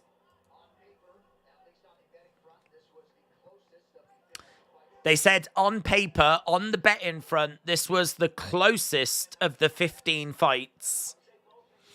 Right now, Duncan is -125. Morales is -105. Live odds would suggest it's 1-1. Duncan, leg kick. Duncan again, edging forward. And he's just got the live odds edge as well. Kick to the body there by Duncan. Inside leg kick there by Duncan. 1-2, straight down the middle. After a wild first round, Duncan might have squeaked the second. Ryan Fredericks got it 2018. Duncan. Combat Pressers got it 1-1. These rounds are really close. Oh, lovely leg kick there by Morales and Duncan. His leg gives out. Duncan drives Morales back against the cage. So we're seeing more of the same here by Duncan. Driving Morales up against the cage. Grabbing Morales' leg. Morales goes down. Duncan trying to grab a hold of the heads. And at the moment, we're down over by the cage on one knee. I went shopping. I brought the new WWE game. Very good. Enjoy it. Mitchell said, this fight is so close. But main card usually starts at about 10 for pay-per-views. Yeah, it starts in 35 minutes. Definitely a different one this week. What would it start in earlier? Much, much earlier than usual.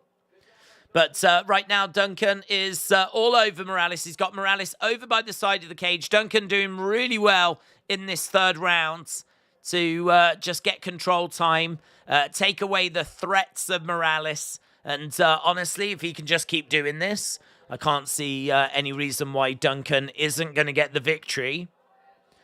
So Morales, though, knows that he can't just afford to accept this. So he is going to need to do something. John Anik said he knows that he's got to go. Yeah, he is. You can see that the determination on Morales' face. He's trying to get back up to his feet. That's a lovely, lovely work there by Duncan. Duncan keeping Morales in a seated position. Trying to tie up the legs a little bit here. Trying to drag him down. Just work him. Just working. Just taking time out of the fight. You still want to see him do something, though.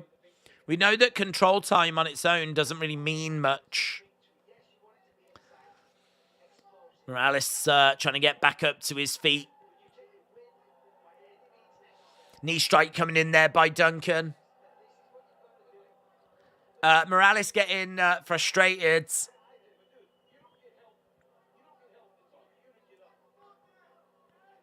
And Duncan again just pulling Morales down. Morales trying to get back up to his feet. He's only got 1 minute 20 to work. Bisping said this isn't the best thing to watch, let's be honest, but it's could secure Duncan the victory. What's been your favourite fight so far?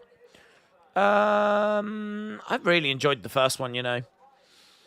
I really enjoyed the first one. I really enjoyed Veronica Hardy.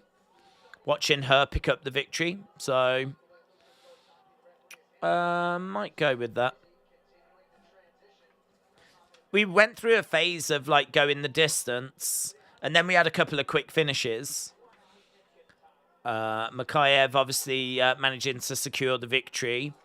Patterson, that was pretty quick, wasn't it, in all fairness? This one hasn't been... There's been some moments in this fight, but I don't think this has been like a stellar fight. If someone wasn't into the UFC, I don't know that you'd put this on and try and convert them. Morales trying to throw in a low kick. We've got about 10 seconds left to go. Mitchell said the ref should have stood him up. Duncan trying to get a takedown, and he gets it. I feel like this is going to be, for me, probably 2-1 Duncan. I think Duncan's going to get this. Both guys sat up against the side of the cage, just sharing a few words as they both get back up to their feet. Duncan thinks he's done it as well. Yeah, not a classic. Not a classic. Not much to get too excited about. Bo said 3 wins off 15K. Mega Monkey said 2-1 Duncan, but I wouldn't be surprised if it was 3-0 Duncan. Aaron said people like Duncan should be spat on after a fight like this. Not my words. Hasim said, I think judges will score it split, but I'm confident Duncan won 29-28. Rajesh said Duncan made that fight boring. Austin said 2-1 Duncan, I suppose. Legend Killer said decision time. Thought Knight said I'm struggling on Tapology. It's how it goes sometimes, but it's how it goes. Right, we're just going to wait for the decision on this one. This was the co-main of the prelims. Got one more prelim to go. One more prelim to go, and then we're at that main cards. Wrestlers really ruin the UFC, said T995. I know wrestling is a martial art, but it's MMA, for God's sake.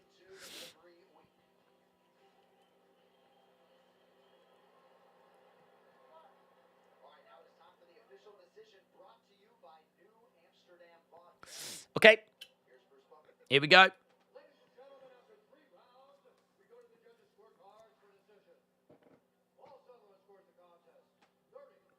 30-27. 30-27 Morales. 29-28 Duncan.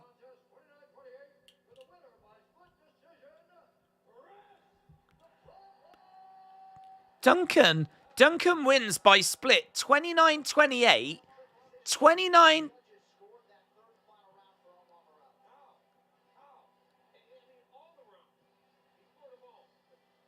One of the judges scored every round for Morales. Cormier's like, how? How did they score not only just that last round, but every round to Omar Morales? 30-27 to Morales, one of the judges. Man, I mean, it doesn't matter. I mean, like, Duncan won. And honestly, it was so close. If Morales had won 29-28, I don't think anyone would have been that surprised. But 30-27 every round. Doesn't. How do you give that 32? I don't know.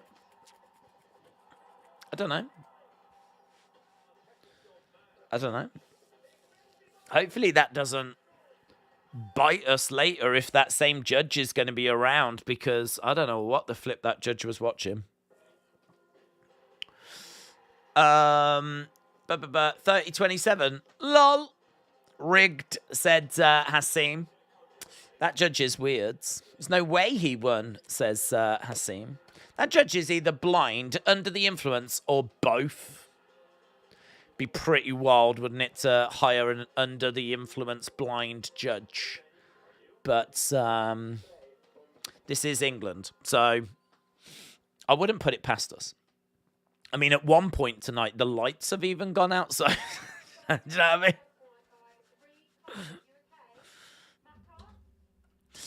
Right, don't let it go to these crooked judges, says Vicky.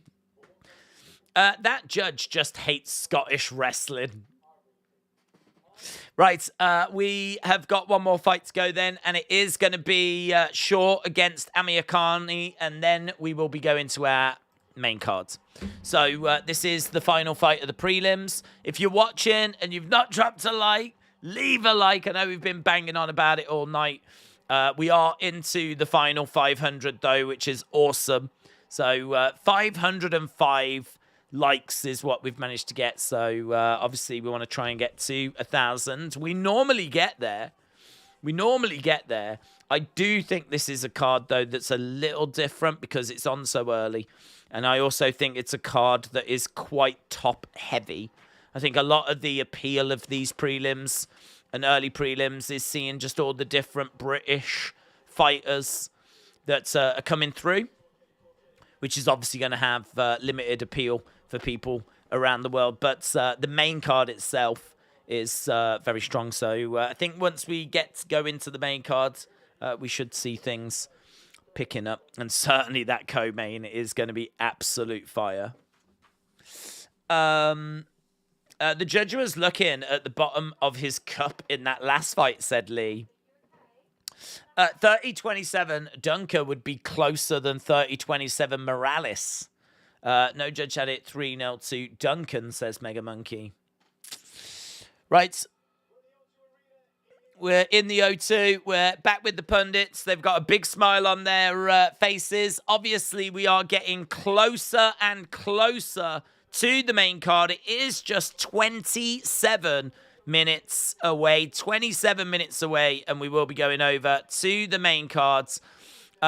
We have got... I don't know if these are the next fighters. Yeah, next fighters making their way down.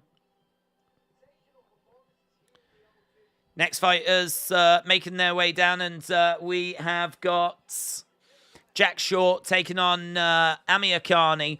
Jack Shaw is a great grappler. He's got forward pressure. He's got really good low kicks. 5-1 in the UFC. He is from Wales. He is very position over submission. He's got good jiu-jitsu. He's got good ground game. He's got really great cardio.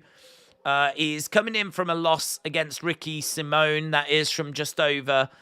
Well, it's just under a year ago, actually. He's got good cardio. He's going to have to try and survive an early threat. Amir Khani is very good in the early parts of fights, but then he tends to fade badly. He's got big question marks around his gas tank. He has got good wrestling. He has got good flying knees, Amir Khani. But he's lost plenty of fights in the UFC. Jack Shaw is definitely capable of getting a win here. Amir Khani is 2-5 in his last 7. He is 7-6 in the UFC. He's 34 years old. Jack Shaw is 6 years younger. He's got better cardio. He is someone that's got good jiu-jitsu ground game. He is someone that's got good low kicks, forward pressure, as we said.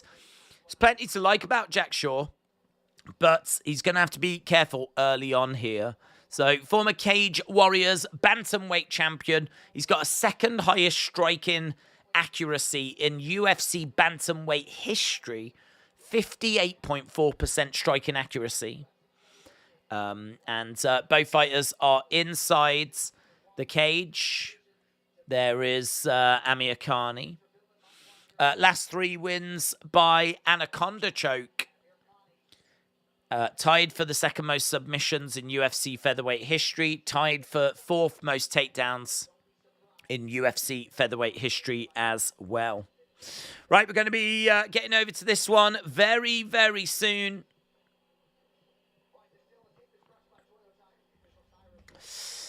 And 1-inch reach advantage to Amir Khani. Jack Shaw, -500 favourite. Amir Khani, +400. This is our main event of the prelims. Right, there should be a way to get an incompetent judge replaced before the main card starts, said Joshua. Yeah, I mean, I don't know what sort of review takes place with the judges. Like, does he have to justify that score to anyone? Because he should. He should be made to justify it. Amir Khani steps into the middle as Bruce Buffer gives him his intro.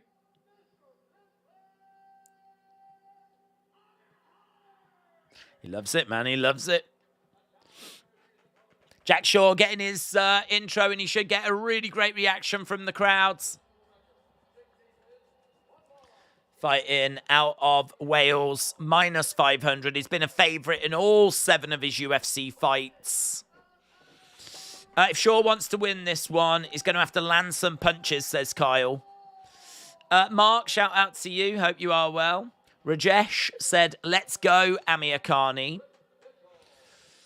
Rich Mitchell is the referee for this one. We're going to be underway very, very soon. Here we go. Jack Shaw. Still don't know if Conor McGregor is going to be out there in the O2. Apparently, they have got tickets for him. Crowds are olaying away already.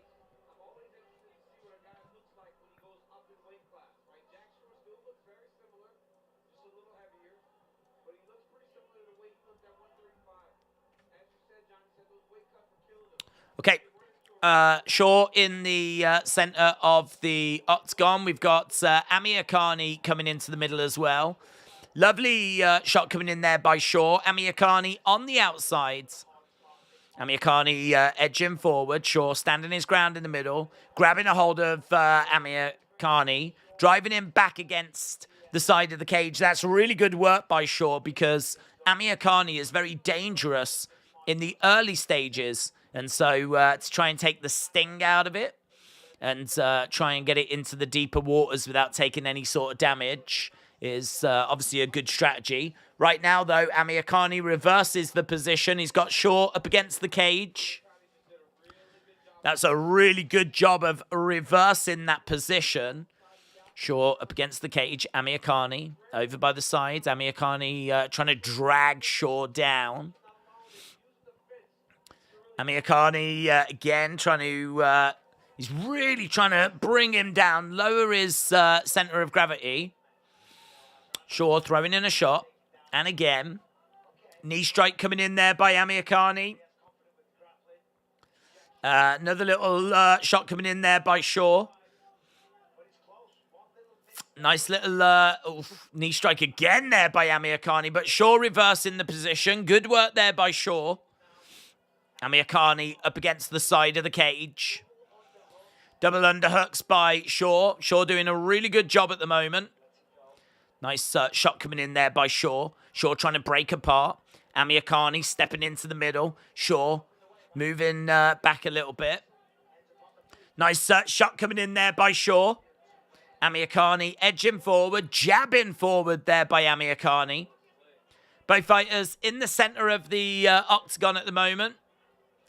And bouncing around as Shaw throws in a jab. Amirkhani backing away. Amirkhani with a right hand, just falling short halfway through round one. So far the numbers very, very close. Takedown there by Amirkhani. That was good. That was really good by Amirkhani. Very smooth. Managed to get Shaw down. Shaw on his back. Amirkhani on top. So, very good takedown. Very effective. We're 20 minutes away from going over to the main card. 20 minutes. And then we're going over to the main card of UFC 286. Live from the O2 Arena in London. Shot coming into the side of the body there by Amirkhani. Shaw is down on his back. Amirkhani is on top of Shaw. Shaw kicking Amirkhani off, but Amirkhani doing a really good job in this first round. He's all over Shaw. And this was to be expected. As we said, Amirkhani gasses. So he's looking good in the early stages. Shaw down on his back. Amirkhani on top. Best way to enjoy basic candies, put in good ice cream, said Aaron.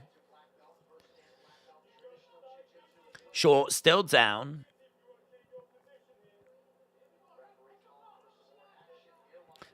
Days say, Ella smells. It's my daughter. Ella, you smell. That's a fact. Amirkhani still all over Shaw. Amirkhani in the guards. He's keeping Shaw down. You can see not much in the way of activity. 2 minutes 30 control time for Amirkhani. Yeah, he's dominated. He's dominated. He's done a really good job. He's managed to get Shaw down and hold him down. Shaw's going to find himself in a position where I think he's going to need to win the next 2 rounds. Crowd's a little bit quiet, a little bit muted. Shaw is not really giving them much to cheer at the moment. 5 seconds left to go. Shaw still down on his back. There we go. Right. Bit flat. Bit flat. That's going to be a Amirkhani round. He managed to get him down over 3 minutes control time. Aaron said London. That's where we are. Is Colby there in case Edwards or Usman have to pull out? Yes. People talking about Cadbury Dream. I don't think I remember that. I don't remember Cadbury Dream. 1-0 Amirkhani said Mega Monkey. 1-0 Amirkhani said Austin. 1-0 Amirkhani said Hassim. 1-0 Shaw. Lol. I think we expect Amirkhani to take the first round. Yes. Right, here we go. Round number 2 then. We're at 525 now with the light. That's gone up a little bit. That's good. Again, if you are watching and you've not left a like, leave a like. As soon as we're done with this, we'll take a look and see where we are with the poll. We haven't looked at the poll in a little while, so make sure you like him. Make sure you're leaving a vote as well in the chat. We'll have a little look. That was very close last time we looked. Probably looked about an hour and a half ago.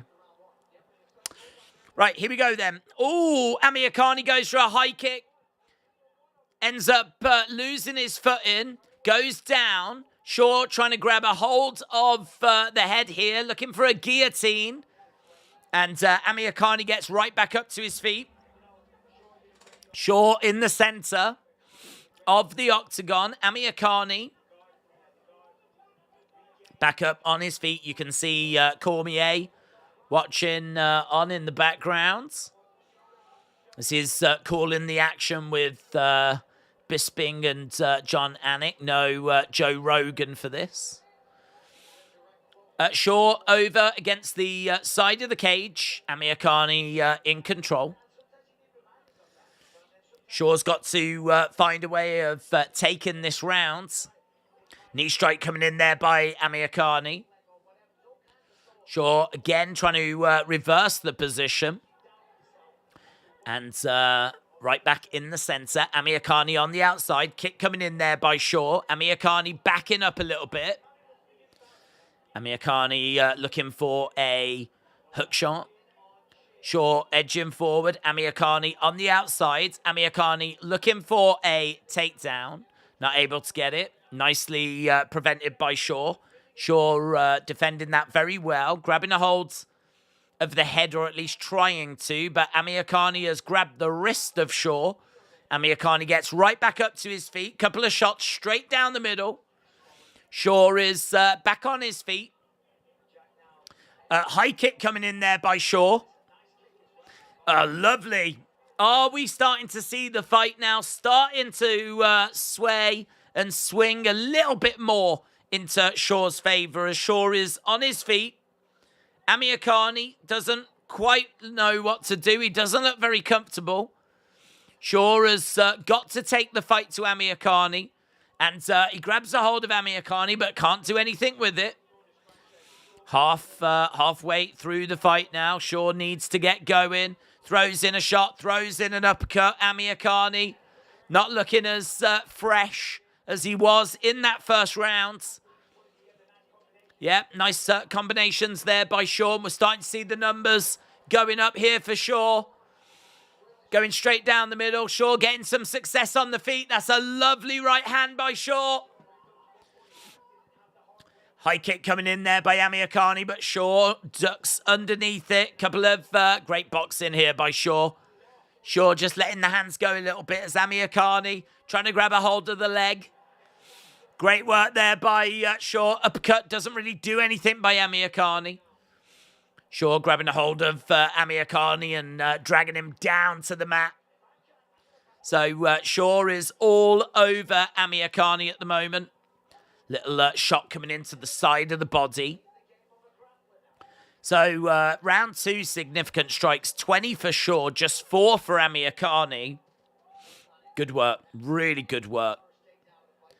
Good takedown there by Shaw as well. He's really, really delivered in this second round. Certainly the second part of the second round, and the crowd are starting to olay. And full mount as well. Great work by Shaw. The Shaw is giving the crowd something to get behind. He's all over him at the moment. Full mount. Good work by Shaw. Arm triangle. Arm triangle. Arm triangle by Shaw. It's not in tight. And that is easily defended. But Shaw has fully mounted Amir Khani. Now he's going for a rear naked. This could be good. It's in. It's in. Rear naked choke is on. Oh, it's tight as well. It's tight. And he taps. Amir Khani taps. Shaw wins. Shaw wins. Shaw gets the win over Amir Khani. And it's a great second round for Shaw. Rear naked choke applied. Amir Khani was able to resist it for a short time, but then it really got cinched in. And, yeah, boom. Mat 1 tap, said Francis. Brilliant. Yeah, look, he got under the chin, turned it around Mat 1. It's when he changes the grip.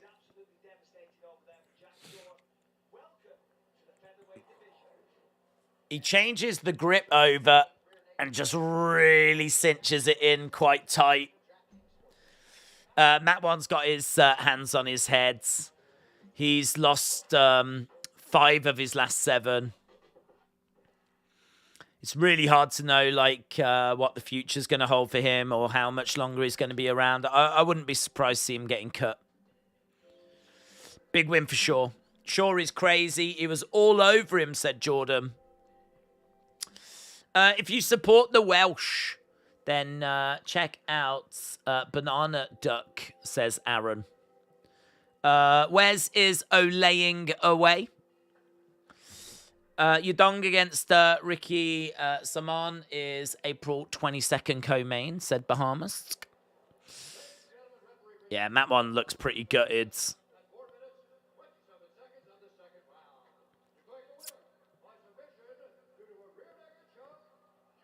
Jack Shaw getting it done then. He was, he was heavily fancied, minus 500 favourite.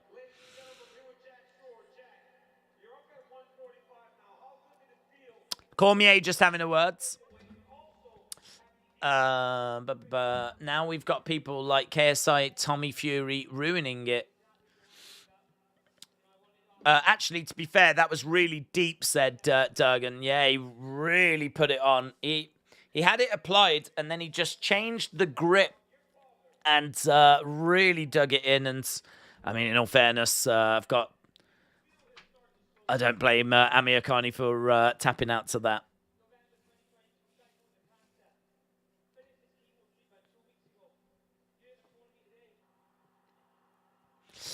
So I think he's just talking about his father, who they've just took the sound off on BT Sports. So he was talking about, I think, his father or his trainer battling with cancer and finishing his chemo. And don't know why they took the sound off. When is your dong out again, said Jellyheads. I think your dong's out most nights, to be honest.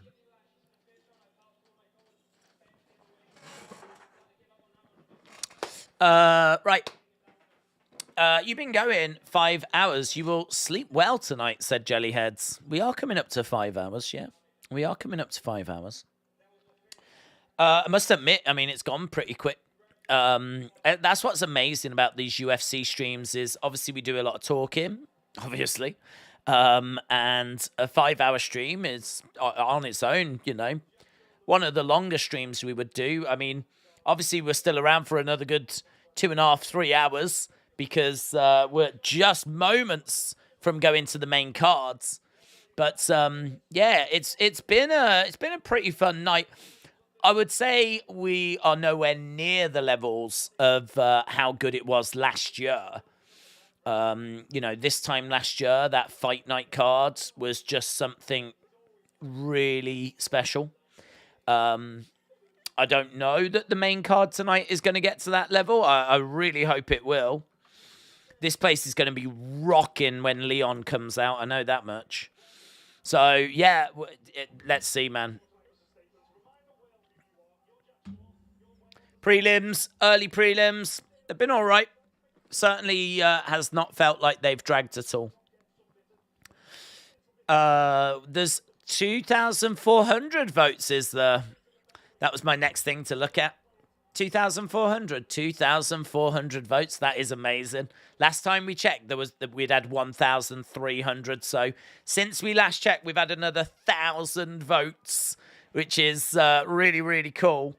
And it hasn't really changed too much. So Kamaru Usman, 56% of people think that Usman is going to get the win. 44% of you think that it's going to be Leon Edwards. So 56-44, nearly 2,500 votes from you lot. Just gives you an idea as to where people are going into this. It's very, very close. I am leaning Edwards. I think a large part of that is to do with me being British. I'm just being honest. I'm not trying to be biased, but I just think that he fought at altitude last time, and I do think that's played a big factor. So I think Leon Edwards is someone that tends to have good cardio. He didn't really show it in his last fight. He blames the altitude. I actually think that's right. It does add up. It does make sense. Leon is someone that tends to give a good account of himself. I think that his performance last time was a bit underwhelming, and I think that we're not going to get that. I think this will be a better Leon Edwards tonight. And I think this is a Leon Edwards that won last time, and I think it's a Leon Edwards that can win this time. But as I said, I'm not going to argue with anyone that wants to passionately tell me that if this is going to be an Usman win. You won't get any arguments out of me for that. I think it's really close. I think Leon is a fantastic fighter, and I think he's got advantages in the striking. I think that Kamaru has got advantages in lots of other areas over Leon. And I think both have got paths to victory. And honestly, I mean, you just never know if Leon could find another shot as well. Not only do I think that he'll look better here, unbeaten in whenever he's fought in the UK. So not only do I think he's going to have the crowds and he's not going to be at altitude, and I think he's going to look better, but he's also got the ability of, if he is losing, to find that kill shot. So I'm leaning Leon. Faces of Jay said altitude affects both fighters. Yes and no, because Usman actually trains at an even higher altitude than Salt Lake City. So him going to Salt Lake City actually was a bit of was actually less altitude than what he's been training at. So it didn't affect him as much as it did affect Leon.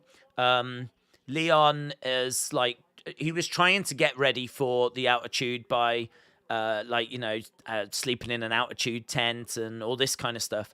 But there's a big difference between doing that and actually having your whole training camp be in altitude. And that's what Usman was doing. Usman was training at altitude, sleeping at altitude, resting at altitude, exercising at altitude. Leon Edwards was not doing that. Now, you can say that that's maybe a mistake of his training and he should have known better and whatever, but either way, it affected him. And I think it affected him more than I think he thought it would. Maybe it's a bit of a learning curve. If you're going to fight at altitude, then you've got to make sure that your training camp is really, tailored for that and takes that into consideration a lot more than I think Leon did. So I don't think that it affected Usman as much as it affected Leon. I think Leon was especially affected by the altitudes. Listen, we'll find out, won't we, tonight? Usman trains in Colorado, says Bob. Anywhere is going to be less altitude than where Usman trains. It's not an unfair advantage. It's just one that Usman will always have. I mean, listen, as you said, you've got to take these things into consideration. And Usman training at Colorado is, brilliant because you do that for a reason. And obviously, at a higher altitude, it's the air is thinner and there's less oxygen coming into the body. You're just constantly being made to work that little bit harder. And in a sport where you're just constantly looking for little advantages, training where he trains is definitely giving him just a little advantage. That is something that Leon has got to take into consideration in the future, I think. Usman trains like a goat, and I don't know if that's something that Leon can maybe take a look at. He's stayed very loyal to the UK, and it's got him where he is. but to be like now going into the new stage of his career, I don't know if he's going to have to start really like, you know, getting some world-class training. Like, I love Birmingham. I love the UK, but there's definitely things that we can't do here, like the altitude stuff, you know? So, I don't know, that's maybe something for Leon to think about in the future. Right, where are we? We're about a minute away. That's where we are. We're about a minute away. Usman is going to win or he'll retire, said King Without Kingdom. T995 said, I think Hamzat runs through the middleweights till he reaches Vettori. We are seeing Usman backstage at the O2. Kamaru Usman walking around backstage. Don't think they've shown Leon Edwards yet.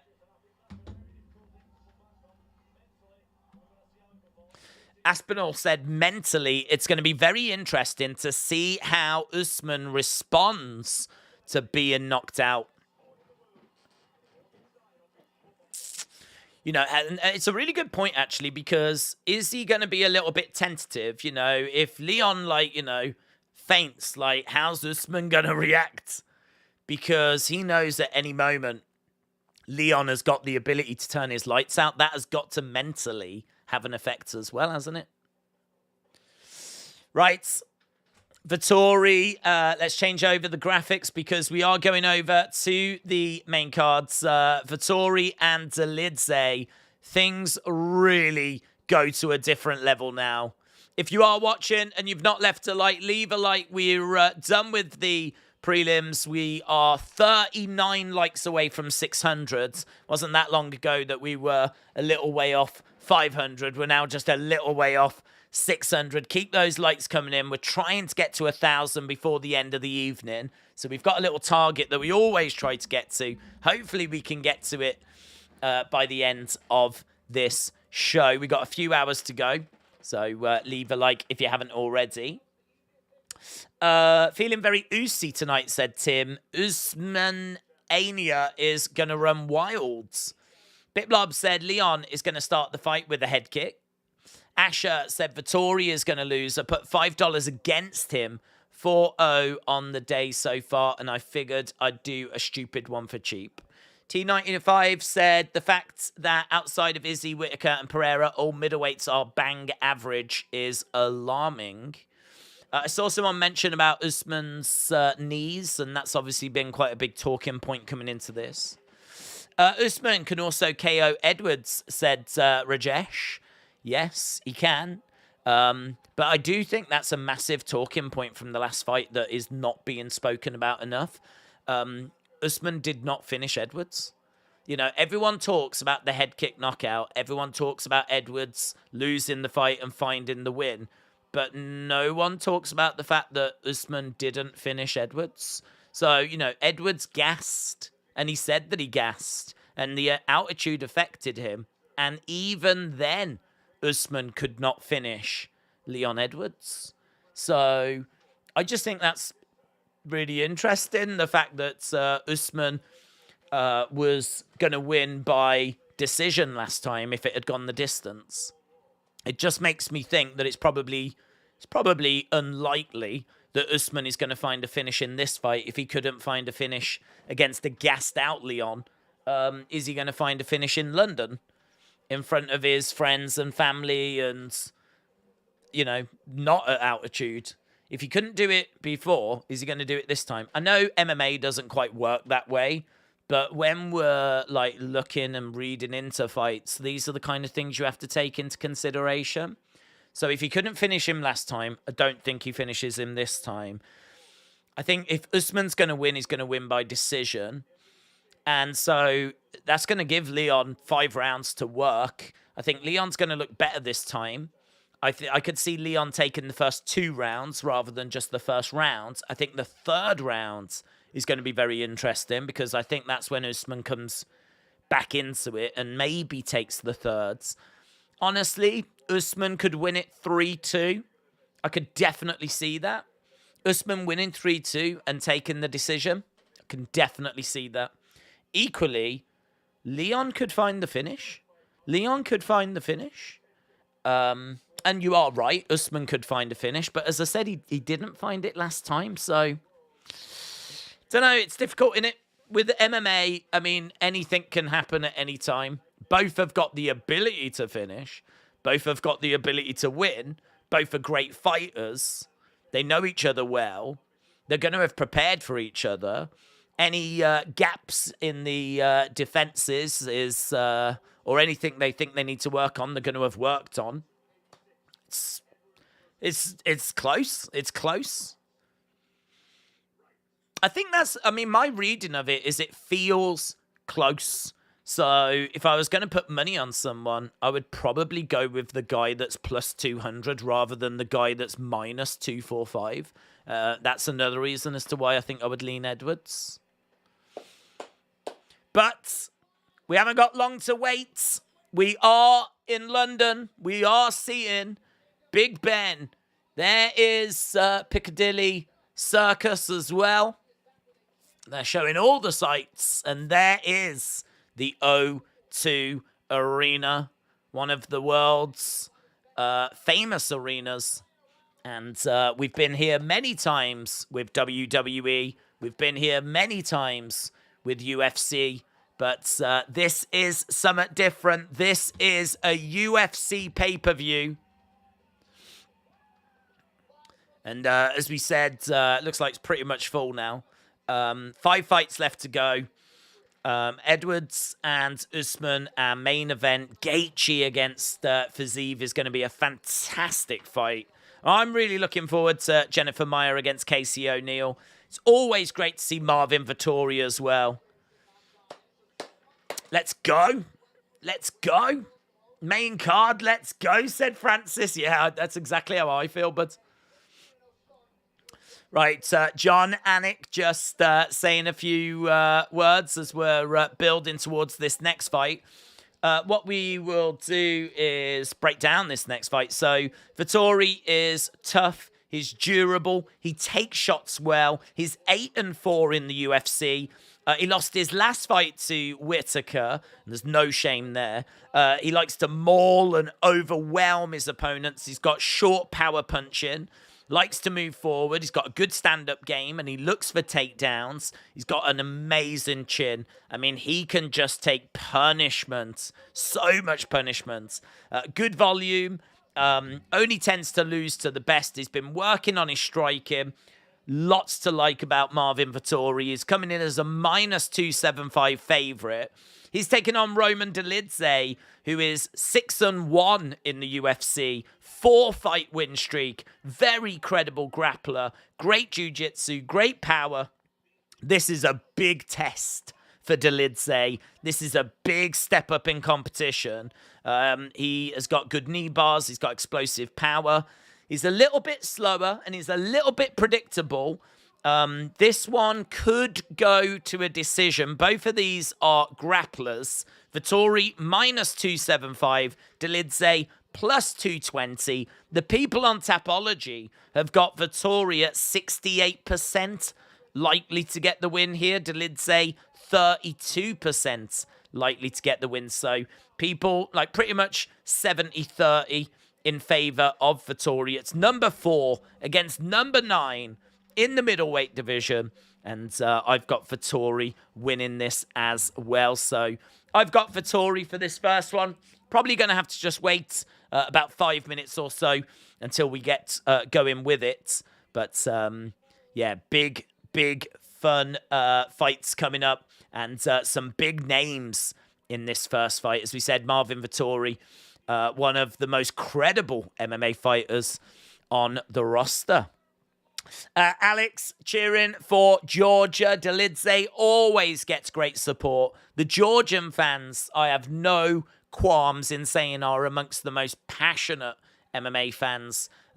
We saw Merab in action just the other week, and the amount of support that he was receiving, the Georgian fans, they love their MMA. So I'm sure that Dolidze is going to get fantastic support here as well. Backstage, we are just seeing Kamaru Usman.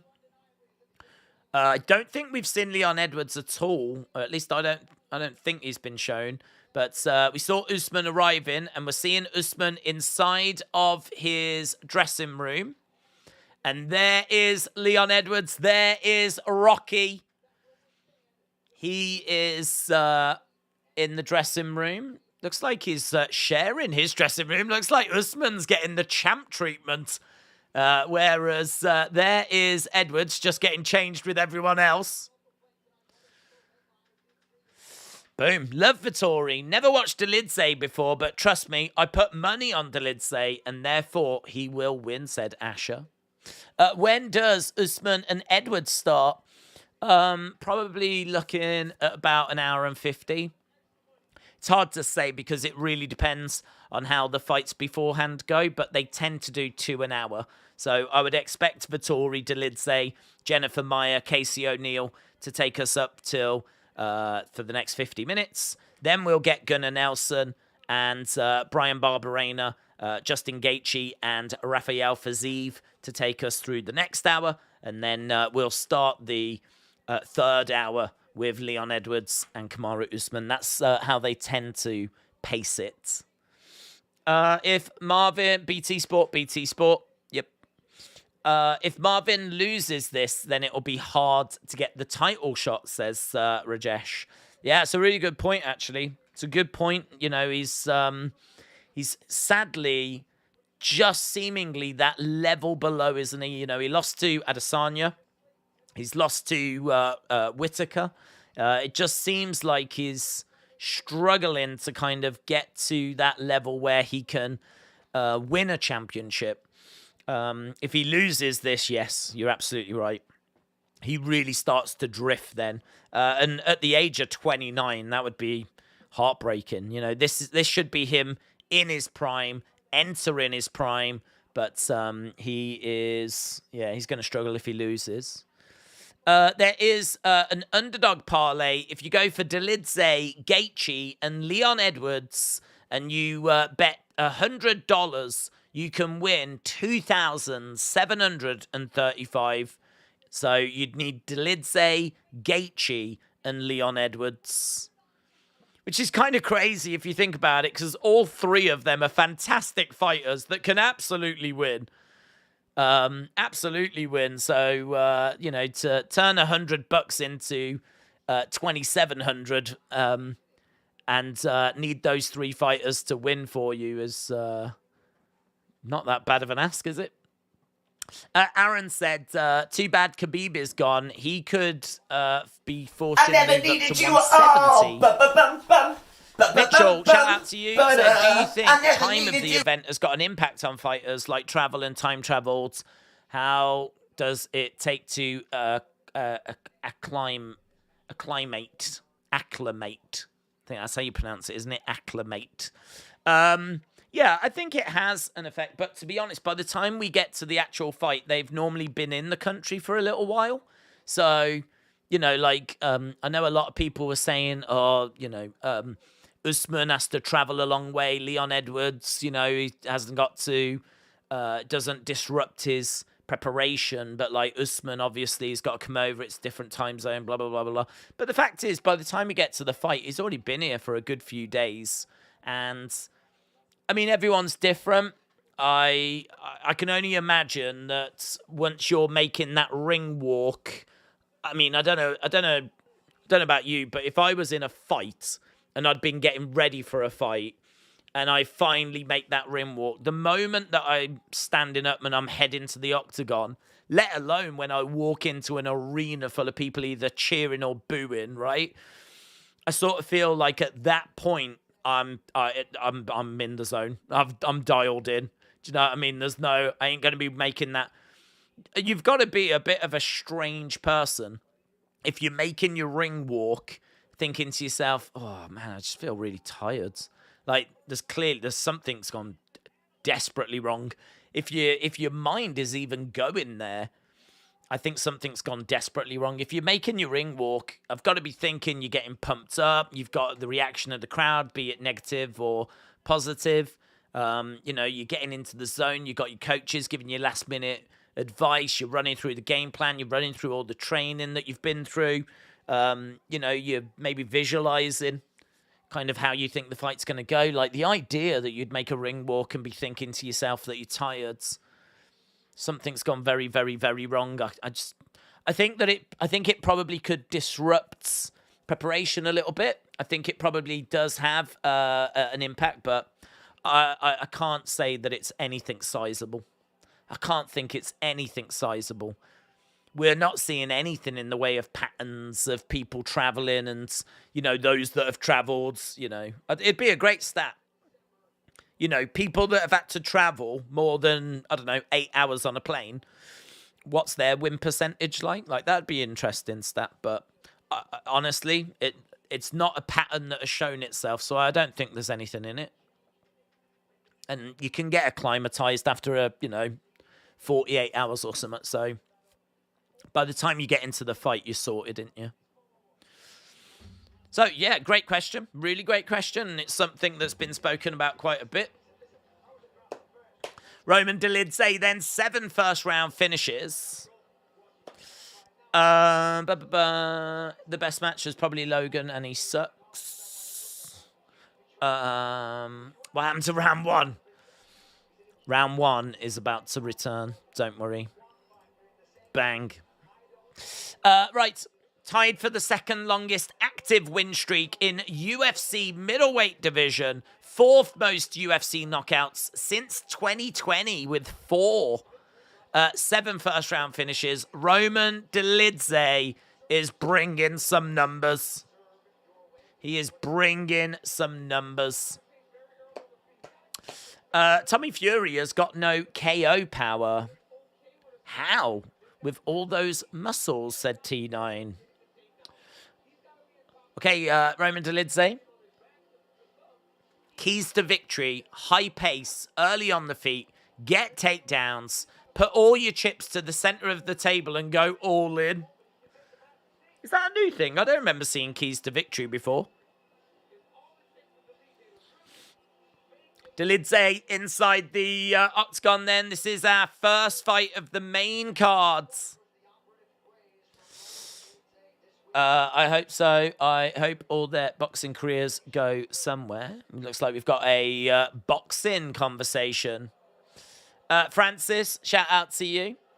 Yeah, if you are watching and you've not left a like, I know we were just chatting away just about a few different things, but if you are watching and you've not left a like, leave a like. We're probably a little bit behind where we should be. Hopefully we'd be in like the 700s by now. We're at 600s, not bad. But yeah, if you are watching and you've not left a like, we try to get to 1,000. We're not got long. We've got a couple of hours to try and get there. So hopefully we can do it. So if you are just joining us or just stopping by, leave a like. It's greatly appreciated. We're at 637. That's where we are at the moment. 637. Marvin Vettori has got 11 first-round finishes. He's got the most takedowns in a UFC fight with 11. He's got the 9th most significant strikes in UFC middleweight history with 707. And he is ranked number 4 in the middleweight division. After this, next fight after this, Jennifer Maia against Casey O'Neill. So, plenty of first-round finishes between Vettori and Dolidze. Vettori is someone that I really enjoy watching. I think he's a fantastic fighter. He's a fantastic ambassador for MMA. He's got such heart. I mean, he has got a big dog inside of him. He needs to maintain the striking range. He needs to not engage with a ground fight. And he needs to push a fast, early pace. Those are Marvin Vettori's keys to victory. Gordon said, is England's higher humidity a factor since Colorado has got a dry climate, thus equalising or nullifying Usman's advantage for wind capacity? Don't know. That's a good question, Gordon.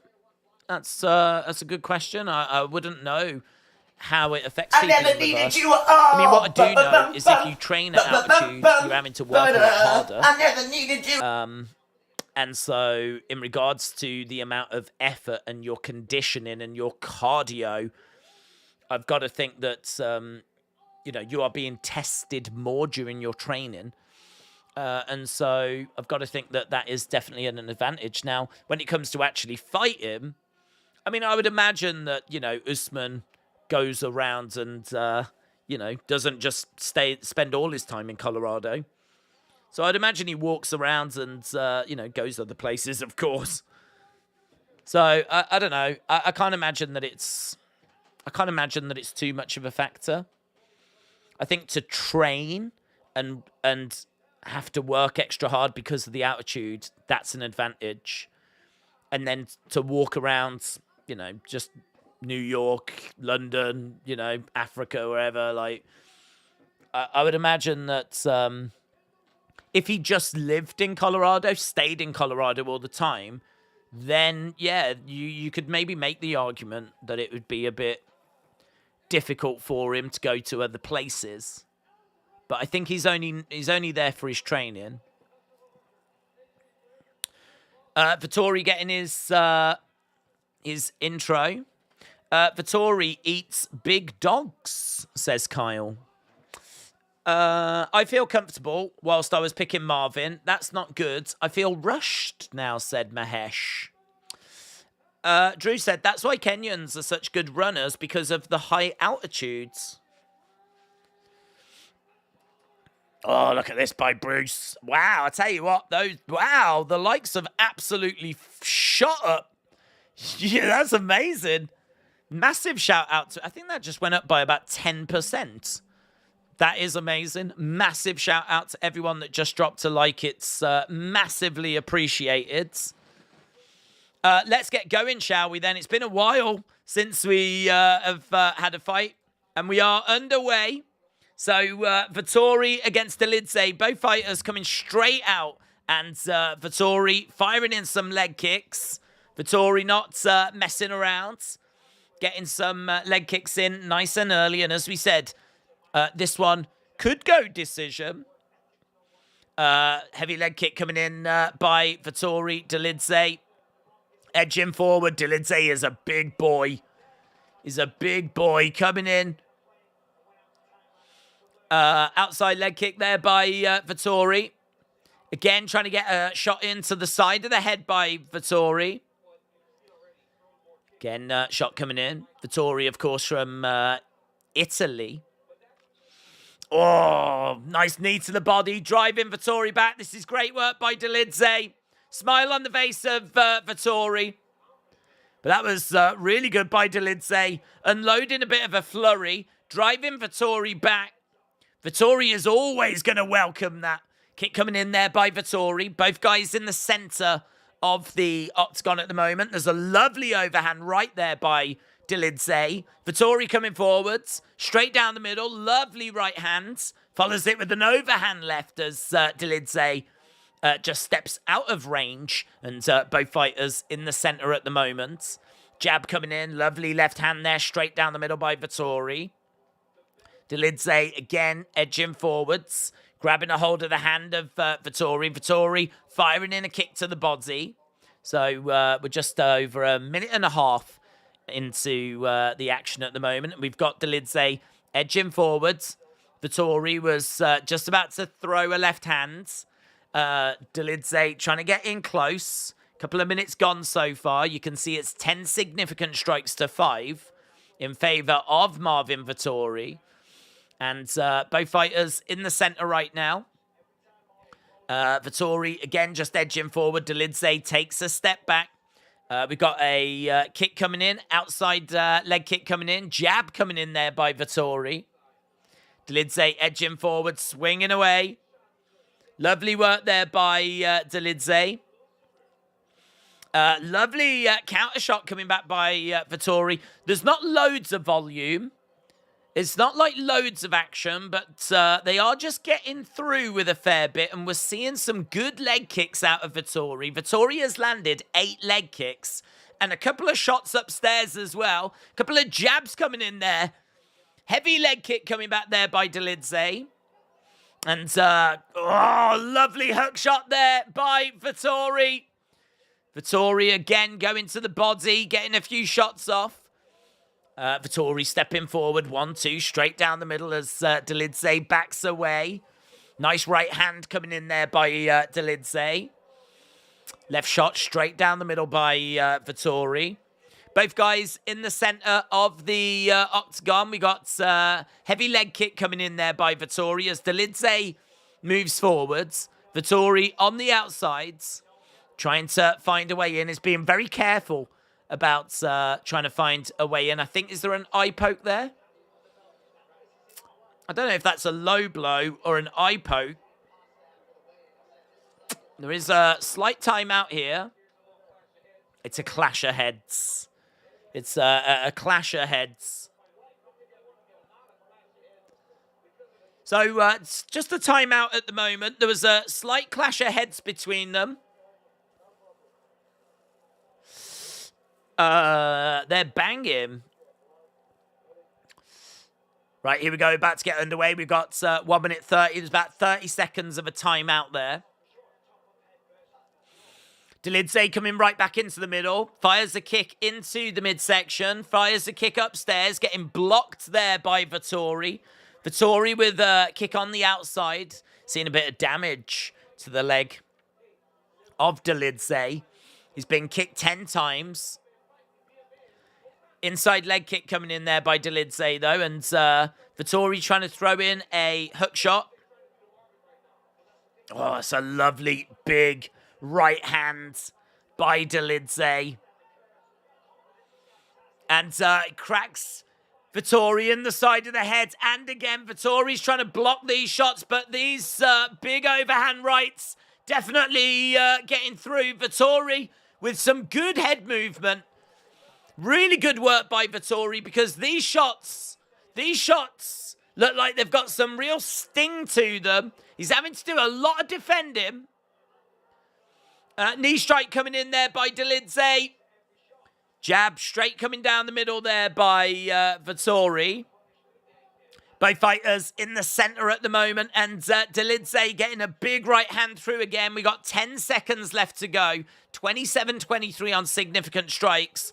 Dolidze just spamming some big right overhands. But as we said, they're falling on the guards.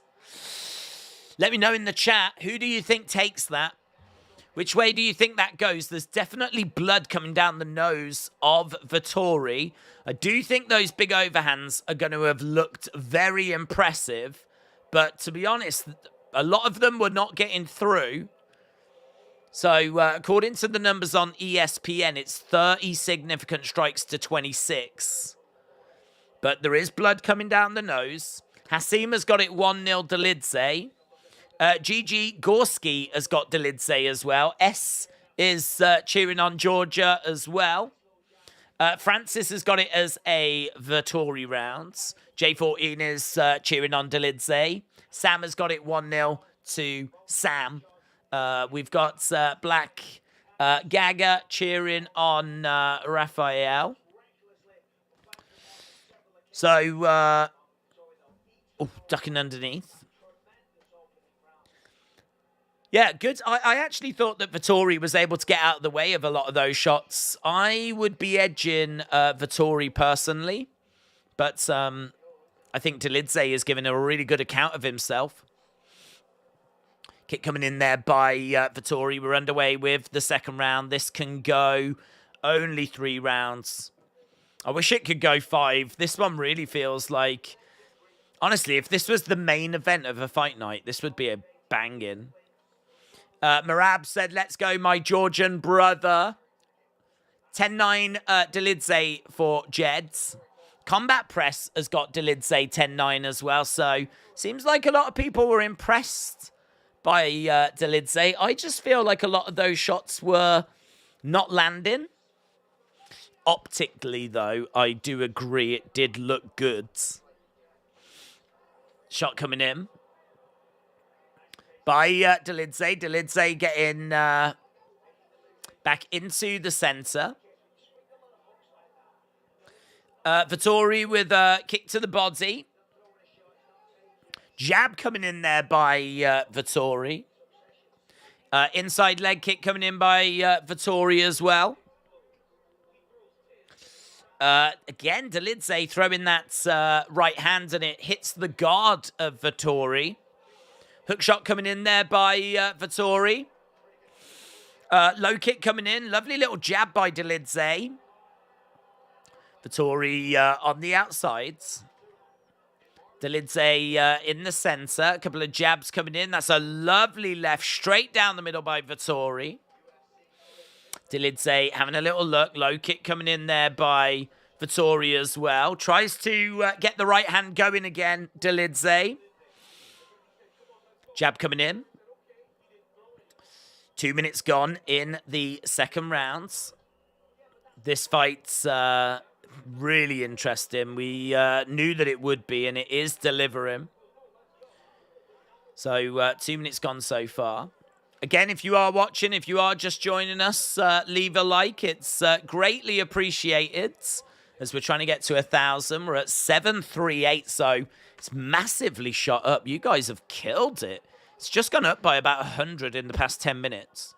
So big shout out to everyone that's joining us. Dolidze in the center. I can tell you so far, it's 14-7 in favor of... hang on, no. Let me find the right numbers.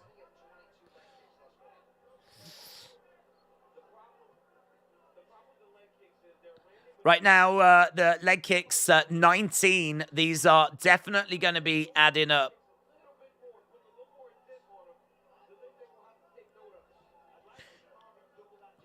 They said, want to see Marvin doubling the jab up. So leg kicks, 20. His previous best was 19. Marvin is getting great success from the leg kicks. So numbers, Marvin Vettori, 18-10 in favor of him in this second round. When it comes to significant strikes. So Dolidze in the center. 20 leg kicks is amazing, isn't it? 20 leg kicks is amazing. Dolidze driving Vettori back against the cage. Right now, 22 leg kicks to 6. 49 significant strikes to 37. In this second round, it's 20-11 for Vettori. Vettori in the center, trying to throw in a hook shot. Dolidze coming forward, looking for a little uppercut there. Vettori on the outside as Dolidze tries to throw a right hand. And again, knee coming into the body there by Dolidze. Dolidze is still getting some great shots through. But in this second round, it is 22-12, 23-15 now. 40-odd seconds to go. Marvin isn't starving today. Right, we've got Dolidze in the center. Adam, shout out to you. I hope you are well. Got people cheering on for Usman. Jab coming in there by Vettori. Vettori is edging forward. Dolidze with a right hand. We've got an outside leg kick there by Vettori. Dolidze coming forward. It's 24-18. This gap's getting closer. 5 seconds or so to go. Vettori trying to throw out a jab. And there we go. End of the round. End of the round. I think that's Vettori round. I've got it 2-0 to Vettori, but I think that first round was really close. I know a lot of people had it for Dolidze, so I never needed you no arguments with 1-1. No arguments with 1-1 at all. I never needed you. So, big third round coming up. Ashton said, what do you think is next for Colby Covington? Well, I mean, he was the backup for this fight, wasn't he? So, seemingly is ready to go, ready to compete, ready to come back, willing to work. I think it's going to be... Because he was the backup here. The problem is, I don't know what Conor wants to do. I mean, you could easily say the winner could have Colby. But I don't know that that's what we're going to be looking at. Isn't it Burns and Masvidal coming up soon as well? So you could definitely make the argument that that person's the #1 contender. But I feel like Colby's going to be in the mix as well. So tricky, to be honest. Tricky. I mean, we could be looking at, if Vettori wins here, you know, could we be looking at Vettori? Shot coming in. Could we be looking at Vettori and Colby? Because we know that Colby is the backup for, what am I on about? Nelson and Barberena are in the welterweight division as well.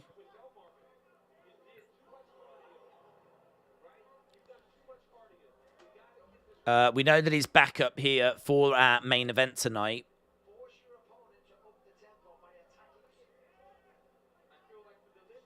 Right, we are underway with this third round. I just want to have a look at the rankings for...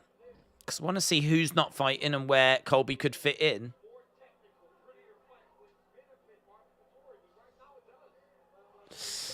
Delidze coming forward. We know that this third round is a big third round. Vettori is circling around on the outsides. Yeah, Colby's ranked second. Colby's ranked second. Usman and Edwards are the only people ahead of him. I think that Burns and Masvidal are fighting. That's going to really... That feels like it's the number one contenders. But then you've also got Conor in the mix as well. Makes it really difficult. Really, really difficult. What if you did Colby and Chimaev? What if you did Colby and Chimaev? That would be number 2 against number 3. Bilal Muhammad definitely deserves to be in the mix as well. Don't know what we've got for Bilal. Could you do Colby Bilal? Colby against Bilal. Colby against Chimaev. Don't mind any of those. But as I said, the problem is that Conor's been making noises of coming in and going after the winner of Edwards and Usman. And honestly, Edwards versus Conor, I think, would be quite tasty. Kick coming in by Vettori. Delidze just catching Vettori momentarily there.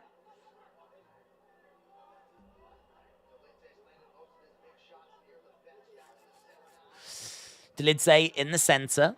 Vettori with a jab. Inside leg kick coming in there by Vettori. Right hand there by Delidze getting through. This round feels quite close. This round feels really close. Where are we? We've got significant strikes for round number 3. 16-20 in favor of Delidze at the moment. 16-20, so it is really, really close. Hook shot coming in there by Delidze. That gets through. Vettori in the center. Looking for a hook shot of his own. Getting tagged a couple of times. He's got a smile on his face, but he can't afford to lose this round. Jab coming in there by Vettori. It's 22-21. Kick coming in there by Vettori. Hook shot coming in there by Delidze. Another hook shot there by Vettori. Leg kick coming in. It's a real scrap, this one. It's a real scrap. Just, we got a minute left to go. That's all. Jabs coming in. Shots coming in. Lovely work there by Vettori, but Delidze responds with a counter. 27-24. Look at the damage on Delidze's leg. He's had 37 leg kicks. Cormier's like, that leg is messed up, man.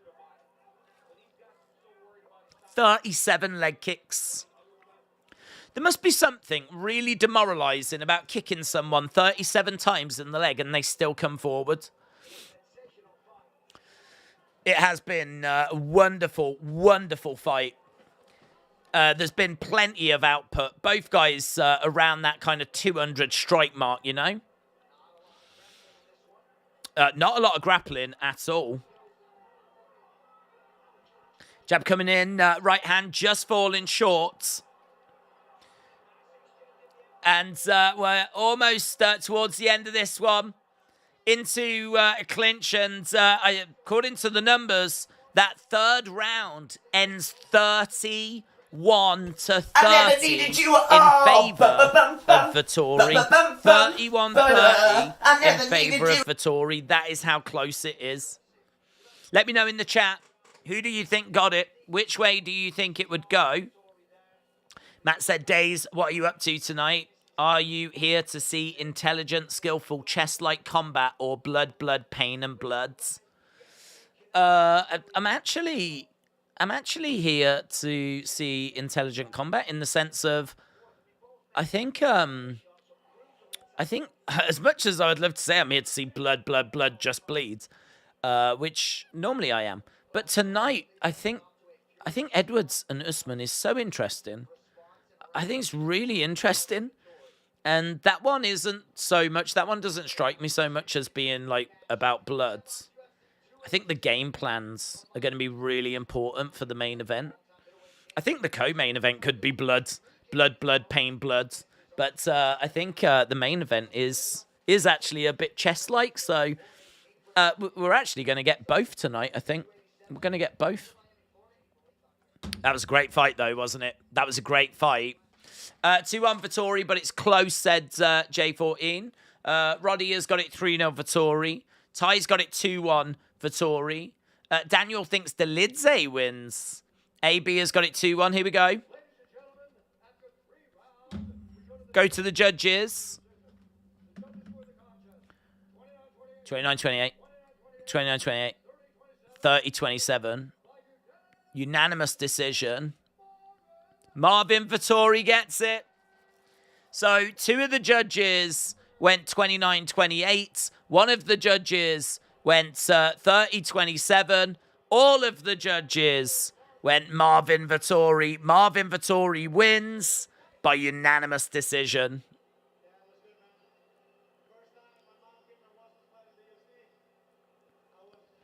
There's a few boos from the crowds.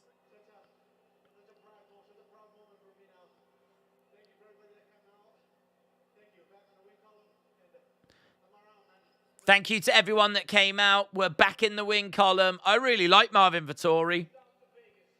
I think there's probably quite a few boos because I would imagine there's probably a fair few Georgians in the crowd because we know that Delidze has, Georgians are just incredibly supportive. And it's a close fight, that one. It is a close fight. Vettori has beefed up since the jockey days, said S. Bassett. Vettori made a good career after the Goonies, says Carl. Vettori needed that, said John.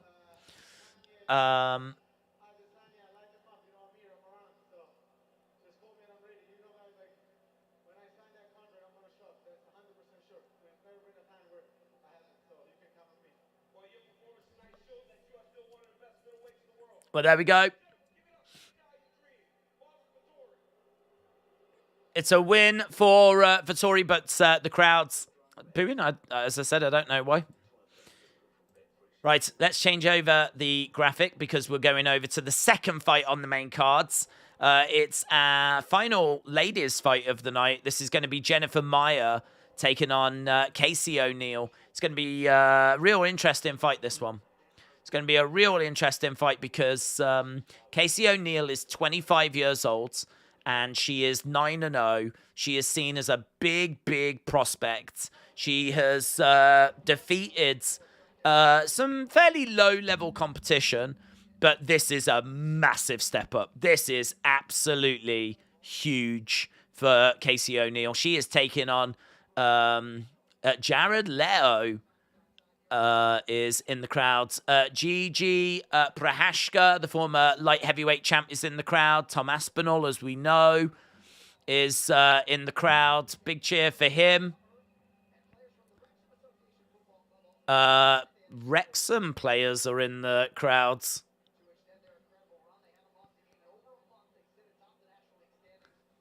Fair play. So Wrexham are in the crowd as well. It's pretty crazy that Wrexham are being invited. But that's how successful that Welcome to Wrexham show has been. Not Man United or Liverpool or anyone. Wrexham are being shown Right, 4 wins I've got on the tickets. I don't like Jared Leto, said J14. The fans will bring the animal out of Edwards tonight, said United Beast, and he will dominate Kamaru Usman. A lot of people will be surprised. Headshot, done. Yeah, man, seeing them chant that at Usman, I think it was affecting Usman a little bit. He had a little smirk on his face, but he didn't look totally comfortable to me as they were chanting headshot done. Headshot done. Gunnar Nelson is up after the next fight. Yes. Right, we are going back over to the arena. As we said, Casey O'Neill's got great kickboxing. She's 4-0 in the UFC. She trains at Extreme Couture. She's a big prospect. She is relentless. She is high-level jiu-jitsu. It's a big step up in competition for her, though. She's got sneaky head kicks. There's a lot to like about her. She can drop her hands at times, though. What's this?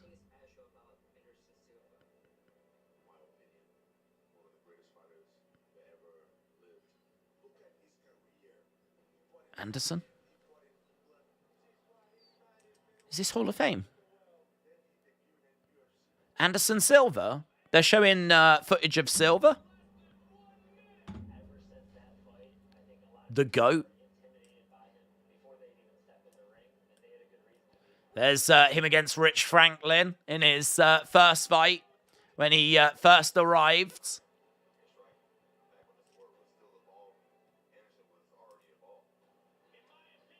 Actually, I don't know if it was his first fight. Was it the Franklin fight? There's Sterling.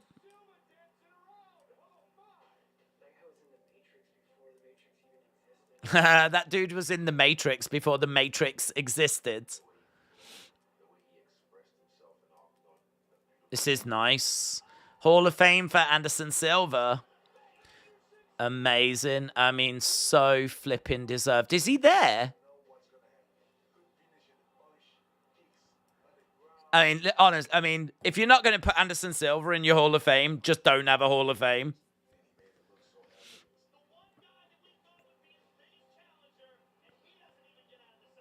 Amazing.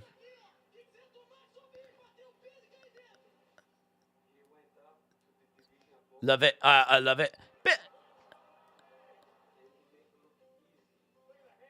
So we're just seeing a video package for Silva. Forrest Griffin, man, got caught. Bang, didn't he? Ah, with a jab. With a jab. And they're going to show the bell. Have they shown the Belfort front kick? Vitor Belfort front kick. Yeah, man, that's submission win over Chael Sonnen. Mental.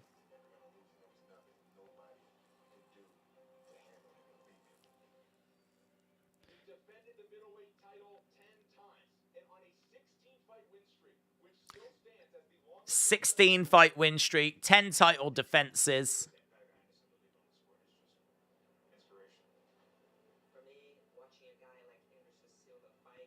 It's a long video package. Wonder what Bisping will say. Oh, he'll praise him to the hilt. He's got nothing but respect for Silva, hasn't he? I know he beat him, but...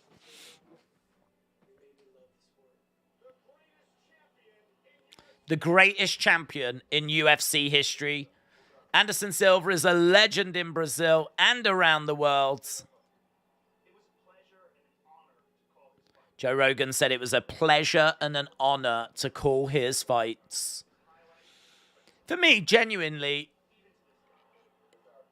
is the GOAT. I genuinely think he is. I know a lot of people have, like, John Jones. Might have Mighty Mouse. Might have Khabib.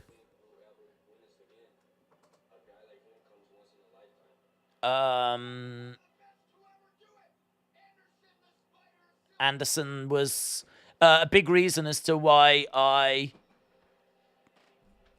fell in love with UFC. So for me, Anderson Silva just means so much. So I am so pleased for him. Anderson Silva going into the pioneer wing of the Hall of Fame.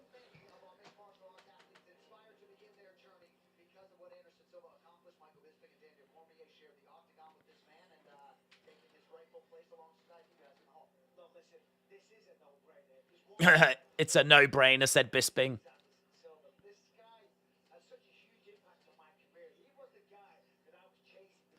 He was the guy that I was chasing, said Bisping.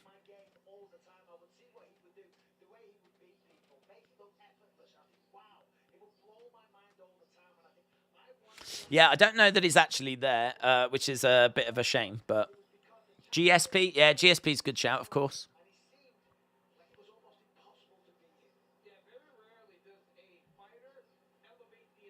I think the thing with Anderson is, I don't know if he sort of ruined his legacy a bit by sticking around once he was past his prime, you know?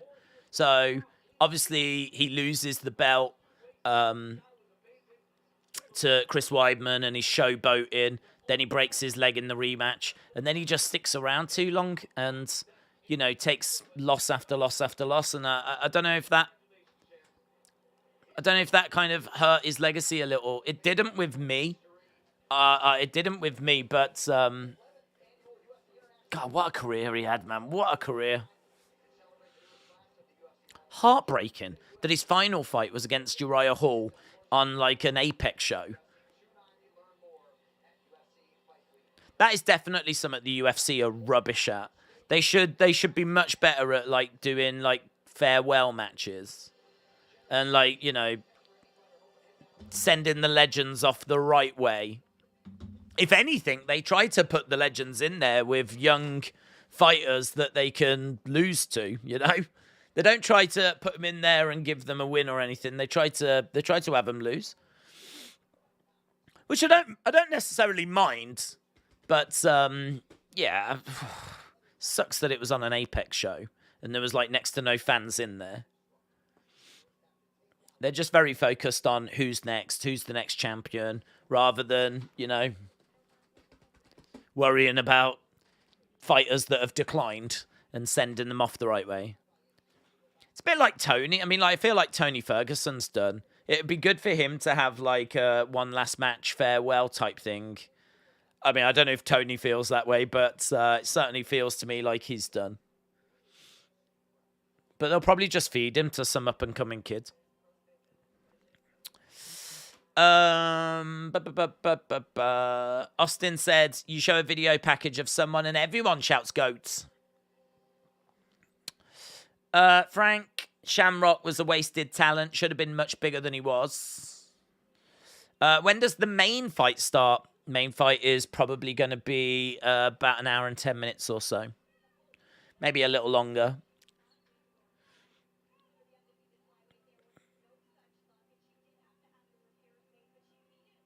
Right, here is Casey making her way down. Casey O'Neill.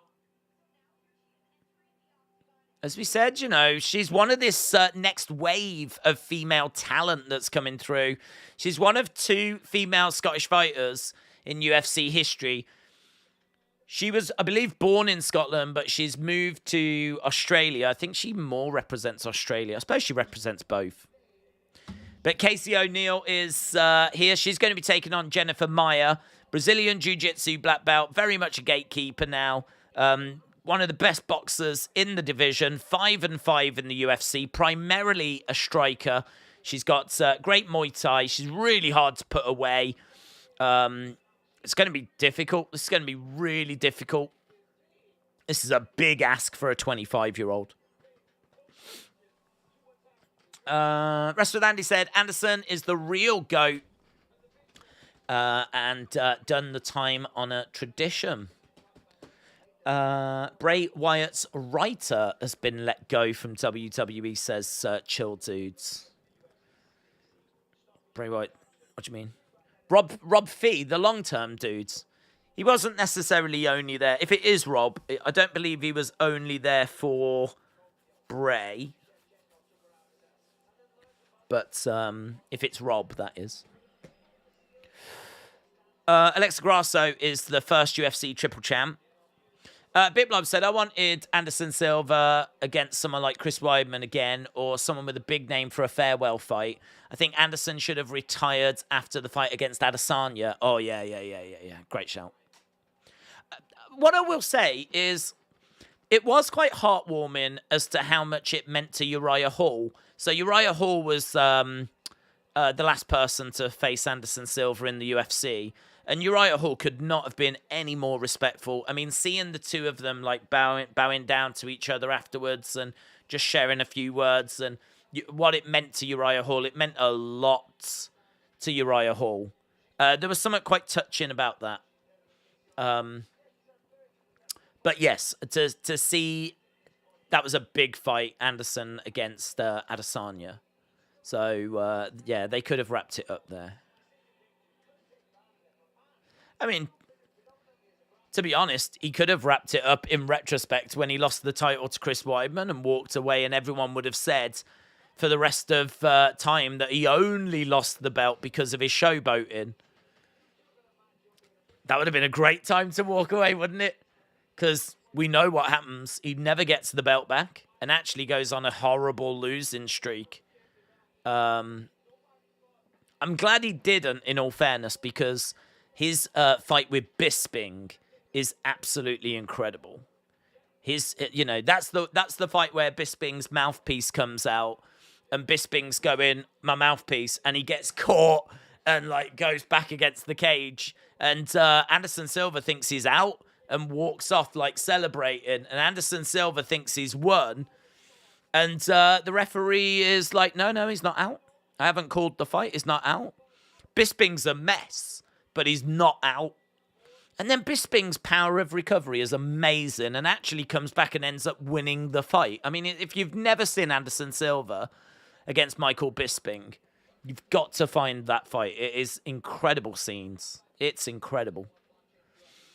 So, we got that out of it. That was cool. And to see him against the likes of Adesanya, as you said, that was cool. So even in his losses, like, there's still value, there's still worth, but it probably would have been better for him if he'd have walked away after he loses the belt. Casey O'Neill then fighting out of the Gold Coast, Australia. She is 3-0 whenever she's been a UFC favourite. Uzain said, rumour is it could be Kevin Lee against Tony Ferguson. Okay. Bisping being flying kneed always cracked me up. He looked like a cartoon character the way that he dropped. Fernandez said, Usman is injured. Leon is going to win. Vicky said, Bisping's an amazing fighter. What's the best fight in UFC history?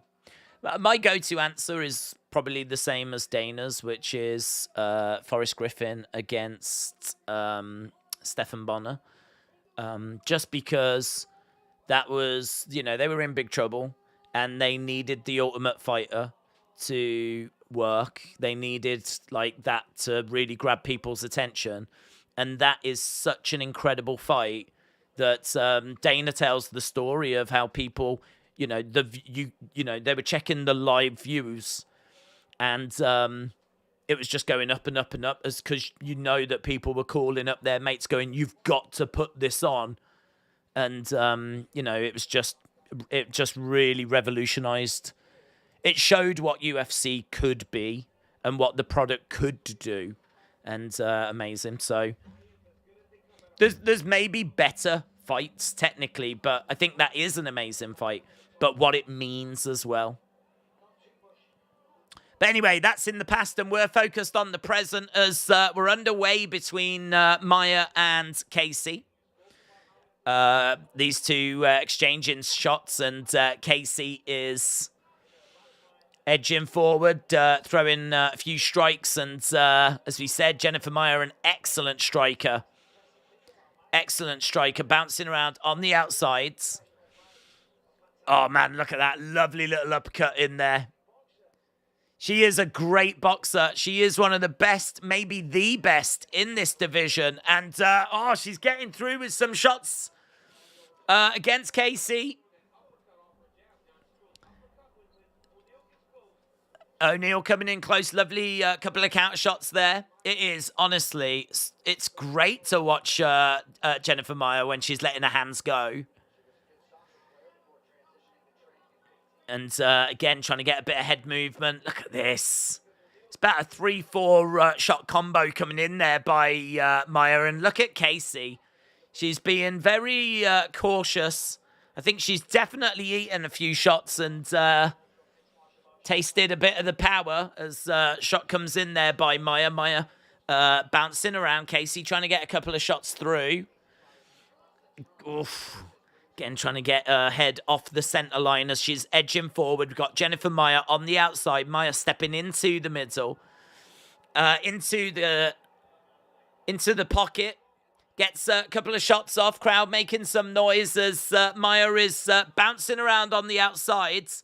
Lovely shot. Lovely right hand there by Casey O'Neal. This is number 8 against number 12 in the flyweight division. Maia doing some great work. 21 significant strikes to 16 at the moment. Jennifer Maia moving around. Circling around on the outsides. Looking to fire in some more shots. Lovely strikes. Fast hands. You can see a bit of damage on the nose of Casey. Knee strike coming in as well. 26-18. Big overhand right by Casey. Just falls short.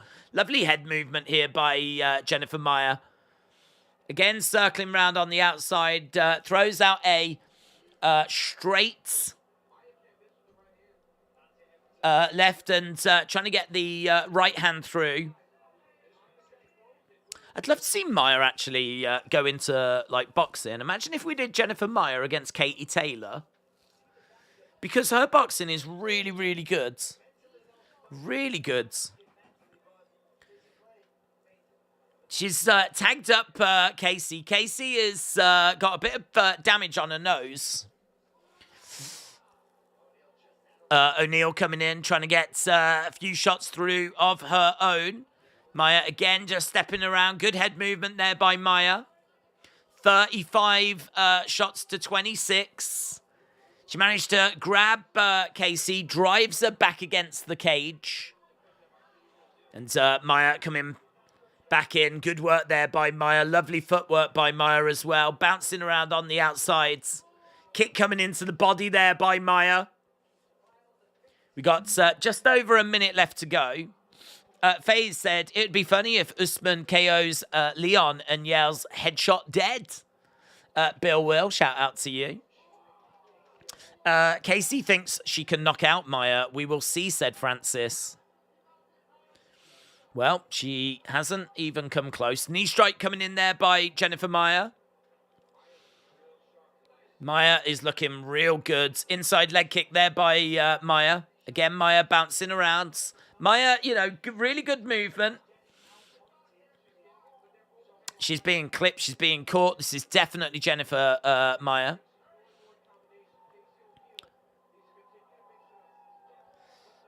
Casey, getting tagged. High head kick coming in there by Maia. I've got to think they're going to make some adjustments. Casey trying to get a right hand through. Maia bouncing around on the outside. We're into the final few seconds here. Big right hand just misses there by Casey O'Neal. Maia gets caught just at the end there. Really clean work by Jennifer Maia. Really, really clean work.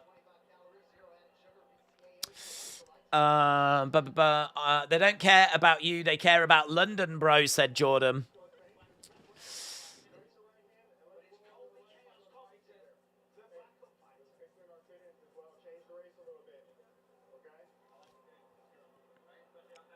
Okay, a bit of blood coming down the nose.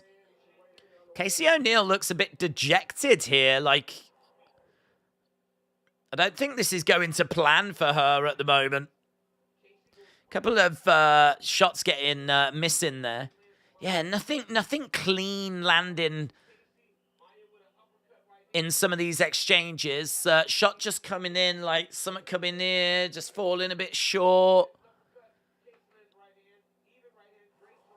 Right. Second round coming up. Good first round there for Jennifer Maia. And here we go, round number 2.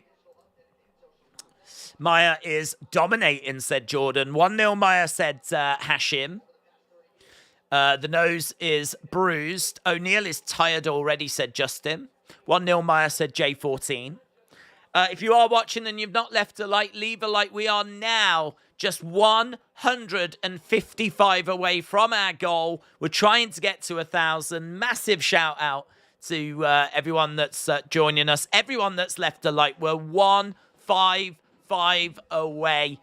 It's really shot up over the last hour. So massive thank you, massive shout out to everyone that's joining us as we're getting more of the same here with shots coming in by Maia. Overhand missing there by O'Neal. And all the tweets on screen are saying that Jennifer Maia is edging this one. A couple of shots straight down the middle by Maia. O'Neal continuing to edge forwards. Nice right hands. And again, we've got O'Neal moving forward. Nice low kick there. You know, this is something that Jennifer Maia is going to be able to do. Into the clinch. Maia with a nice shot on the exit. 1-2, just falling short by Maia. We're not seeing much out of O'Neal. It's nearly 20 significant strike advantage here by Maia.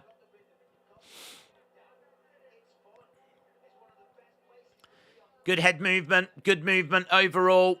Coming in, she when she does get into range, she really lets her hands go. She's got really good hand speeds. Nice, lovely striking. Look at this. Casey trying to get that right hand through. She then throws a head kick, but can't land it. Maia bouncing around on the outside. Shot coming in. It's number 12 against number 8. And number 8 is dominating. Simple as that. She won the first round. She's winning this round. She's up by 20 significant strikes. I must say, I mean, look, Casey is... She's given a decent account of herself. You got to remember, she's 25. 25. She's in there. She's taken these shots. She's taken a lot of punishment. She continues to move forwards. She needs to change the game plan, though, because it is just a second round that's exactly the same as the first. Couple of minutes left to go in this second round. Strikes coming in and Casey getting a little bit wobbled that time. Just seemed to be a little bit more pop in the punches there. Swinging away by Maia. Maia continuing to move around. Excellent movement.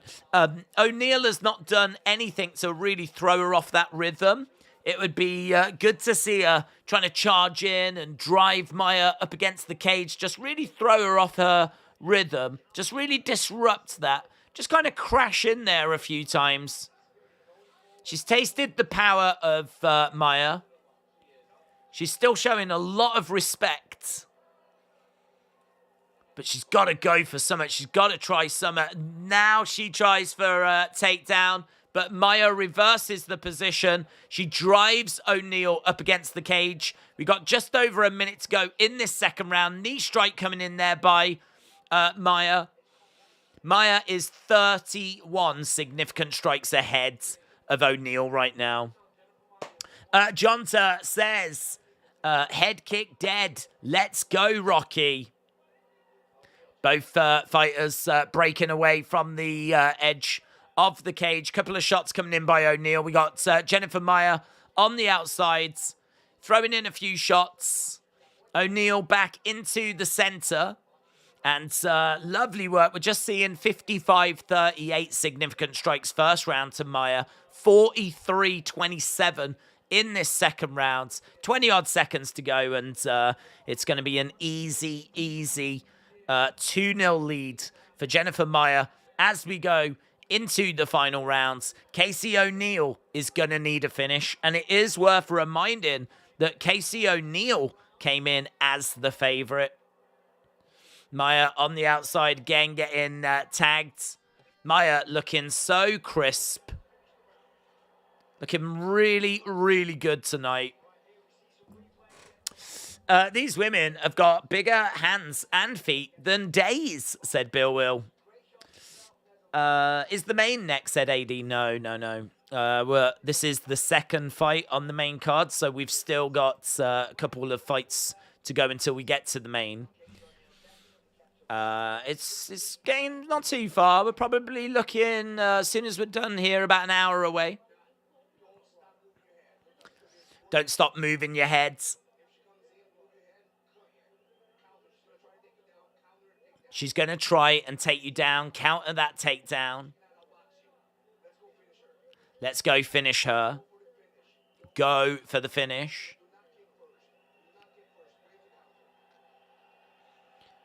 Right, here we go. About to get underway with round number 3. I need Maya to stop being Mike Tyson and start grappling. I've got money on her by sub. Right, here we go. We are underway right now, Jennifer. Maya is minus 500 favorite. Casey O'Neill needs a finish. Oh, man. O'Neill in the pocket. Maya, bang, bang, bang. Gets a couple of shots off, then gets right out of there. Excellent, excellent work.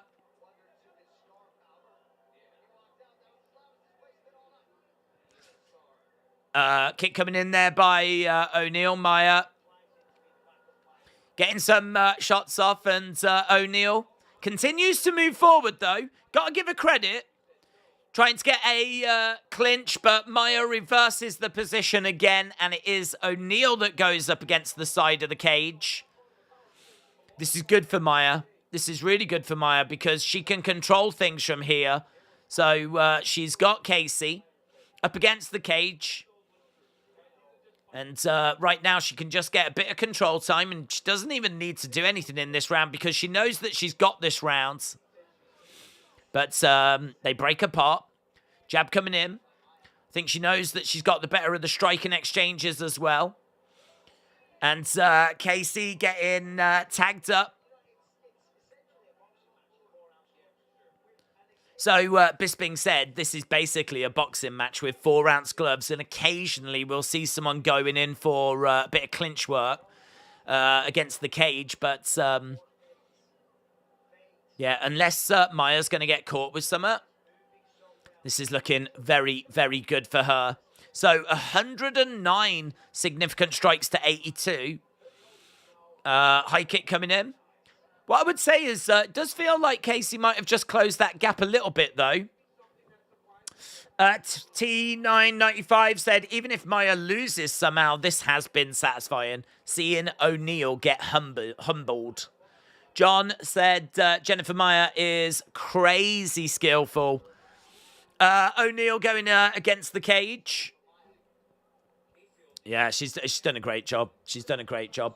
Terry Rowland, shout out to you, my friends. Shout out to Terry. Appreciate you joining us. Okay, Maya continues to circle round on the outsides. 2 minutes 20. I mean, look, fights are never over until they're over. But I can't say that we're seeing a great deal from O'Neill here that gives me confidence that she's going to do anything.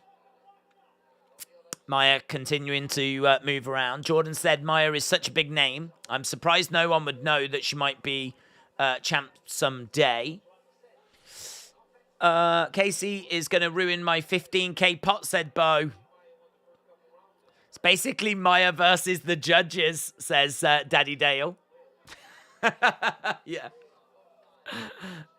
That's the only hope that Casey has got now. Okay, 1 minute 30 odds. Don't know where we are in regards to the poll. 3,500 votes. 3,500 votes. I wonder if we could get that to 5. I reckon we could, I reckon we could get that to 5,000 by the time we actually get to the main event. And we're looking like we're on track for 1,000 likes as well. We are just 108 away. If you are watching and you've not left a like, leave a like. We're 108 away. That is all. 108 likes away. And shots go. Oh, man. Maya right in the pocket. Straight down the middle. 28 significant strikes ahead. She has worked so hard. She drives Casey O'Neill up against the side of the cage. She's taking time out of the fight. So 56% of people think that Kamaru Usman's going to do it.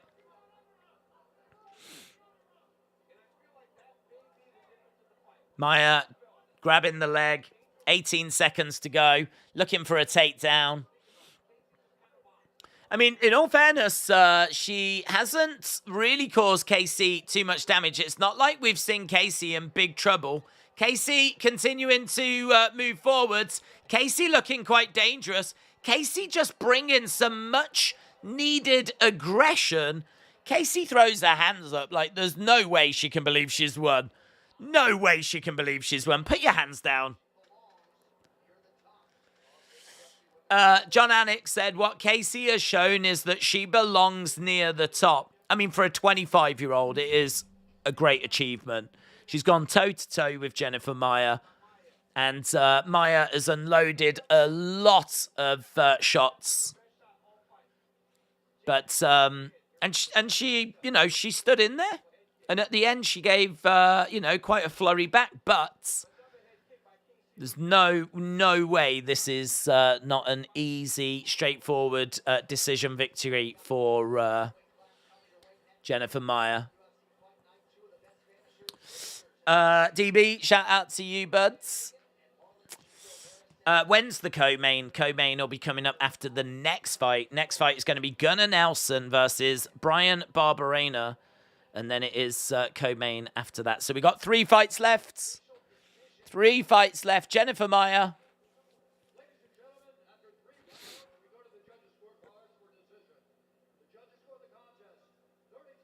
30-27. 29-28. 29-28.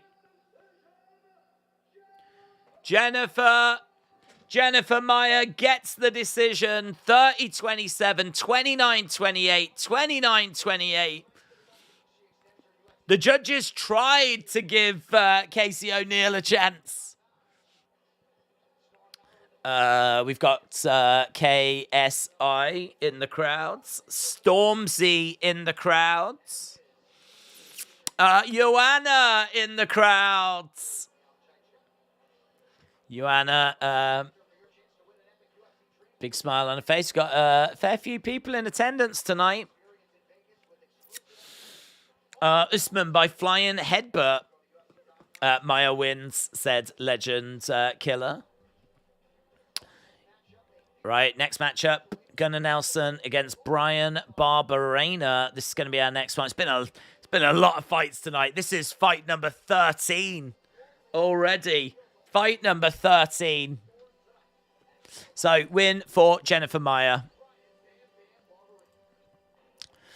Let's change this over. So this is our next one.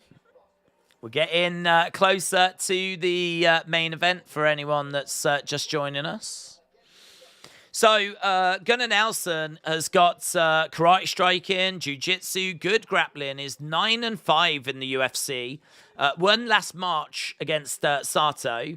He's got a big straight right. He's a point fighter. He is someone that is going to get takedowns. He's got good movement. He's got a big advantage on the ground. He's very composed. He's someone that's going to be quite thoughtful, whereas Barberena is a lot more all action, a lot more aggressive. He is 9-7 in the UFC. He's been finished in 3 of his last 4 losses. He seems to have fallen off, to be honest, and he seems to be very hittable. This feels like it's going to be relatively straightforward for Gunnar Nelson. I really do think Gunnar Nelson's going to get this one. So Nelson, as I said, I think he'll be very patient. He'll find the openings, and I think he'll get through. Whether there's going to be a finish here or not, I mean, one thing that you're going to get out of Barberena, out of Bam Bam, is, you know, he's someone that's going to be all action. He's going to give you openings, but you're going to have to work hard to put him away. He is hittable, though, and as we said, you can definitely get through on him.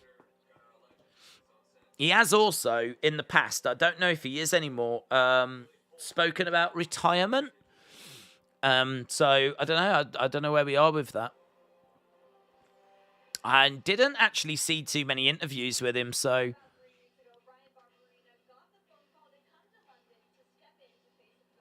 There is Megan O'Leary. I see Leon with Barberena, Colby, that man. Bogdan, shout out to you. Lexi, shout out to you. Mahesh said, I lost 4K because of Casey. I underestimated Jennifer Meyer. She was great. It's undeniable. Casey is just not on that level. No, but she can work on things at the age of 25. One better has put 20 grand on Brian Barberena. Payout would be 79,000. Jeez. So Barberena making his way down.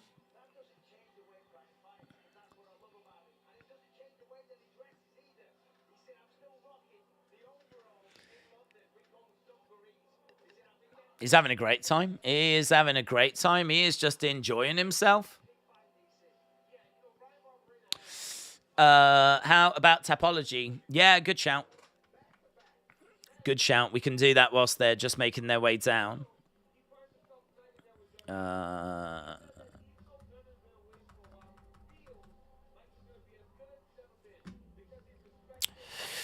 Okay, so over on Tapology, whilst we're just waiting for people to make their way down, top 10. In 10th place, we've got Priscilla Mello.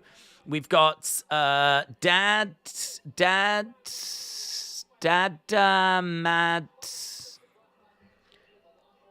Made Isaac. Bold Martin. Then in 9th, we got Cal Hogan. In 8th, we've got Dort Knight. Joint 6th, we've got Louis Willis and Temps09. 5th, we got King Tom's 000. In 3rd, we got MMA Buff Bets and Paulie Sino. In 2nd place, we got Vacon MMA. And in 1st place at the moment, we got Ray K. So that's how we're looking at the moment.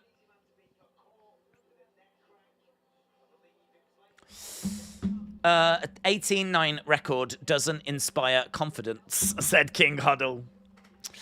Right, we are getting close to 1,000 as well. If you are joining us and you haven't left a like, leave a like. It's greatly appreciated. We are sneaking our way towards the end of this cards. So we are at the 3rd of the 5 main card fights. After this, the next fight after this could be a fight of the year contender. Justin Gaethje taking on Rafael Fiziev could be a fight of the year contender. So I must admit, I'm not that hyped for this fight, but after this fight is something very, very special. And then after that is our main event.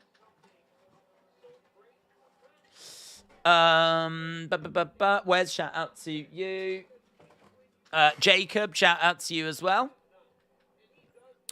So, yes, we are 54 likes away. Where are we in regards to the poll? In the poll, we're at 3,652. So, that's making some progress as well. Whether it'll get to the 5,000 or not, I'm not sure. But feel free to leave likes, leave votes, leave comments as well. What's your thoughts? Anyone got a good read on this one? I'm definitely with Gunnar Nelson here. Gunnar Nelson is a minus 375 favorite. Barberena at plus 280. Gunnar Nelson, 82% of people on Tapology voted for him. Barberena, 18%. So very, very much with Gunnar Nelson.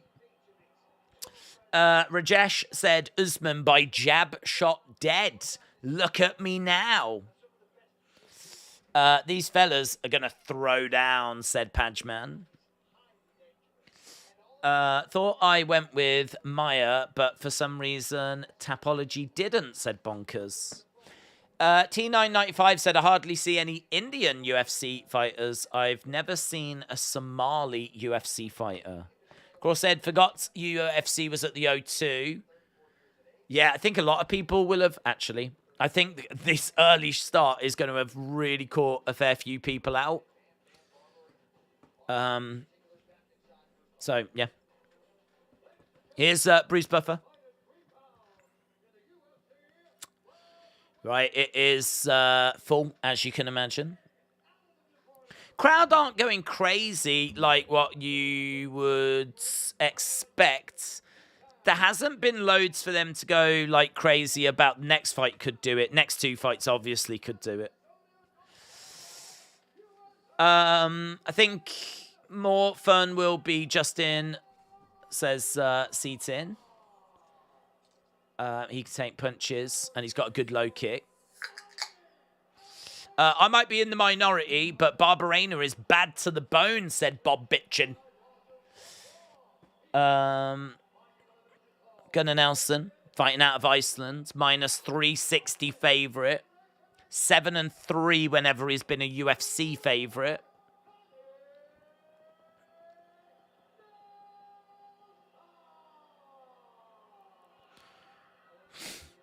People screaming at the camera. Rich Mitchell is going to be the referee for this one. I think Usman's knees are going to explode into dust, says Bobby. Okay. Here we go.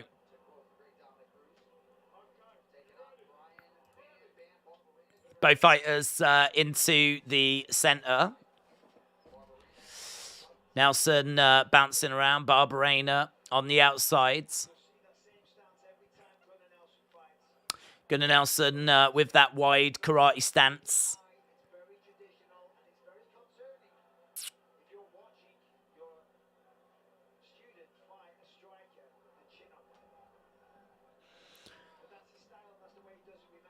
Bisping said, Gunnar Nelson, this is his stance. This is the way that he stands. This is how he does it.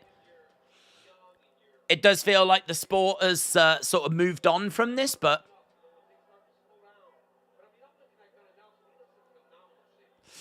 Cormier said Nelson looks to be in phenomenal shape.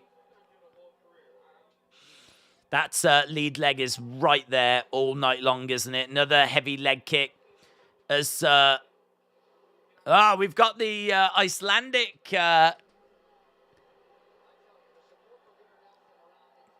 clap going on.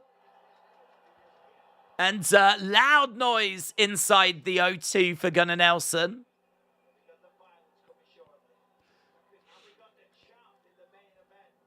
Shots coming down the middle by Barberena.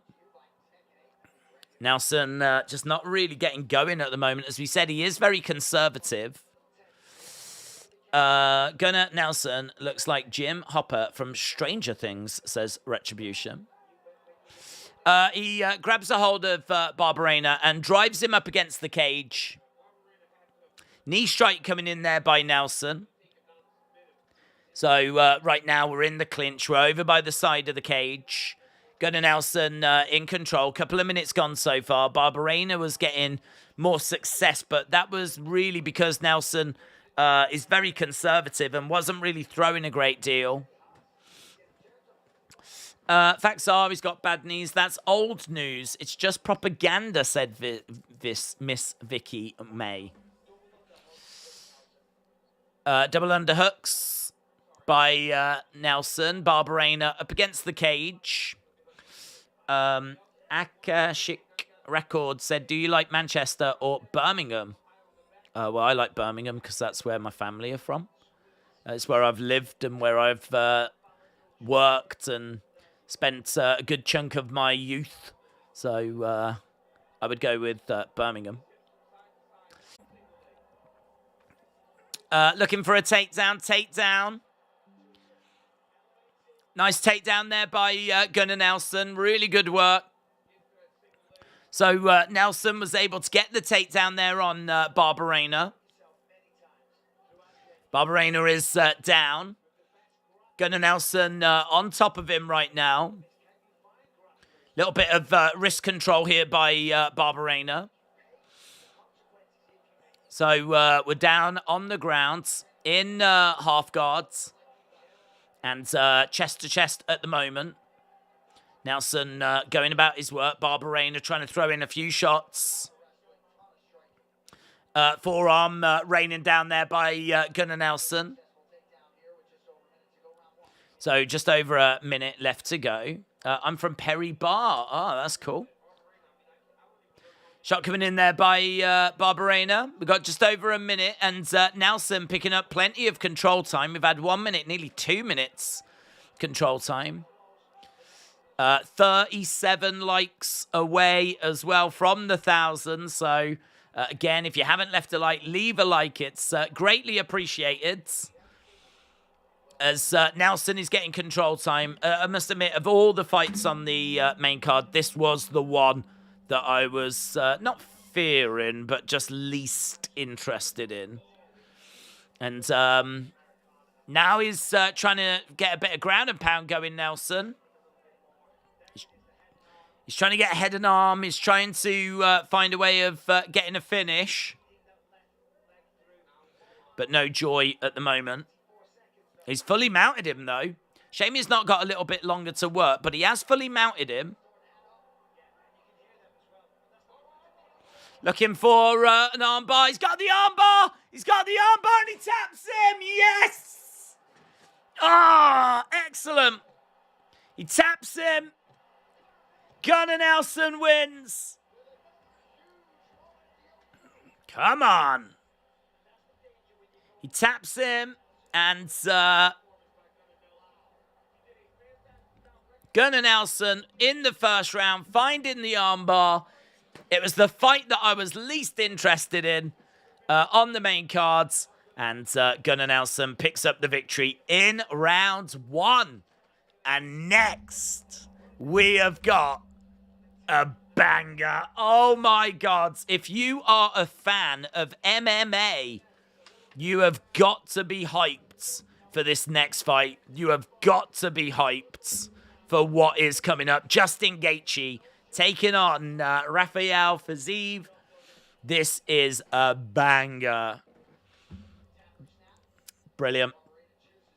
Barberena is garbage. Yeah, I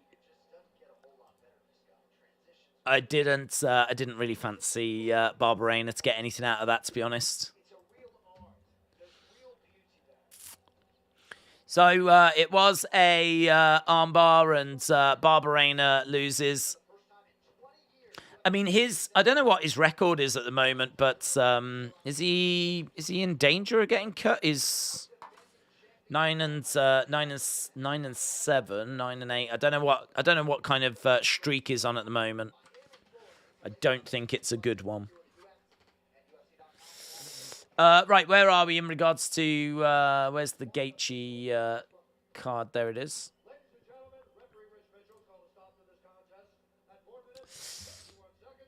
Oh man, there was only 9 seconds left in that round as well. You'd be gutted, wouldn't you?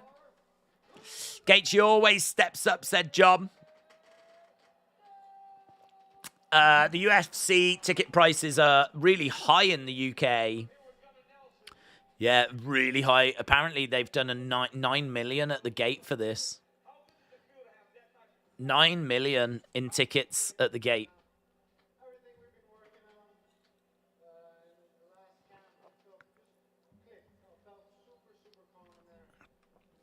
12 first-round finishes for Gunnar Nelson.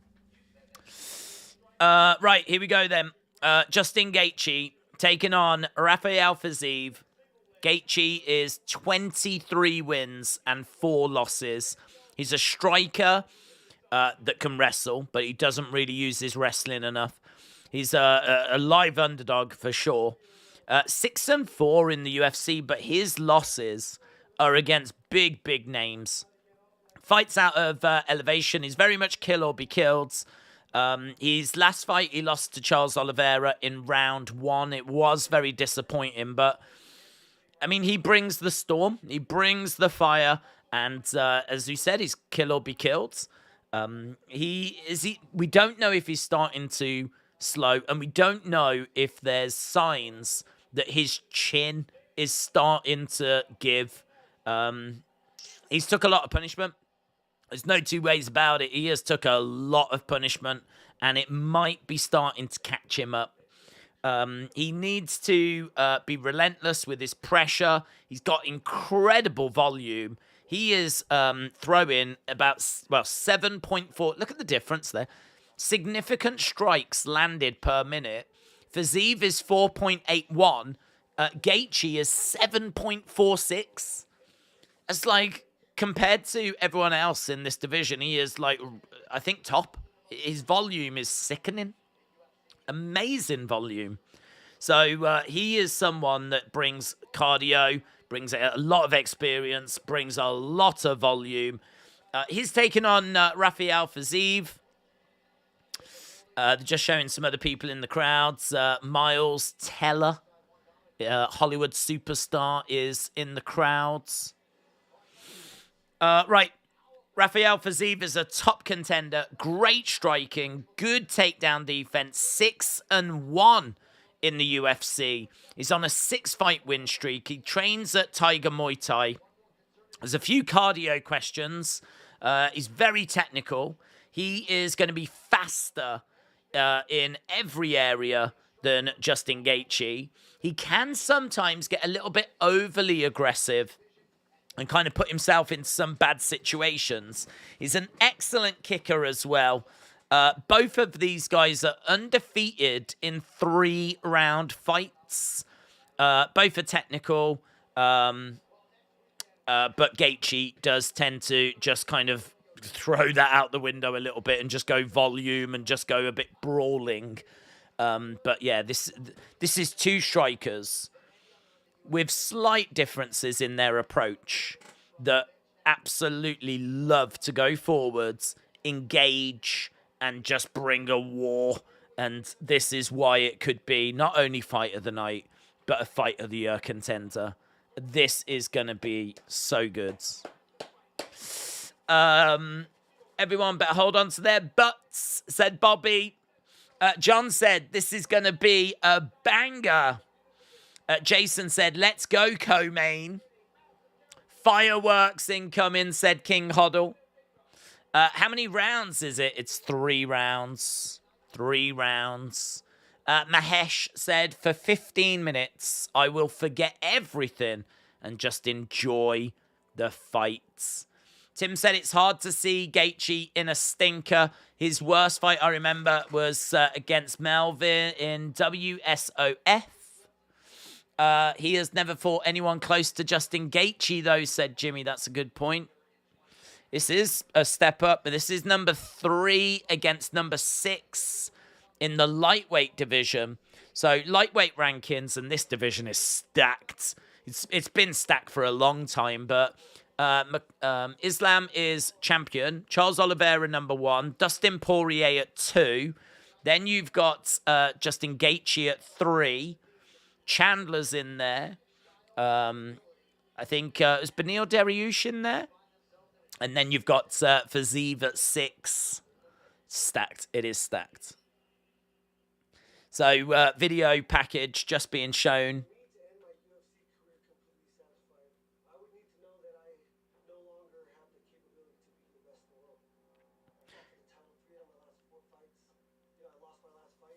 This is interesting from Gaethje. He said, if I am going to end my UFC career completely satisfied, then I need to know that I am not one of the best in the world anymore.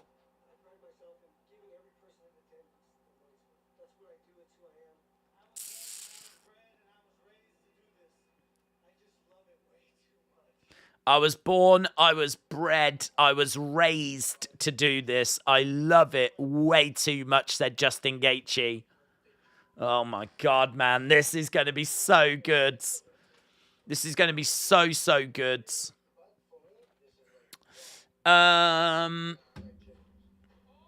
What's dropped?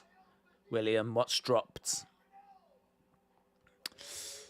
Put in your predictions. Which way do you think this is going to go? Which way do you think this one will go?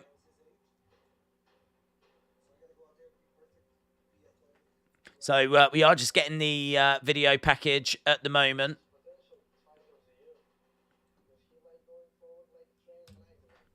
Time for the co-main, said Legend Killer. LDTV said, I also love bangers accompanied with eggs and a cup of espresso. Gaethje to catch him in one. Damn. Who won round one, Edwards or Usman? In the last fight, Edwards. Fiziev wins in round one.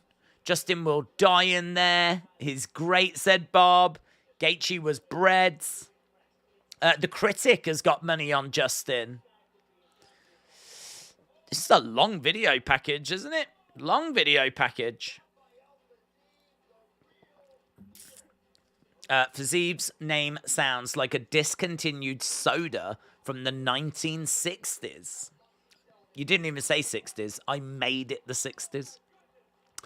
Jimmy said, thanks again for the great work. Jimmy, shout out to you. We are 11 away from the likes. Smash the like if you haven't already. We are 11 away. We are 10 away.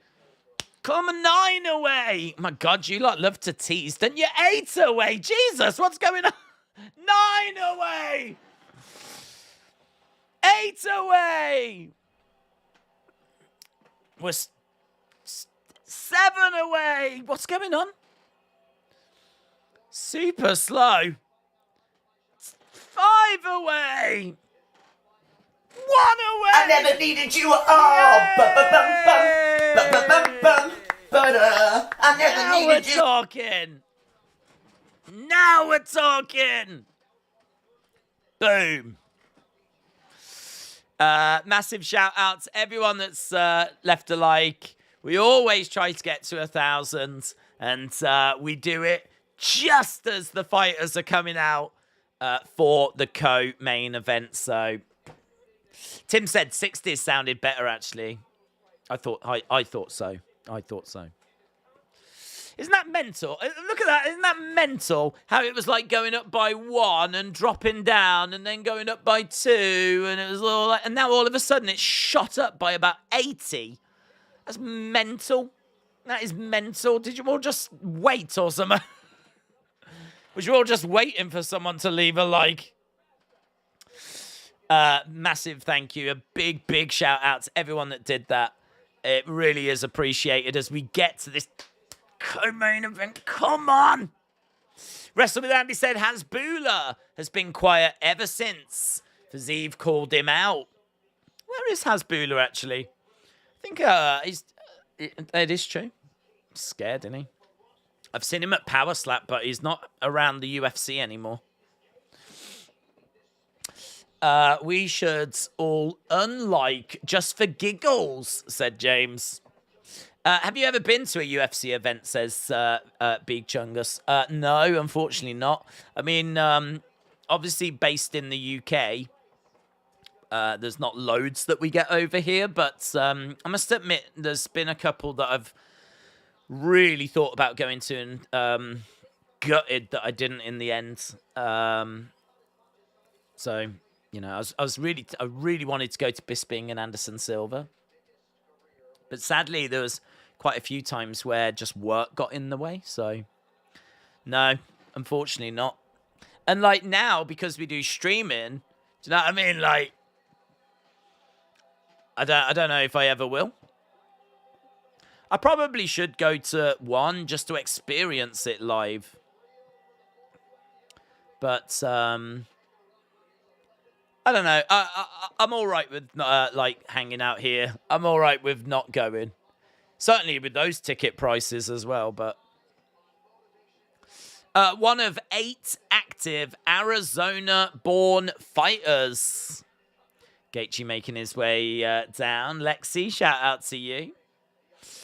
Gaethje now walking to the octagon. Yep. Yep, we're going to be underway with this co-main very, very soon. Tom Aspinall standing back there. Aspinall's in the crowd. Yeah. Okay, so Gaethje on the outsides. Getting your thoughts then. Which way do you think this is going to go? Hasbulla is the gold WWE champ now. Yeah, he's running around with that belt, isn't he? Former interim UFC lightweight champion. Most performance awards since 2017 with 10. This is our co-main event. After this, we will be going over to Leon Edwards and Kamaru Usman for the Welterweight Championship. UFC prices are overpriced in the UK.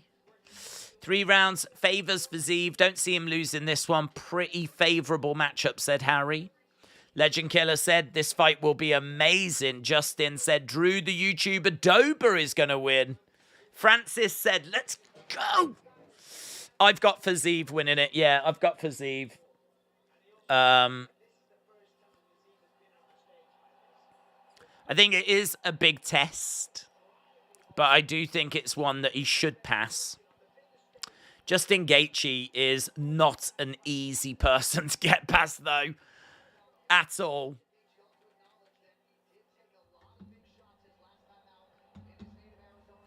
He did take a lot of big shots, and there are some big question marks around whether his chin can still hold up. Man, this is going to be so flipping good. Gaethje is going to do it through savagery, said Lee. Right, Gaethje. I mean, Gaethje at a near plus 200 underdog is mental. No, I don't think it should be that wide. I do have Fiziev as favourite, but Gaethje being that heavy of an underdog. Co-main event of the evening.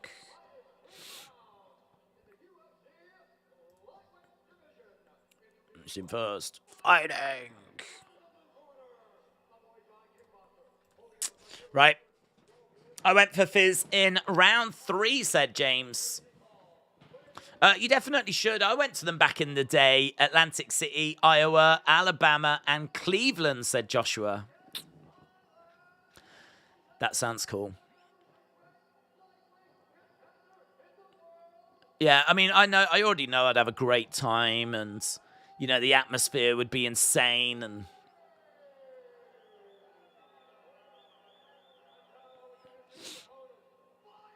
there's Gaethje. Massive cheer. Massive cheer for Gaethje. I think the fans really appreciate what he brings. And that is violence. He is 4-3 whenever he has been a dog. Former interim UFC champ.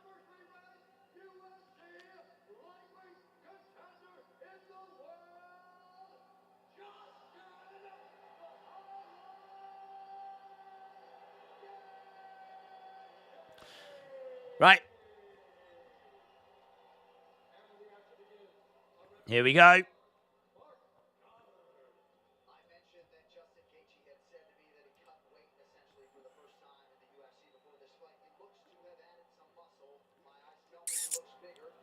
So John Anik says that Gaethje looks bigger. They touch gloves, and we are underway. Kick coming in straight away by Fiziev. And Gaethje on the outside. Another kick coming in there by Fiziev. Fiziev backing up a little bit as Gaethje's in the middle. And Gaethje just edging forward. Heavy low kick there by Gaethje. Gaethje bouncing around. Keeping his hands up, Fiziev in the middle. So we've already seen some heavy exchanges. 30 seconds gone in this one as Gaethje is on the outsides. Crowd seemingly behind Gaethje. Heavy low kick coming in there by Gaethje. Gaethje again continuing to move round as Fiziev tries to find a way forwards. Fiziev in the center. Gaethje again trying to find a way of throwing in a kick. Fiziev just on the outside. A little bit of distance between these two.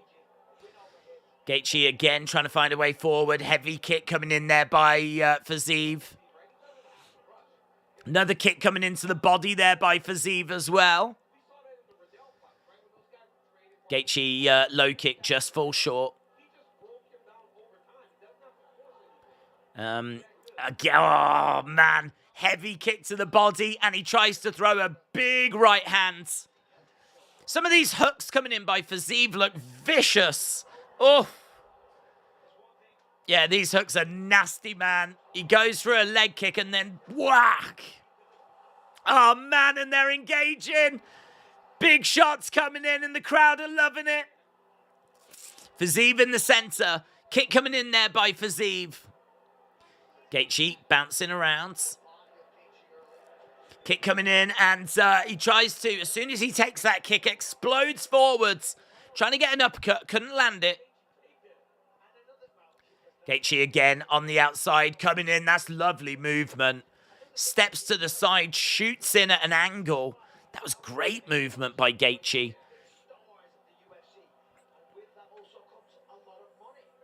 Fiziev in the center. So it's 8-5 for Fiziev at the moment. Crowd are olaying away. Fiziev looking to throw in a kick to the body. Hook shot misses. Crowd's making plenty of noise. With Gaethje again backing up.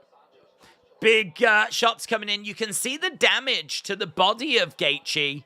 Gaethje has definitely taken some big, heavy shots to the body. He is really struggling to get in close here. Kicks coming in there by Fiziev. Fiziev just planting and swinging away. Another kick coming in. Man, Fiziev throws with such bad intention. Really bad intention. Oh, my God. Big hook shots coming in there by Fiziev. Gaethje having to weather the storm. 1 minute 20. It's 14-10 in favor of Fiziev. And kick coming into the body there by Fiziev. Gaethje on the outside. Gaethje swinging away, but his shots are falling short. Jab coming in there by Gaethje. Fiziev edging forwards. Fiziev going back into the center. Low kick just misses there by Fiziev. And again, Gaethje really struggling to get in close and get going. Looking for a takedown. Tried to grab the leg. Fiziev does a good job of preventing it. And Gaethje backing up. Kick coming into the body there by Fiziev. Outside leg kick coming in by Gaethje. Gaethje in the center. Fiziev trying to find a way forwards. Gaethje on the outsides. Maybe not the barn-burning first round that we were hoping for, but plenty of action all the same. Big knee strike there by Fiziev. And they're in a clinch at the moment. And knee strike coming in there by Fiziev. Lovely work by Gaethje as he breaks out of that clinch. And some big shots coming in the end. It's close. It's close. Let me know, how did you see that first round? I think Gaethje's really struggling to close that gap. You can never count Justin out, said Brent. Steve-O said, Fiziev has got this. Legend Killer says, come on, Gaethje. Fiziev is a future champion if he wins tonight, in my opinion, said Warsaw till I die. Shout out to you. Hope you're well. Gaethje going for a takedown. It's a wrap, said. Yep, nice. Just seeing some of the kicks that have come in, some of the shots to the body. Gaethje has had some knees, some kicks, some body shots. That's a lovely right hand by Gaethje. 2019 in the end, you know. 2019.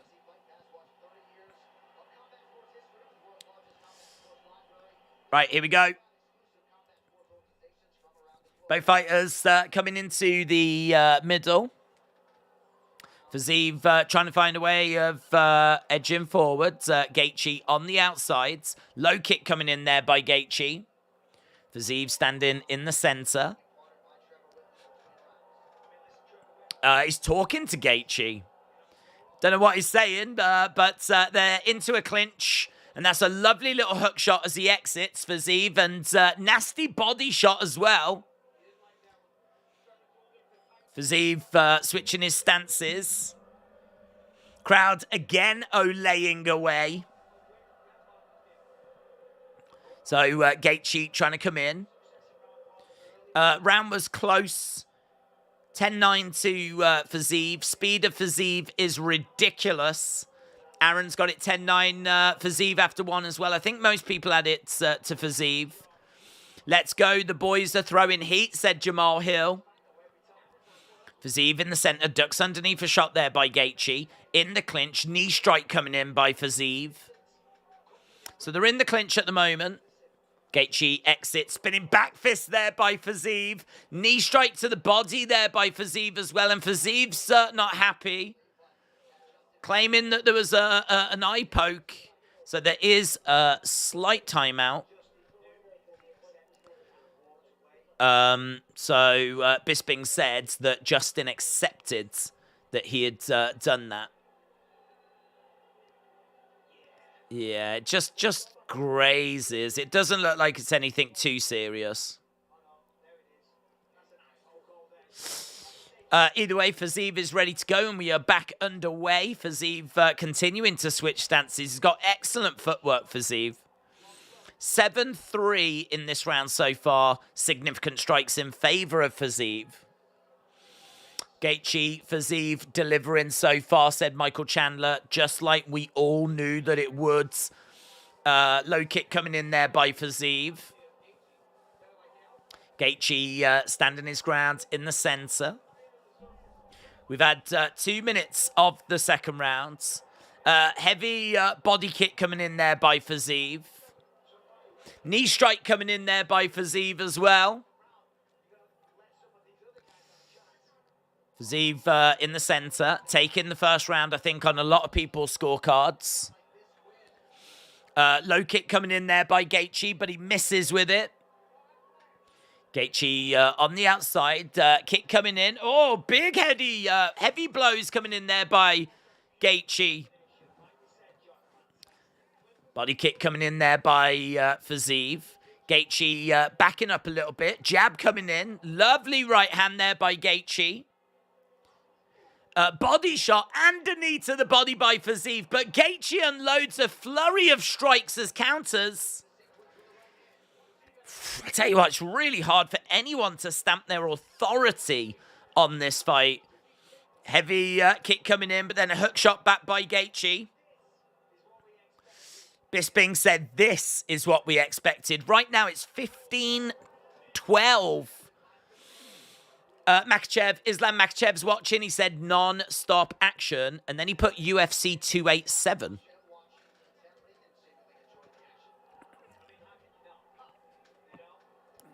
It looks like he's watching a future show because this is UFC 286. Fiziev edging forwards. Again, unloading. Gaethje has landed 20 shots to the head, 8 to the body, 6 to the legs. Whereas Fiziev has really gone after the body more. 26 of his shots have gone to the body. And again, just trying to unload a little bit there. It's 20-17 to Fiziev in this round with 1 minute left to go. 23-18 on total strikes. Fiziev has got a bit of damage underneath the eye, though. We know that damage definitely counts. And Fiziev has definitely got busted open under the eye. There's blood that's coming down. We know that that is definitely a factor for the judges.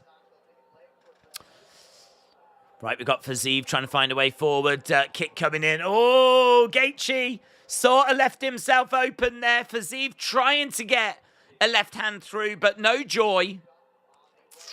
Kick coming in by Fiziev. 20 seconds left to go. Numbers are very close, but there's enough of a gap to say this is a Fiziev round. 26-19. Kick coming in there by Gaethje, but just missing with it.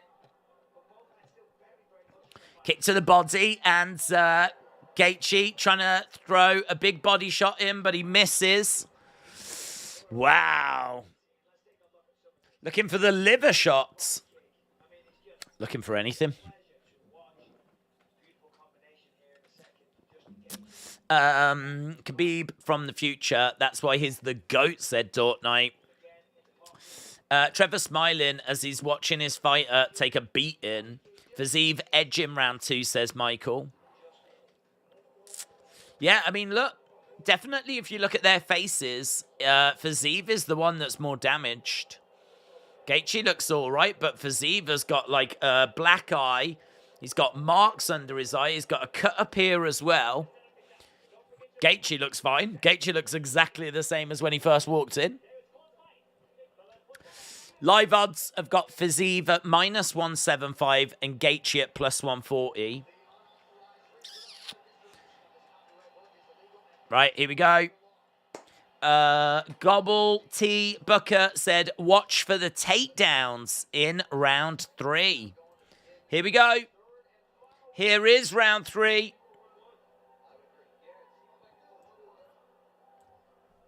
Right, both fighters in the center. And Fiziev switching his stances.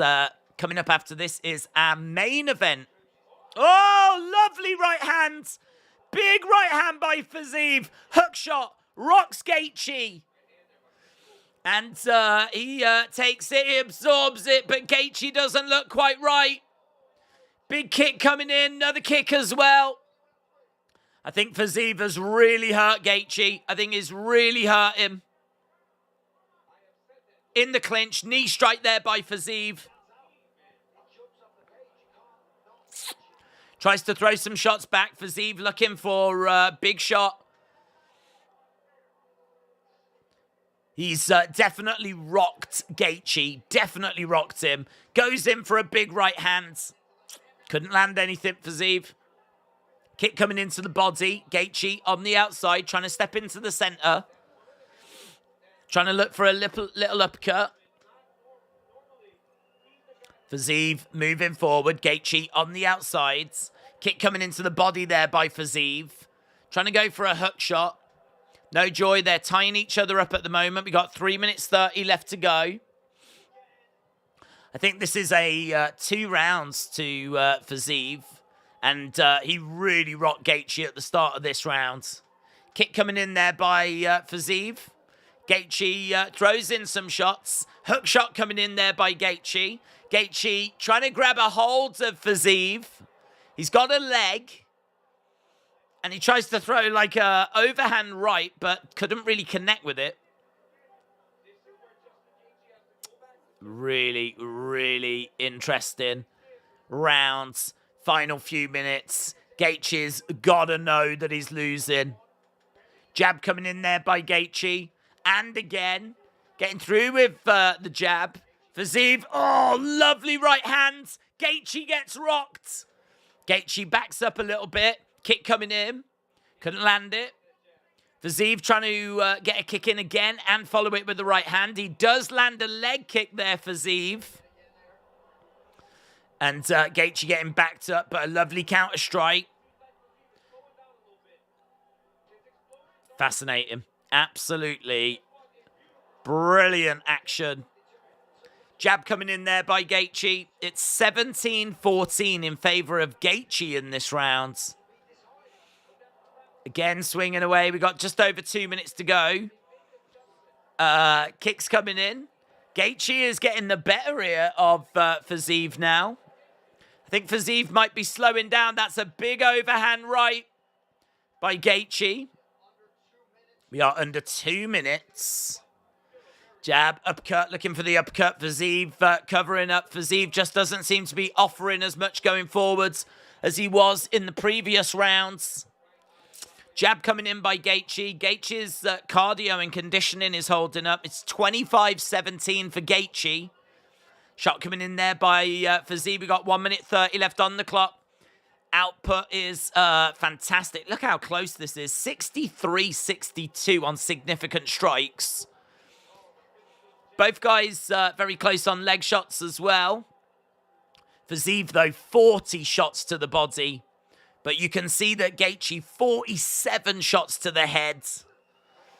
Oh, man, exchanging shots again. We've got just over a minute to go. Jabs coming in there by Gaethje. Gaethje definitely taking this round. Definitely taking this round. Little uppercut there by Gaethje. Fiziev continues to move forwards. Loads of blood all over the face of Fiziev. If you're judging it on damage, Gaethje wins. But I think this is more likely to be 29-28. But Gaethje is ending this fight the stronger. Crowd are enjoying what they're seeing at the moment as Gaethje continues to throw shots. Cormier says, what a fight. It's really good. Really, really good. Now we've got Fiziev coming in with a knee strike to the body. Oh, lovely uppercut there by Gaethje. Swinging away. Look at these hook shots. Takedown. Massive takedown by Gaethje. Big takedown right at the end of the round. Gaethje secures that third round. He even does a backflip. I mean, I think what that might show is that Gaethje is very much involved at the top of the cards.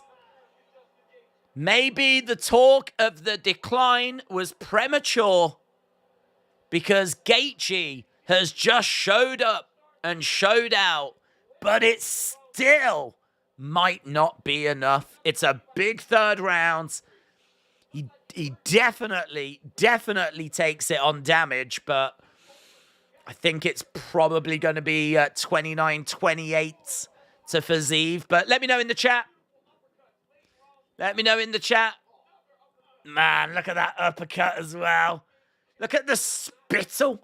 The spittle coming out the mouth of Fiziev. He punched the spit out of his mouth. Damn. That was a war. We thought it would be a war. That's a 10-8 round.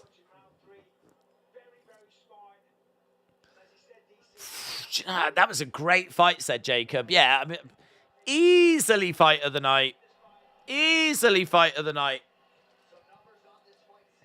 Justin Gaethje, 66 head strikes compared to Fiziev, 25. 11 body shots for Gaethje, 41 for Fiziev. 49% significant strike accuracy for Gaethje, 46 for Fiziev. And just the one takedown right at the end, right at the death. That right eye is nasty, said Francis. The Gonzo thinks a draw. John said, I think Gaethje has got this.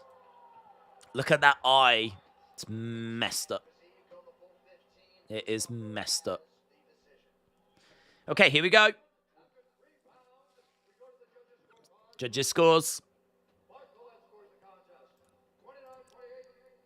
29-28 Gaethje.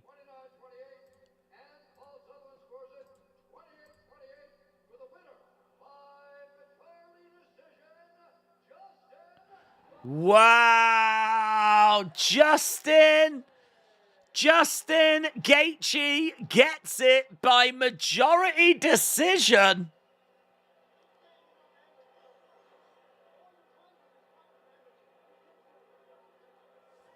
Gaethje wins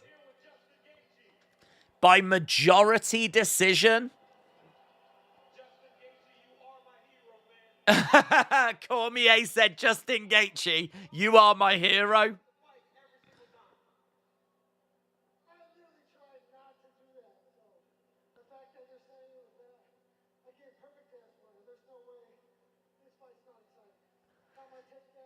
There's no way this fight isn't exciting.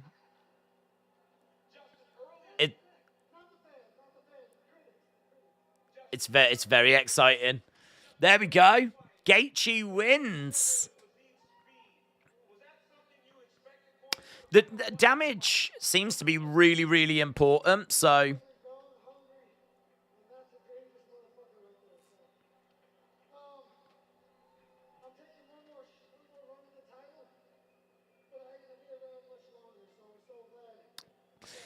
Gaethje said, I'm going to have one more run at the title, but I won't be around much longer. Great fight, wasn't it? Gaethje deserved this. He had more headshots and significant strikes, said United Beast. Not exactly robbed. I had Fiziev winning, but I can understand the draw. I don't know that I can understand Gaethje winning. It gets scored by rounds, so if you're like super dominant in one round, then Gaethje won that third round by 20 significant strikes. So that's why his numbers look so good, because he had an amazing third round. You could make the argument the third round was a 10-8. And you could make the argument for a draw, but I quite comfortably gave Fiziev the first 2 rounds. So, don't know. I can't say robbery, but yeah, I'm not going to say robbery. There was 2 excellent fighters that just put in an excellent performance. I had Fiziev winning it. I wouldn't have argued the draw. It was such an amazing fight. I'm not even going to argue the Gaethje win, but yeah, brilliant. We thought it would be great. It was great, and we've still got the main event to come. Fabian Macy Williams from Game of Thrones, Emmy-nominated actress Colby Covington. I'm coming for my effing belt.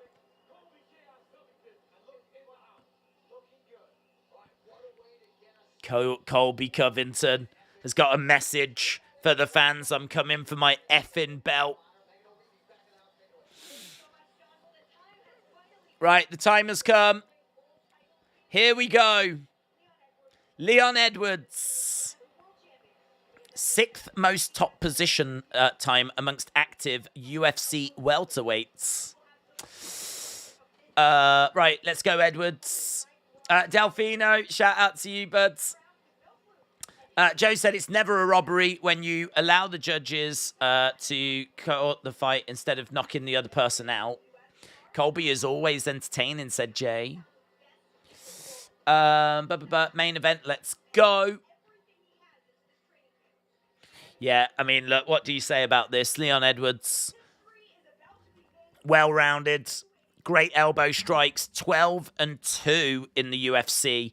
Unbeaten since 2015, and the last person to beat him was Kamaru Usman. He's had success in grappling with Usman. He's got good submission defense. He looked dangerous. He looked dangerous in the first rounds. He did seem to fade and then found that headshot in the 5th. That means that he's going to be dangerous all the time he's in there. He looked, as we said, looked good in the first rounds. He tired. He blamed the altitude on that. Believe that if you want. He's very good at striking when he exits the clinch. He's got good feints. He uses his striking to maintain space. He's so skilled. He switches his stance in. He is very good with his striking is efficient, is effective. He's actually a better striker than Kamaru Usman. So if this is going to be in the center of the octagon on the feet, like Leon Edwards, is going to have an advantage. The problem is Usman is a fantastic wrestler, great grappling as well, and definitely he can cause problems. He can get Edwards up against the side of the cage. He can frustrate. He can get control time. Usman is 15 wins in the UFC and just 1 loss, but that loss was to Leon Edwards. He's got a great chin. He's got high ring IQ. He knows how to dictate fights. And he's got great conditioning, great cardio. Usman is minus 245 favorite. Leon Edwards is plus 200 favorite. There's just not much between them. There's not much between them. Put in your thoughts. Which way do you think this is going to go? Which way do you think this is going to go? 56% of you have gone with Kamaru Usman. 44% of you have gone with Leon Edwards. So, and that is nearly 4,500 votes. So, UFC 287, Alec Pereira taking on Israel Adesanya. The rematch for the middleweight championship. We've also got Gilbert Burns taking on Masvidal. We've got Rob Font in action as well against Yanez. We've got Kevin Holland taking on Ponzinibbio. There's a good-looking card there. That is April 8th. It's actually not that far away. April 8th. That's when we've got UFC 287. For underdog wins and some serious money on the line if you'd bet them, says Tim.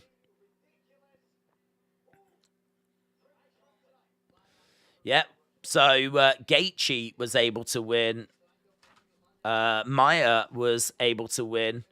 I think Nelson was the favourite. Vettori was the favourite.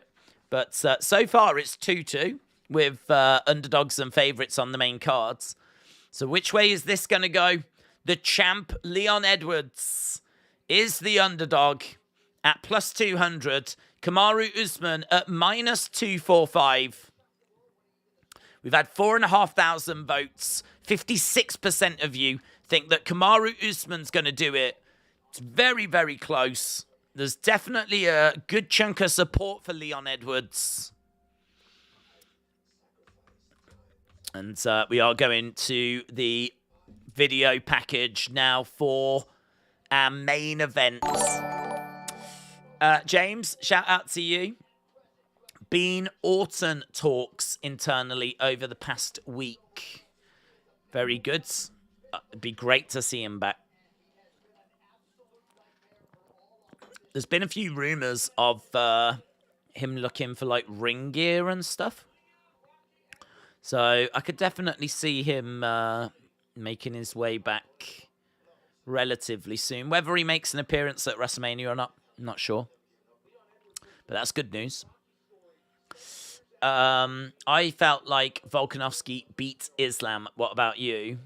I thought it was Islam, but I thought it was very close. Very close. Carlos said Leon needs to throw from the beginning for Usman to remember the KO. AB Jobson said Usman by decision. Pickle Chip said, come on, Leon. James is cheering Leon. Left hook to the stars.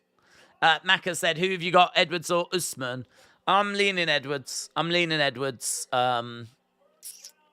don't know if that is, as I keep saying, British bias. I would obviously love for Edwards to retain and keep the title for the UK.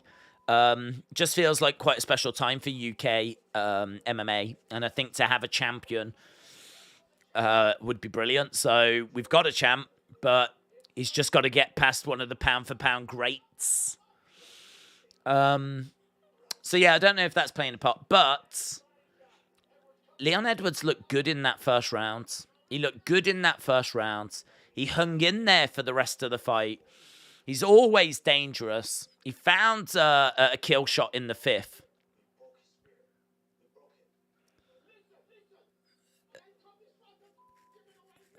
He was tired, though. It was at altitude. He was gassed.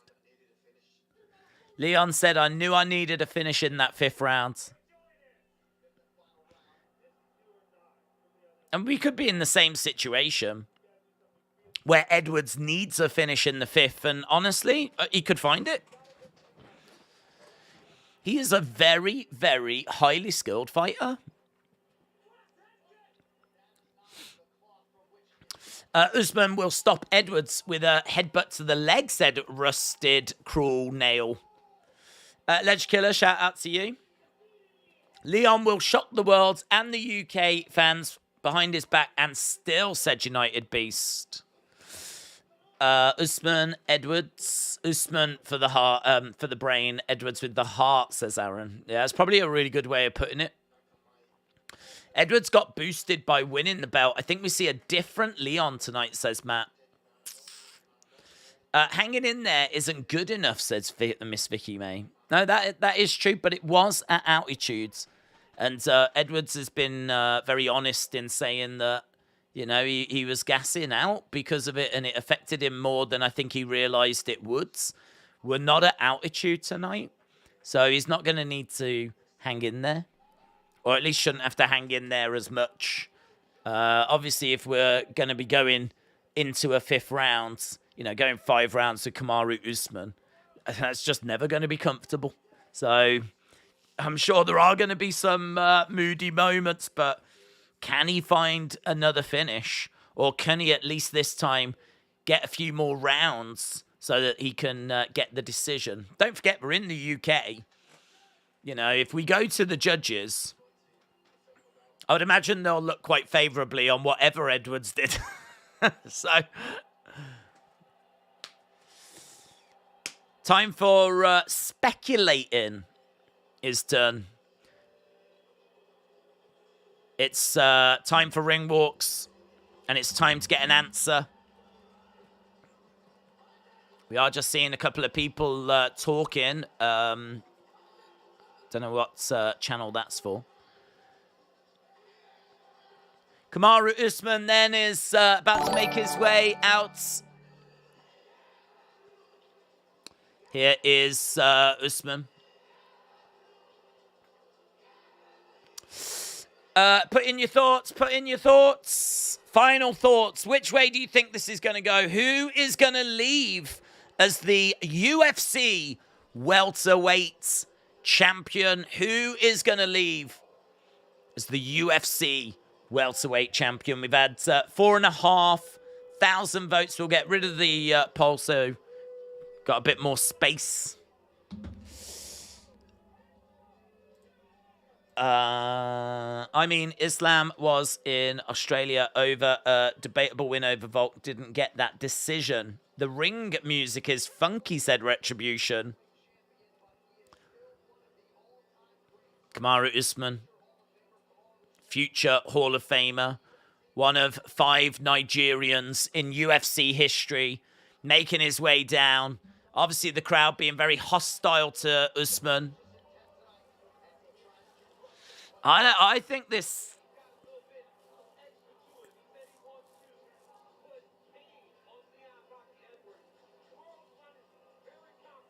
He is very confident. He is very confident. I just think the crowd are getting to him. I really do. Mr. Pineapple, shout out to you. Kamaru Usman has made his way down. He looks very comfortable, focused.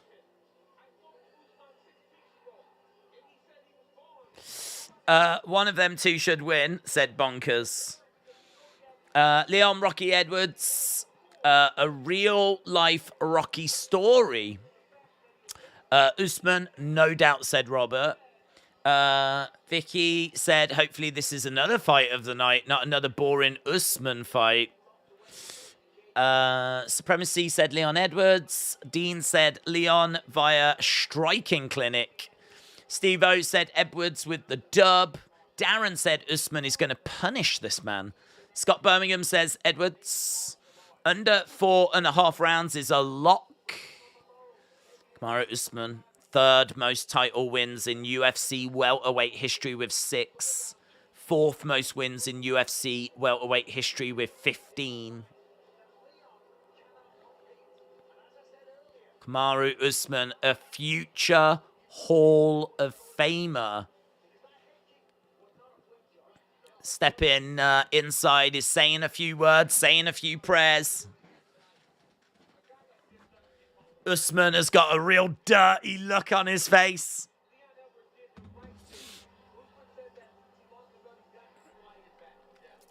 Usman is inside the octagon then.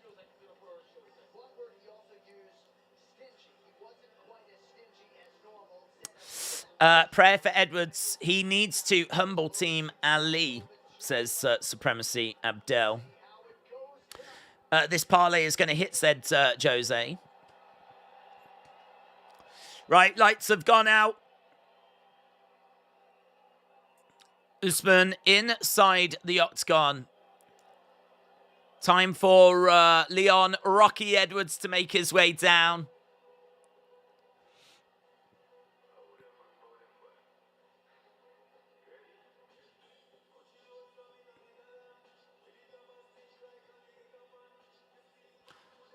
Okay, so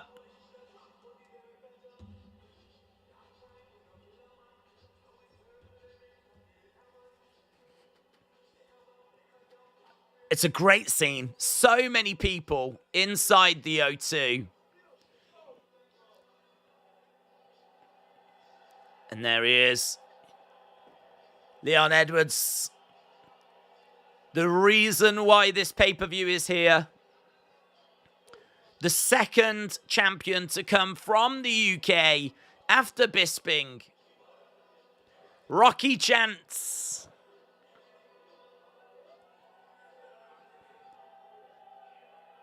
And he steps out, walks out into the arena, gets a great reaction. He feeds off this.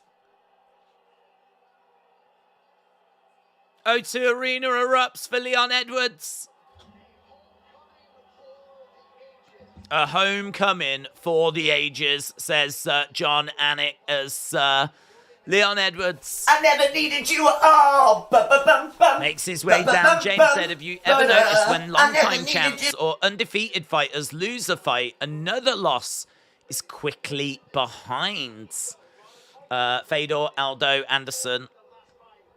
Yeah, it doesn't always go that way, but yes, there are plenty of examples. You are right.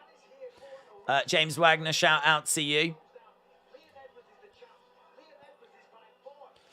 Leon Edwards has made his way down. Leon hit lightning in a bottle once, and it won't happen again, says Kenny. Okay, so Leon has made his way down. UFC Welterweight Champion, third longest unbeaten streak in UFC Welterweight history with 11. Second latest knockout in UFC Championship history.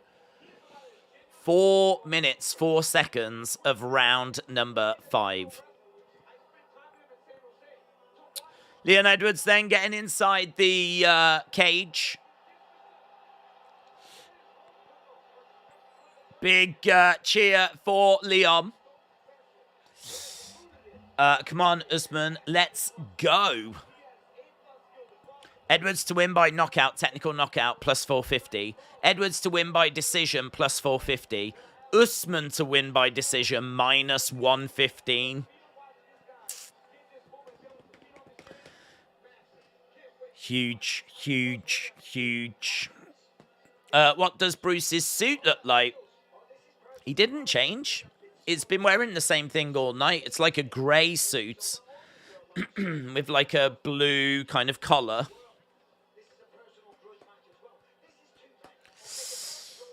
The old-time trainers used to tell me that winning a title immediately improves a fighter by 30%. Let's see.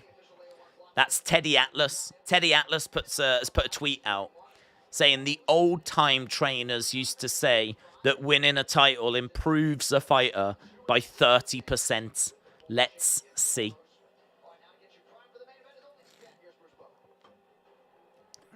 Let's go. Let's go. I'd love to see Usman win, but realistically, Edwards is going to lead and retain. Thoughts? I just don't know.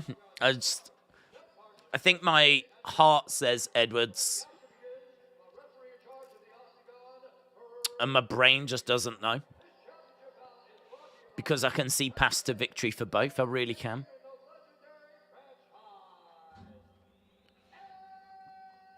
There's so many variables. There's so many variables. Edwards hasn't lost a fight since 2015. But that was to Usman. And he was losing the last fight. But then he finds a headshot, which everyone is going to say is fluky. But, like, it was at altitude. So, if we weren't at altitude, he might not have looked as bad as what he did. Like, honestly, there's so many variables to this fight.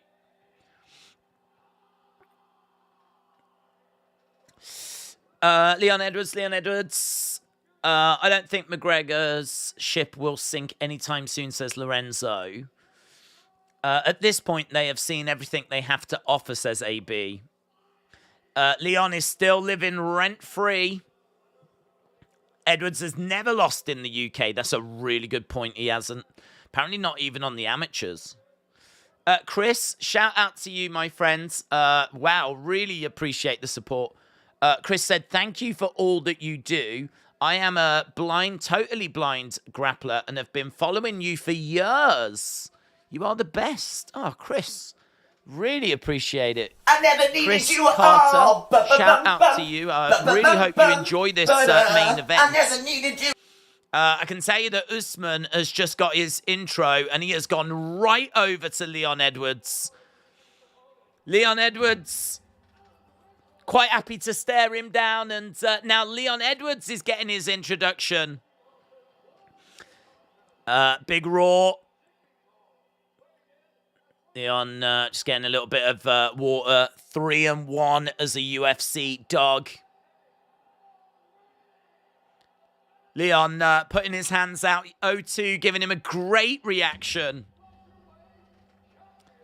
We are about to get going with this, with our main event. So yeah, Chris Carter, really, really do appreciate the support, dudes. Really do appreciate the support. And I hope you and everyone else enjoys what we're about to get here. Our main event of UFC 286.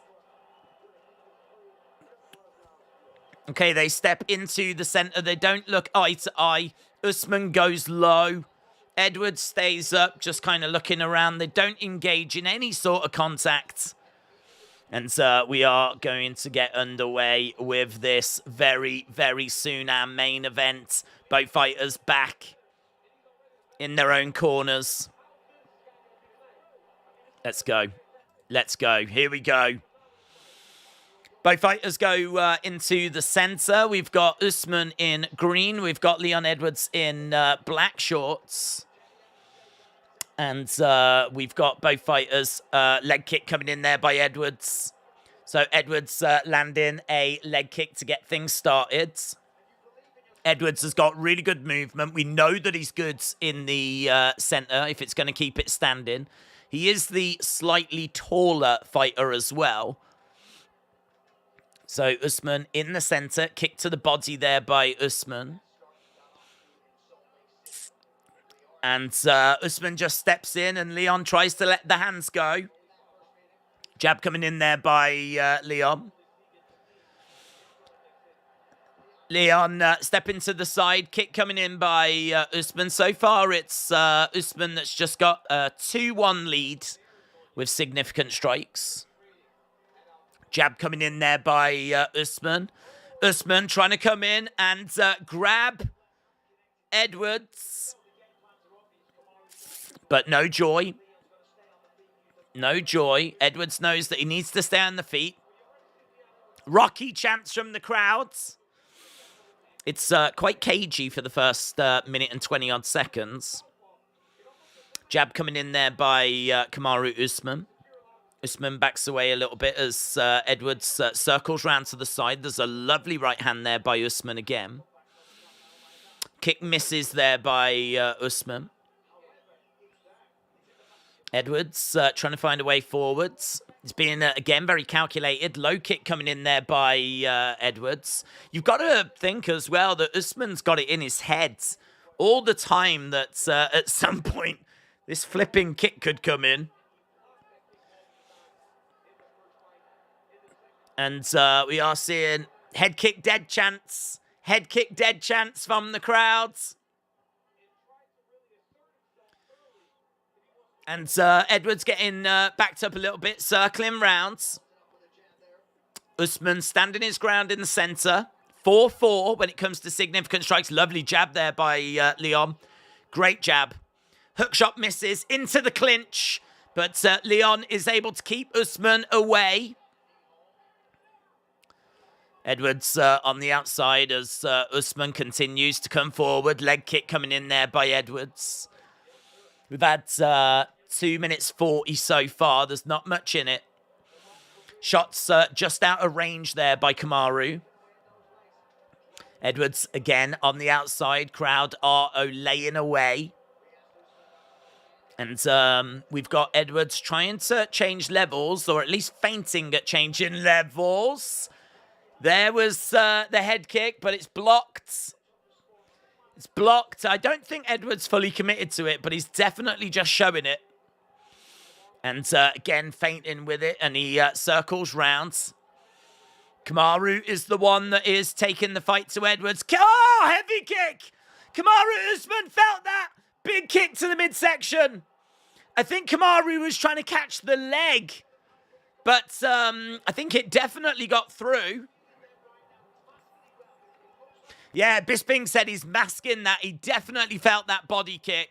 I think he felt it, but I think he was trying to catch the leg as well.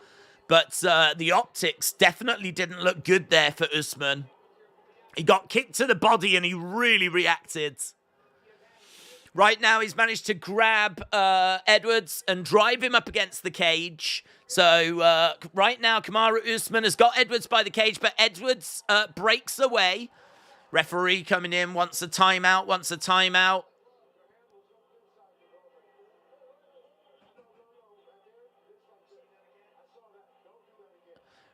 Referee just having a word with Edwards.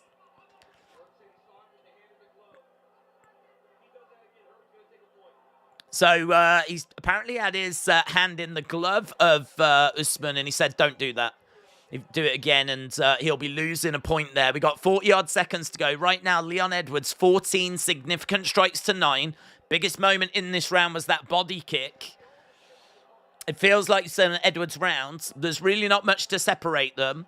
You can say that Kamaru has been the more aggressive fighter, but they're going to show a replay of Edwards potentially grabbing that glove, but as we said, not much in it with 10 seconds to go. 17 significant strikes to 10 right now for Edwards. Usman trying to find a way forward into the final few seconds.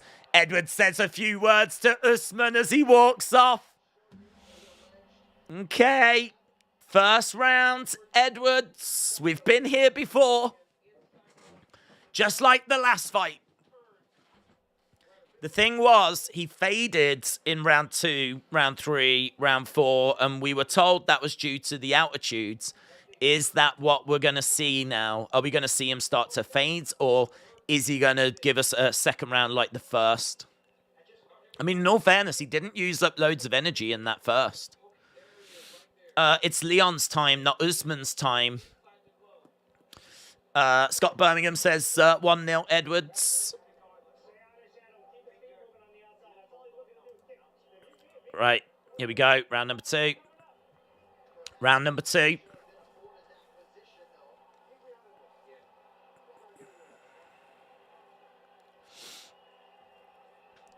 Right, Edwards, round 1. Whoa, whoa, whoa. Herb separating them.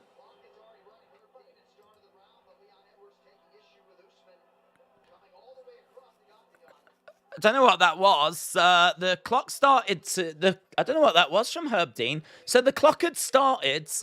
Usman started moving across. Herb jumped in and was like, whoa, whoa, whoa. Separated them, but the clock was already running. Don't know. Don't know what that was.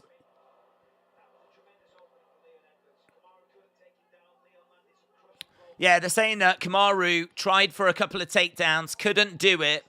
It's a good opening round, that, from Edwards. Edwards just sort of putting his authority on the fight. Jab coming in there by Usman. Usman complaining of a low blow. He's complaining of a low blow.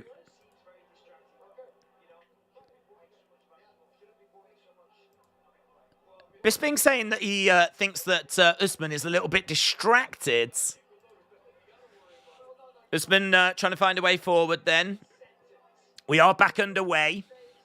Little bit of, I mean, in all fairness, there's been a bit of disruption at the start of this second round.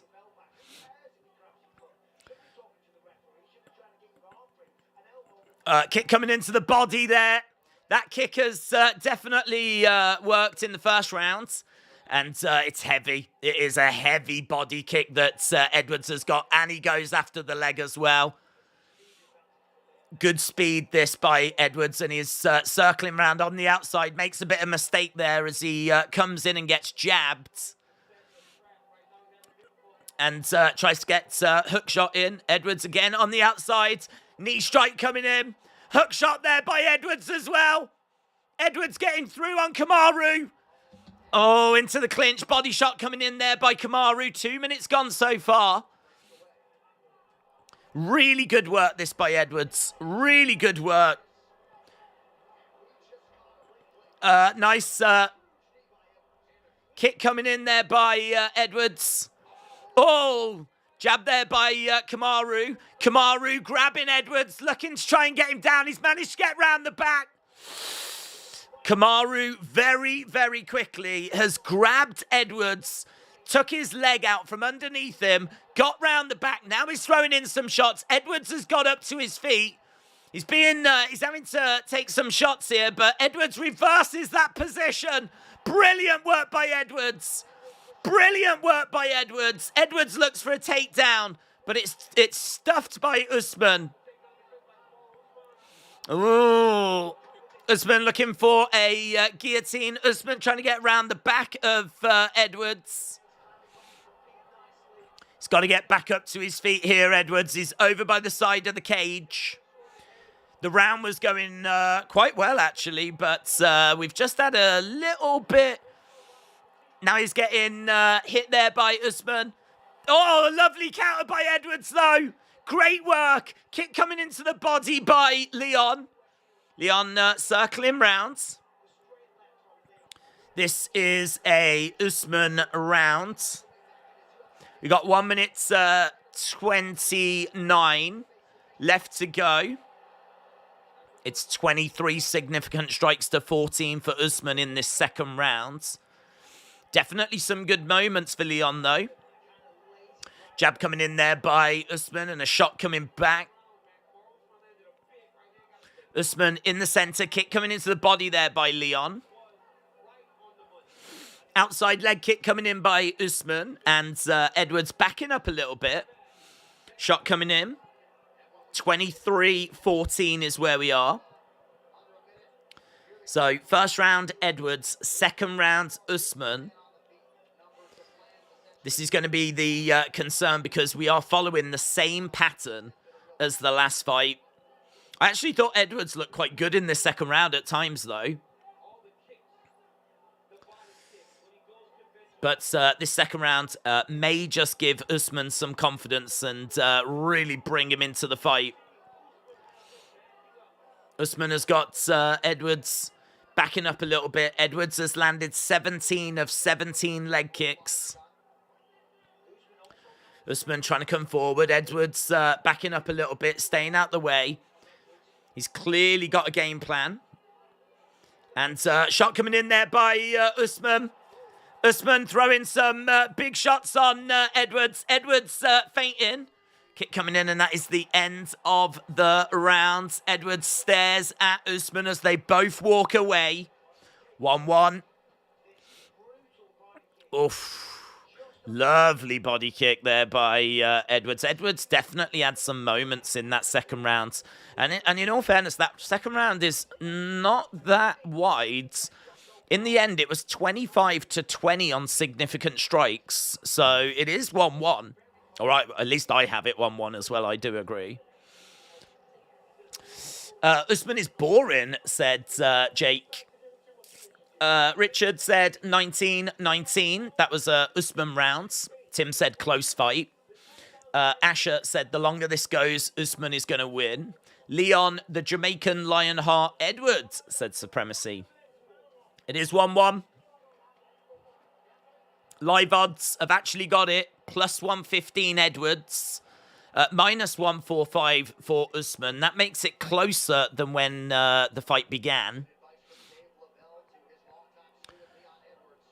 Right, here we go. Round number 3 then. This can go 5 rounds. Round number 3. 1-1. Usman in the center.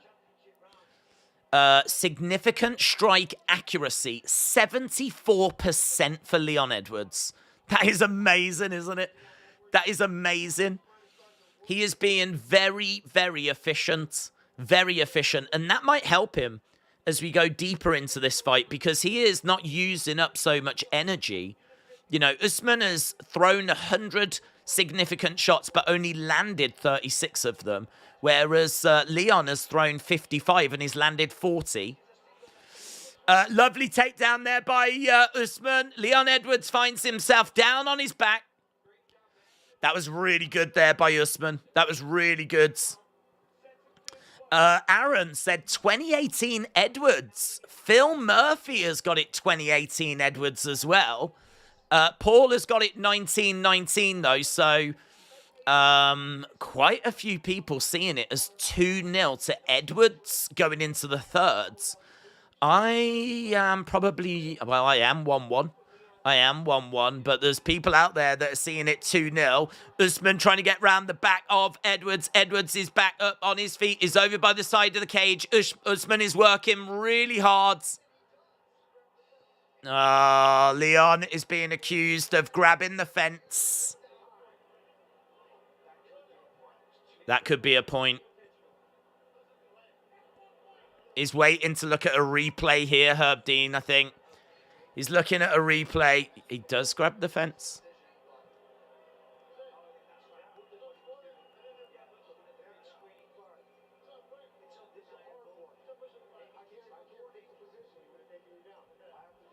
I have to take a point. Herb Dean said I have to take a point. Leon Edwards is having a point deducted.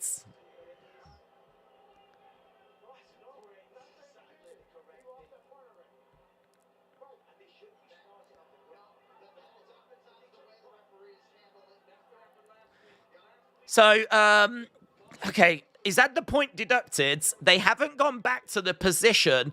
Herb Dean has just stood them back up. Okay, so Leon has had a point deducted. That is a big moment. Low kicks coming in here by Leon. Leon needs to, it's going to be hard, but he's got to try and put that out of his head. Got to put that out of his head, and he certainly can't afford to lose this round. He needs to try and win this round and at least just even things up. At the moment, he is ahead. In this round, it's 5-2 on significant strikes. Jab coming in there by Leon.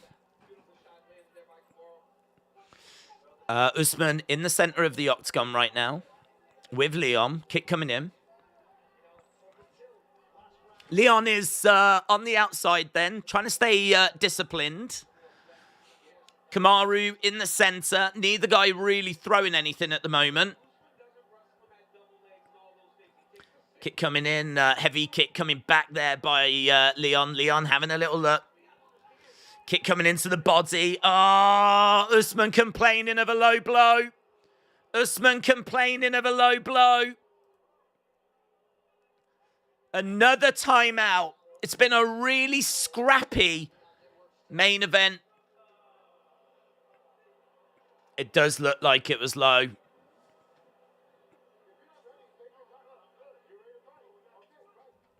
Right, it looks like Usman wants another point to get deducted. The problem is that Leon is very much in last chance. Oh, look, any kicks that come in, look, Usman is just going to be complaining about now. The seeds have been planted with the ref. Knee strike coming in there by Leon. Edwards on the outside, circling rounds. Kick coming in there by Kamaru. Kamaru definitely seems frustrated. Jab coming in there by Kamaru. At the moment, it's 13 significant strikes to 4 in favor of Edwards in this round. And Edwards staying on the outside. Leg kick coming in. He's doing really well with those leg kicks. 27 leg kicks. 27 leg kicks. Circling round, another leg kick coming in. Edwards trying to tie up the legs. 29 leg kicks. 29 leg kicks. Another kick coming into the body there. And again, Leon looking to go for the front leg kick. Couple of shots coming in by Usman. Leon on the outsides. 30-odd seconds left to go. Usman trying to grab a hold of Leon, driving Leon back against the cage. Good wrist control here by Leon Edwards. Knee strike coming in by Kamaru. 20-odd seconds left to go. I mean, for me, this is going to be 1 round each after 3, because I think this is a Leon round. But he's had the point deducted. There we go. Right.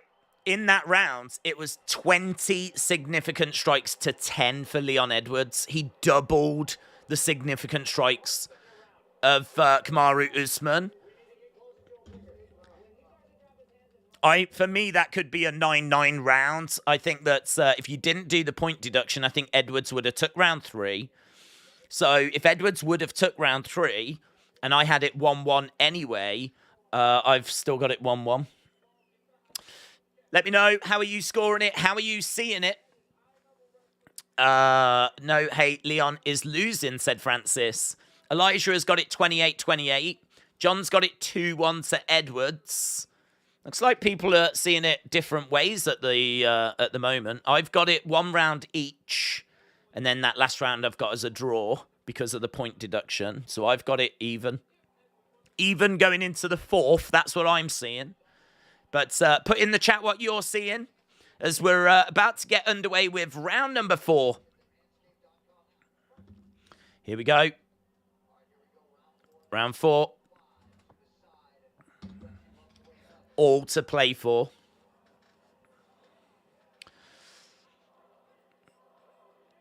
Edwards, I think we can agree Edwards is looking a lot better in this fight than he did in the last fight.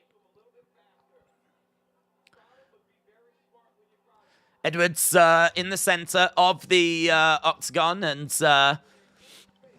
Usman trying to double up on his jabs. Usman trying to get right back into the center.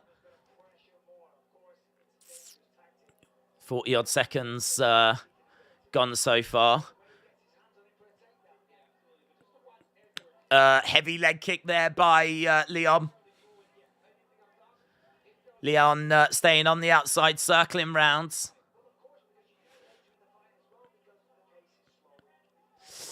Brett has got it tied 28-28. Shaheen has got it 28-28. Paul has got... don't know. Hoyan has got it 28-28 as well. I think quite a few people will have this all tied up as we're in the fourth. Usman, though, on the live odds is minus 215. Kick coming into the body there by Usman. Kick coming back by Leon Edwards. We've had a minute and 40 gone in the thirds. It's absolutely captivating. There's not much activity at the moment. They're both just staying out of each other's range. And at the moment for round number 4, Usman momentarily down, grabbing the leg of Edwards, driving him back against the cage. At the moment, it's 6-4 on significant strikes. So I think Usman just lost his footing. And Edwards tried to take advantage of it, but couldn't. Leg kicks, man, have been absolutely critical. 38 leg kicks by Edwards. The only thing I would say is he's got to be a bit disappointed that we're not seeing much damage to the leg. The leg is red. There is damage there, but it's not compromised. Or at least, I don't think it's compromised. Another kick coming in there by Edwards. 39 kicks. His previous best was 28. At the moment, 10 significant strikes to 4 in favor of Leon Edwards. These leg kicks are making the whole world of difference. Right now, the leg kicks might just be winning Leon Edwards this fight. Another leg kick coming in.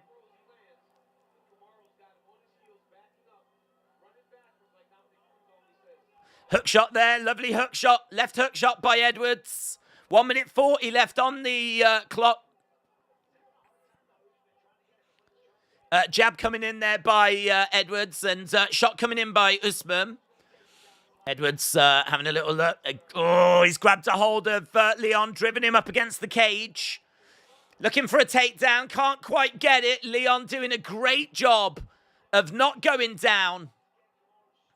Kamaru trying to grab the legs. He's trying to grab the heel. Leon has managed to get back up to his feet. That is great work by Leon Edwards. That is great work. Leon with some shots coming in. Couple of jabs there by Leon. Kick coming into the body.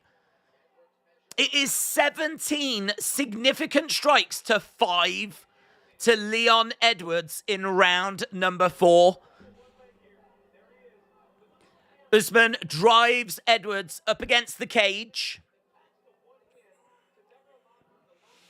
Significant strikes are looking good at the moment in favor of Leon Edwards. Look at the overall numbers, 79 to 50. Kick coming in there by Leon. 41 leg kicks. 20-odd seconds left to go here as Usman tries to get some shots back. Hook shot coming in. Lovely work there by Leon. Throws in a hook shot. Little uppercut with the left hand. 10 seconds left to go in round number 4. So lovely right straight there by Usman. Usman looking to go after the body as well. And end of the round. 22 significant strikes to 9. 22 significant strikes to 9. Don't forget as well, we're in London, right?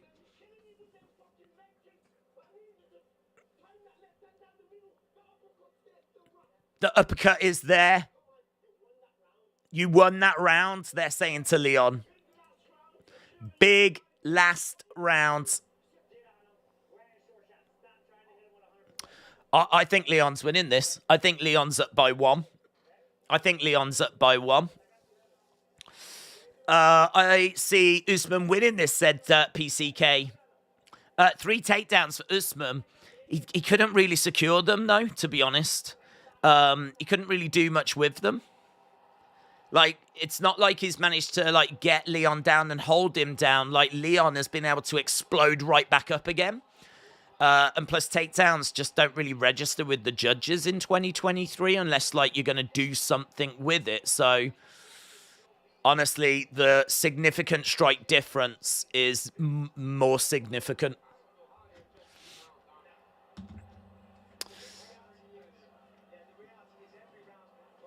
Bisping said, every round has been close. I mean, look, I've got Edwards up by 1. That's where I am right now as we're in the 5th. Shot coming in there by Usman. Oh, went for the head kick. He went for the head kick, but it was blocked by Usman. It was blocked by Usman. Usman coming forward, throwing some shots straight down the middle. Usman grabbing Edwards, driving him up against the cage. Ryan Frederick has got Leon up by 1. They're saying what a competitive fight this has been between the 2 best welterweights in the world.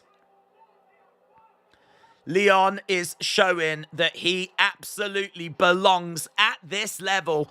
Couple of shots coming back there by Leon. Little uppercut in there by Leon as well. Oh, another head kick coming in by Leon.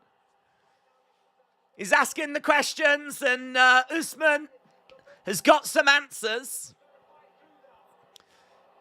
Rocky chants. Oh, lovely body shot. Lovely knee coming in there by Rocky as well. Great work by Edwards.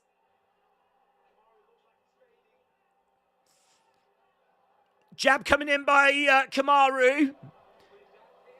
Edwards is looking pretty gassed.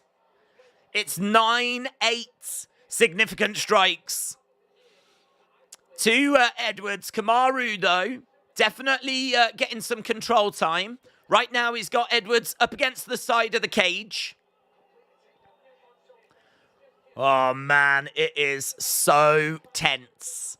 It is so tense. Edwards breaks away. We got 2 minutes 50. The crowd are cheering. Massive roar from the crowds. Inside leg kick there by Edwards. If he does it, it's the 44 leg kicks that have done it. Jab coming in there by Edwards. Shot coming into the body there by Edwards as well. Jab coming in. This fight is certainly not over until it is over. And even when it's over, we're not going to know. So close. Leg kick coming in. It's 14 to 10. Knee strike coming in there by Leon. Usman trying to come forward and drive Leon up against the cage. We've got 2 minutes left to go. 2 minutes left to go. Knee strike coming in there by Leon. Come on, Leon, work. Knee strike coming in. Both fighters in the center of the octagon. The urgency seems to be with Kamaru Usman. 16-11 in favor of Leon at the moment when it comes to significant strikes. 19-12 to Leon. Usman grabbing Leon again, driving him back against the cage. Looking for a takedown. That is the 4th takedown, and he's got Leon in a seated position, but Leon trying to get back up to his feet, and he does. Does a fantastic job to get back up to his feet. Knee strike coming in there by Leon. The 2 break apart. 20 significant strikes to 14 in favor of Leon Edwards. Final minute. Leon back against the cage again. Crowd are booing. Leon looking up at the time. 50-odd seconds to go. It's going to be really close. It's going to be really close. How are the judges going to score the 4 minutes 22 control time? Live odds right now has got Leon Edwards at -135 with 30 seconds to go. The live odds have got Leon Edwards as favourite to retain the Welterweight Championship. We're down to the final 15. Kick coming in there by Edwards. Another kick coming in by Edwards. 10 seconds to go. Usman driving Edwards back against the cage. 5 seconds. Kick to the body. into the clinch, and that is the end of the fight. Usman thinks he's done it. Edwards thinks he's done it. I think Edwards has done it. I can tell you that round 5, 27 significant strikes to 22. That final round is going to be really hard to score.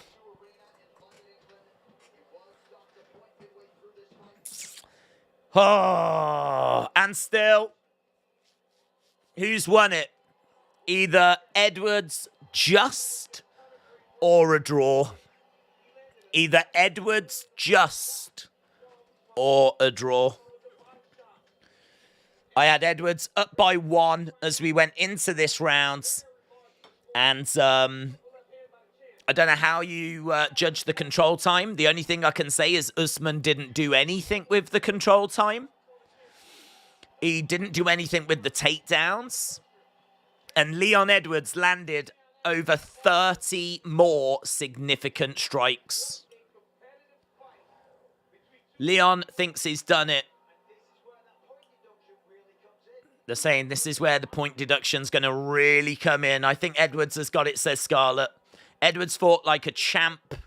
3-2 Edwards, but it was close, says J14.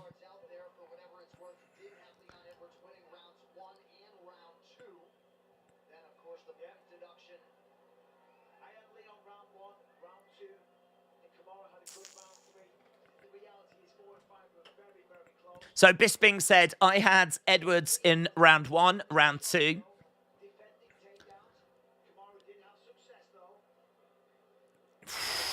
And still, and new. Here we go. Here we go. Here we go. It's got to be. If it's Usman.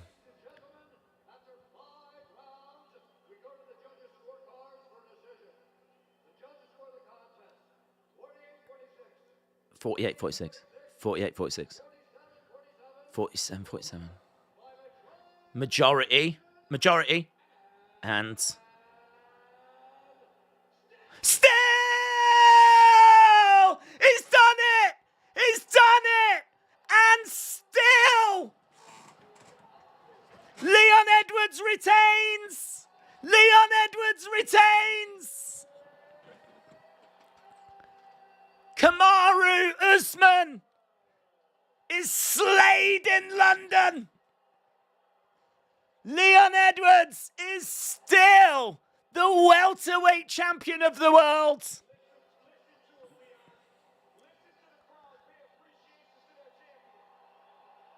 Massive, massive roar. Massive roar for Leon.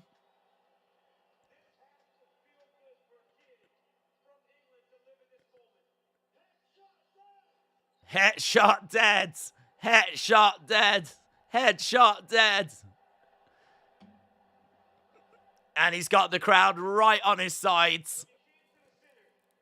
Wow.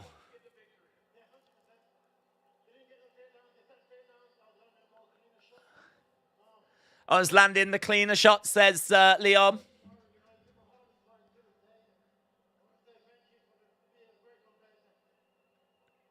So, Leon, thanks Kamaru for being a great competitor.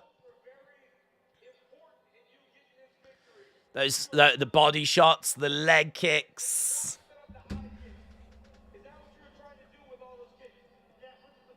Leon Edwards defeats Kamaru Usman twice.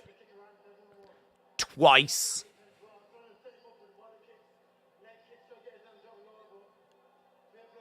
Kamaru Usman was not able to finish Leon Edwards. And he's been in there with him in this second and third fight recent. Forget the 2015 one, that was so long ago. But these recent 2 fights, they've basically done 10 rounds. Usman's not been able to finish him or put him away.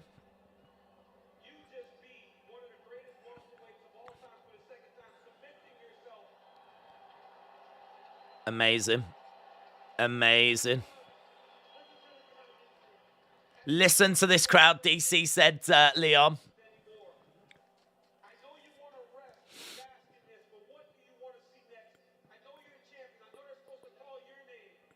What do you want to see next?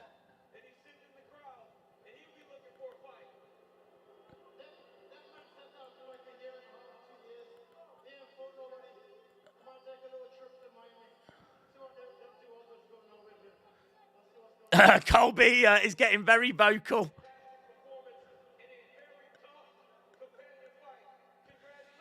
Leon said that guy hasn't done anything in a couple of years. So he doesn't seem to be interested in Colby. Leon goes over to... here's Usman. Leon's trying to get the crowd to not boo Usman.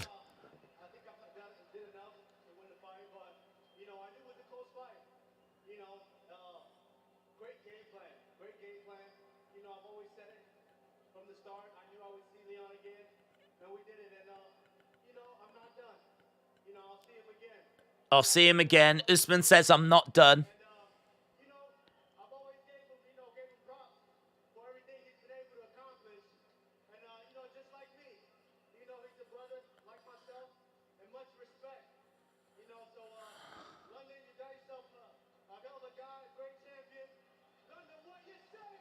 London, you've got yourself a hell of a guy. You've got yourself a great champion.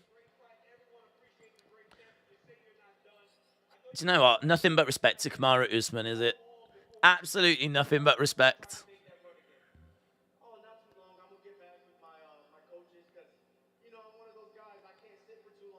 Usman says he can't sit for too long. Colby doesn't deserve a title shot, says Dark Horse. Is Usman crying? Nah, he's... Do you know what? He's winning like a champ. He's losing like a champ. You said, I've always given Leon props, and London, you've got a hell of a champ. I mean, that's classy. Classy.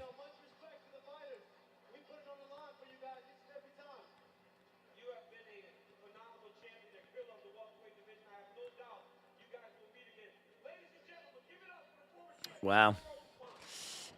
Cage Level said, I knew he could do it.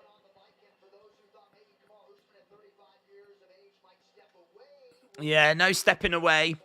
No stepping away. Just looking at the judges' scorecards. So everyone gave round 1 to Edwards. 2 of the 3 judges gave round 2 to Edwards. 2 of the judges 10-8'd the next round. One of the judges went 9-9. I had it 9-9. It's really interesting because a lot of the judges have gone different ways. Edwards, they do give round 5 to Edwards, all of them. Either way, it works out as a majority decision, and absolutely incredible. I think a lot of people were expecting Usman to come to London, get his title back. This was going to be an angry, vengeful Kamaru Usman. And I think a lot of people felt that Leon Edwards it was a fluke, basically. It was a fluke. That's what a lot of people were saying. And I must admit, I didn't know what the truth was. I didn't know what the truth was, but I listened to what Leon was saying. It all made sense. He did look good in the first round. He said he got tired because of the altitude. He's never lost in the UK. He said he feeds off the crowds. The crowd gave him everything they could and more. And he responded with a brilliant, brilliant performance.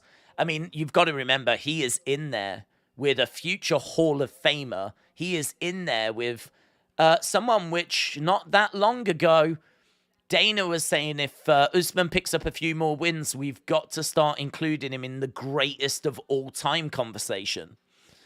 And he's had to go in there and beat Usman, who is probably hungrier, more determined than he's been in a long time.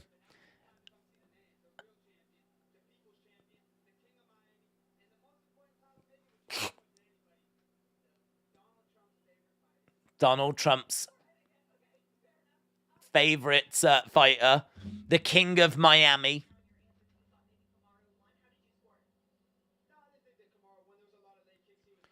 Colby said, I didn't think Kamaru won. There was a lot of leg kicks that were landing. You know, he probably was a lot more active. I'd have to look at the strike counts because I didn't see like what the volume was and who landed more strikes and whatnot. But you know, it was a close competitive fight. Honestly, when I was looking at Colby said it was a close, competitive fight. What did you think about the takedown defense of Leon Edwards and when he was taken down, his ability to get back up relatively quickly?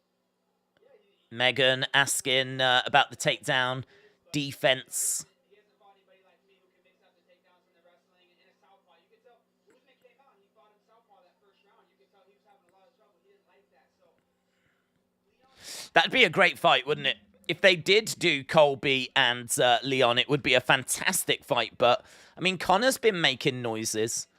Conor's been making noises about facing the winner of this. And Leon Edwards against Conor McGregor would just be immense.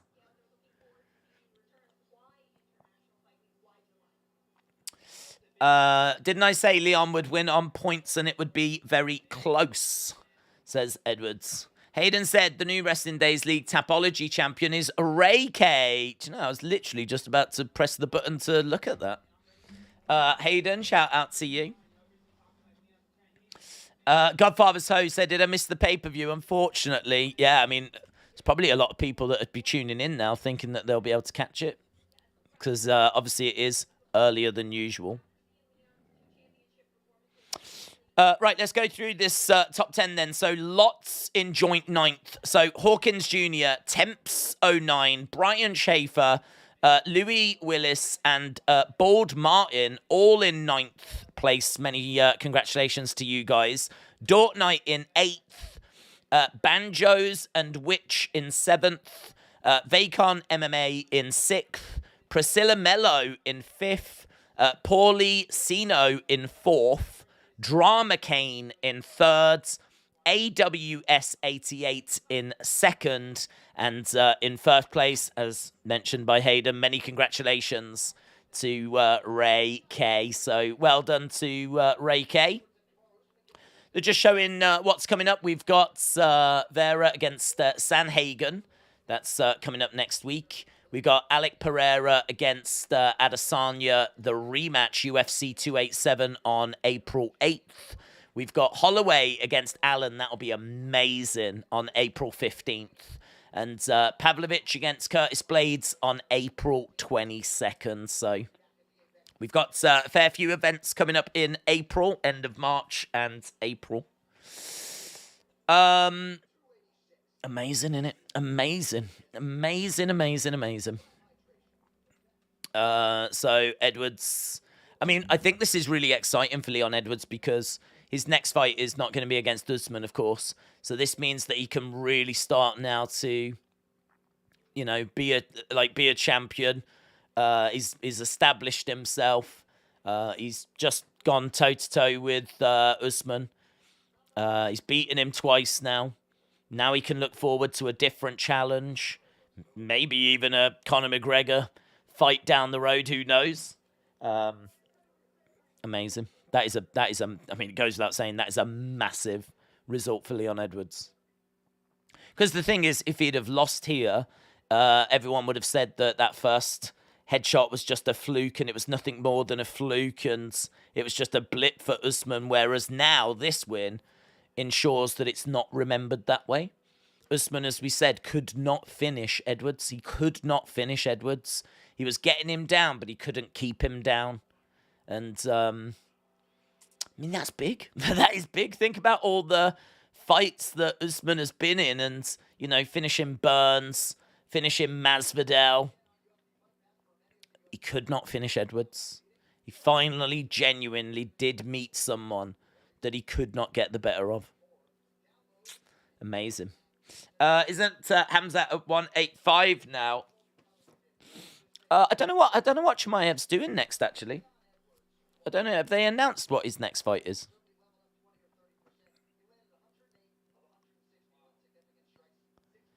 $108 of 160 odd shots. His accuracy ended around 60% which is really high.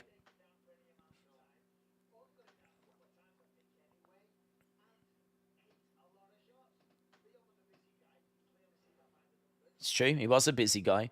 100. Oh, there it is. I've got the numbers on screen. 108 from 161. So 60 odd percent striking accuracy. I mean, look at Usman. He threw 210 shots, but only landed 76. So Usman was throwing, but it was just all falling short. And that, I mean, 49 leg kicks compared to 1 from Kamaru Usman.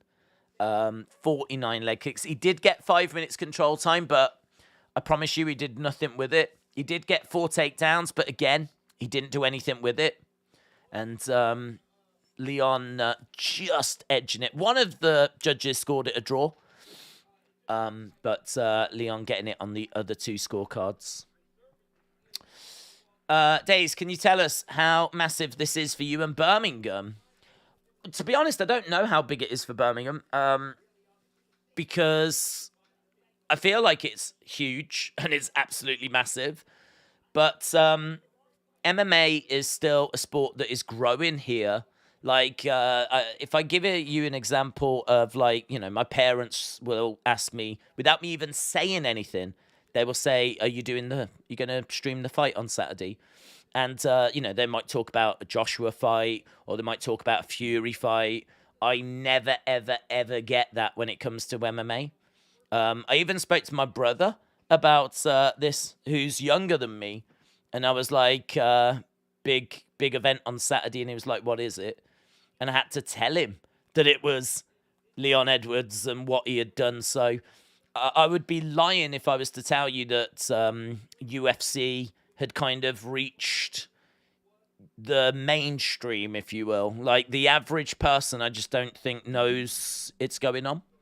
I think Leon can walk down the street and would definitely get recognized. There's enough people in that are into UFC to, you know, ensure that Leon is not going to be able to walk around without being recognized. But your average person in the street probably wouldn't know. But I mean, if you talk about like the welterweight champion of the world in UFC comes from Birmingham, I'm going to really struggle to like give you a list of people from Birmingham sports. People from Birmingham that have achieved such great things as that. I mean, the only other name I can think of at the moment is Jude Bellingham, who is one of the world's great midfield players, currently plays for Borussia Dortmund, and is expected to potentially go to Liverpool or Man United or even Real Madrid. He actually came from Stourbridge, where I'm from, but came through the Birmingham City Academy. So he's one of the world's great young football players. He is connected very heavily with Birmingham as well. So, you know, there's definitely a little. It's a good time for Birmingham. Let's put it that way. One of the most popular shows in recent years has been Peaky Blinders as well for the BBC, and that's based in Birmingham in the 1900s, early 1900s. And that has been a worldwide success. I mean, I think Peaky Blinders has done well in America as well.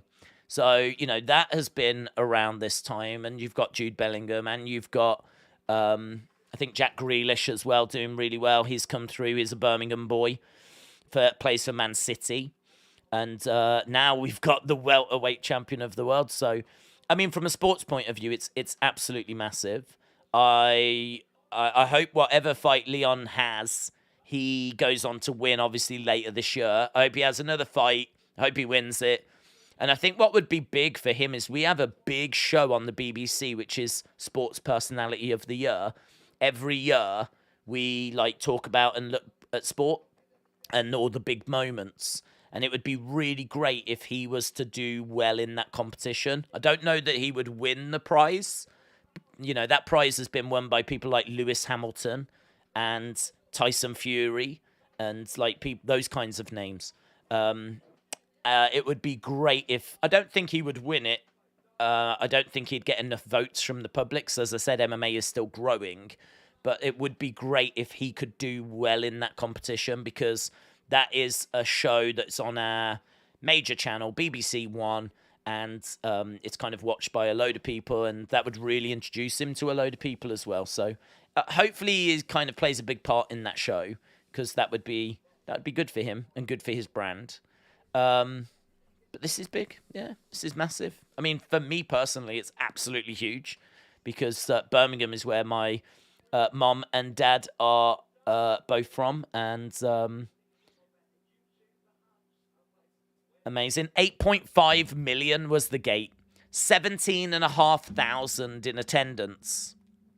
I wonder why it was not more. That place can hold 21,000. So I don't know why it wasn't. Why it was only 17.5.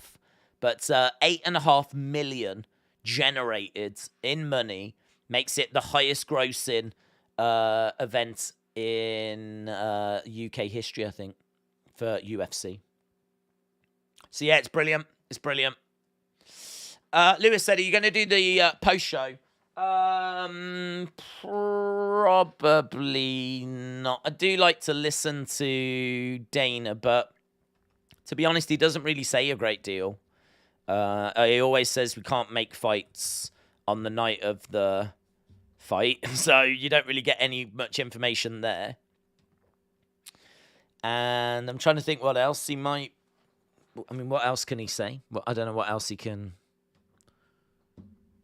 Don't know. I don't really have any questions. Like, I don't.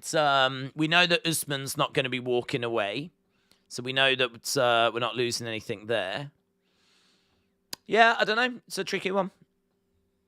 It's a tricky one. I'm not expecting. I can't think of any answers I want, so no, probably not. I think we've probably served our time. We've done 8.5 hours of a stream, so I think we'll probably call it quits there.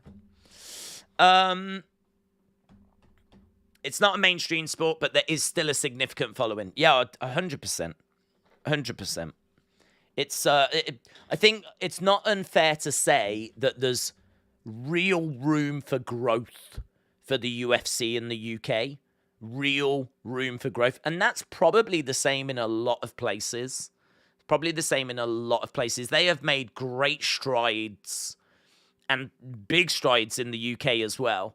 But there is definitely room for growth. And who knows, Leon Edwards could be a big factor in that growth. So we'll have to wait and see. But, right, we are done. Massively appreciate the support. I hope you enjoyed that. 5 rounds of action and a lot of excitement. Brilliant show. Brilliant.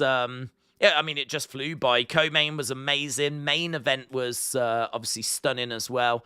Really tense, really close. And crowd were vocal. It was a brilliant show. And on we go. UFC 287, not that far away. Just a few weeks' time, we'll be getting going over there. I think it's like the 8th. So, yeah, not far away at all. Awesome, guys. Thanks a lot for watching. Really appreciate the support. I hope you enjoyed it. If you do want to watch the press conference, it's live on YouTube right now. Yeah, appreciate the support. So thanks for watching. I'll see you next time. Bye for now.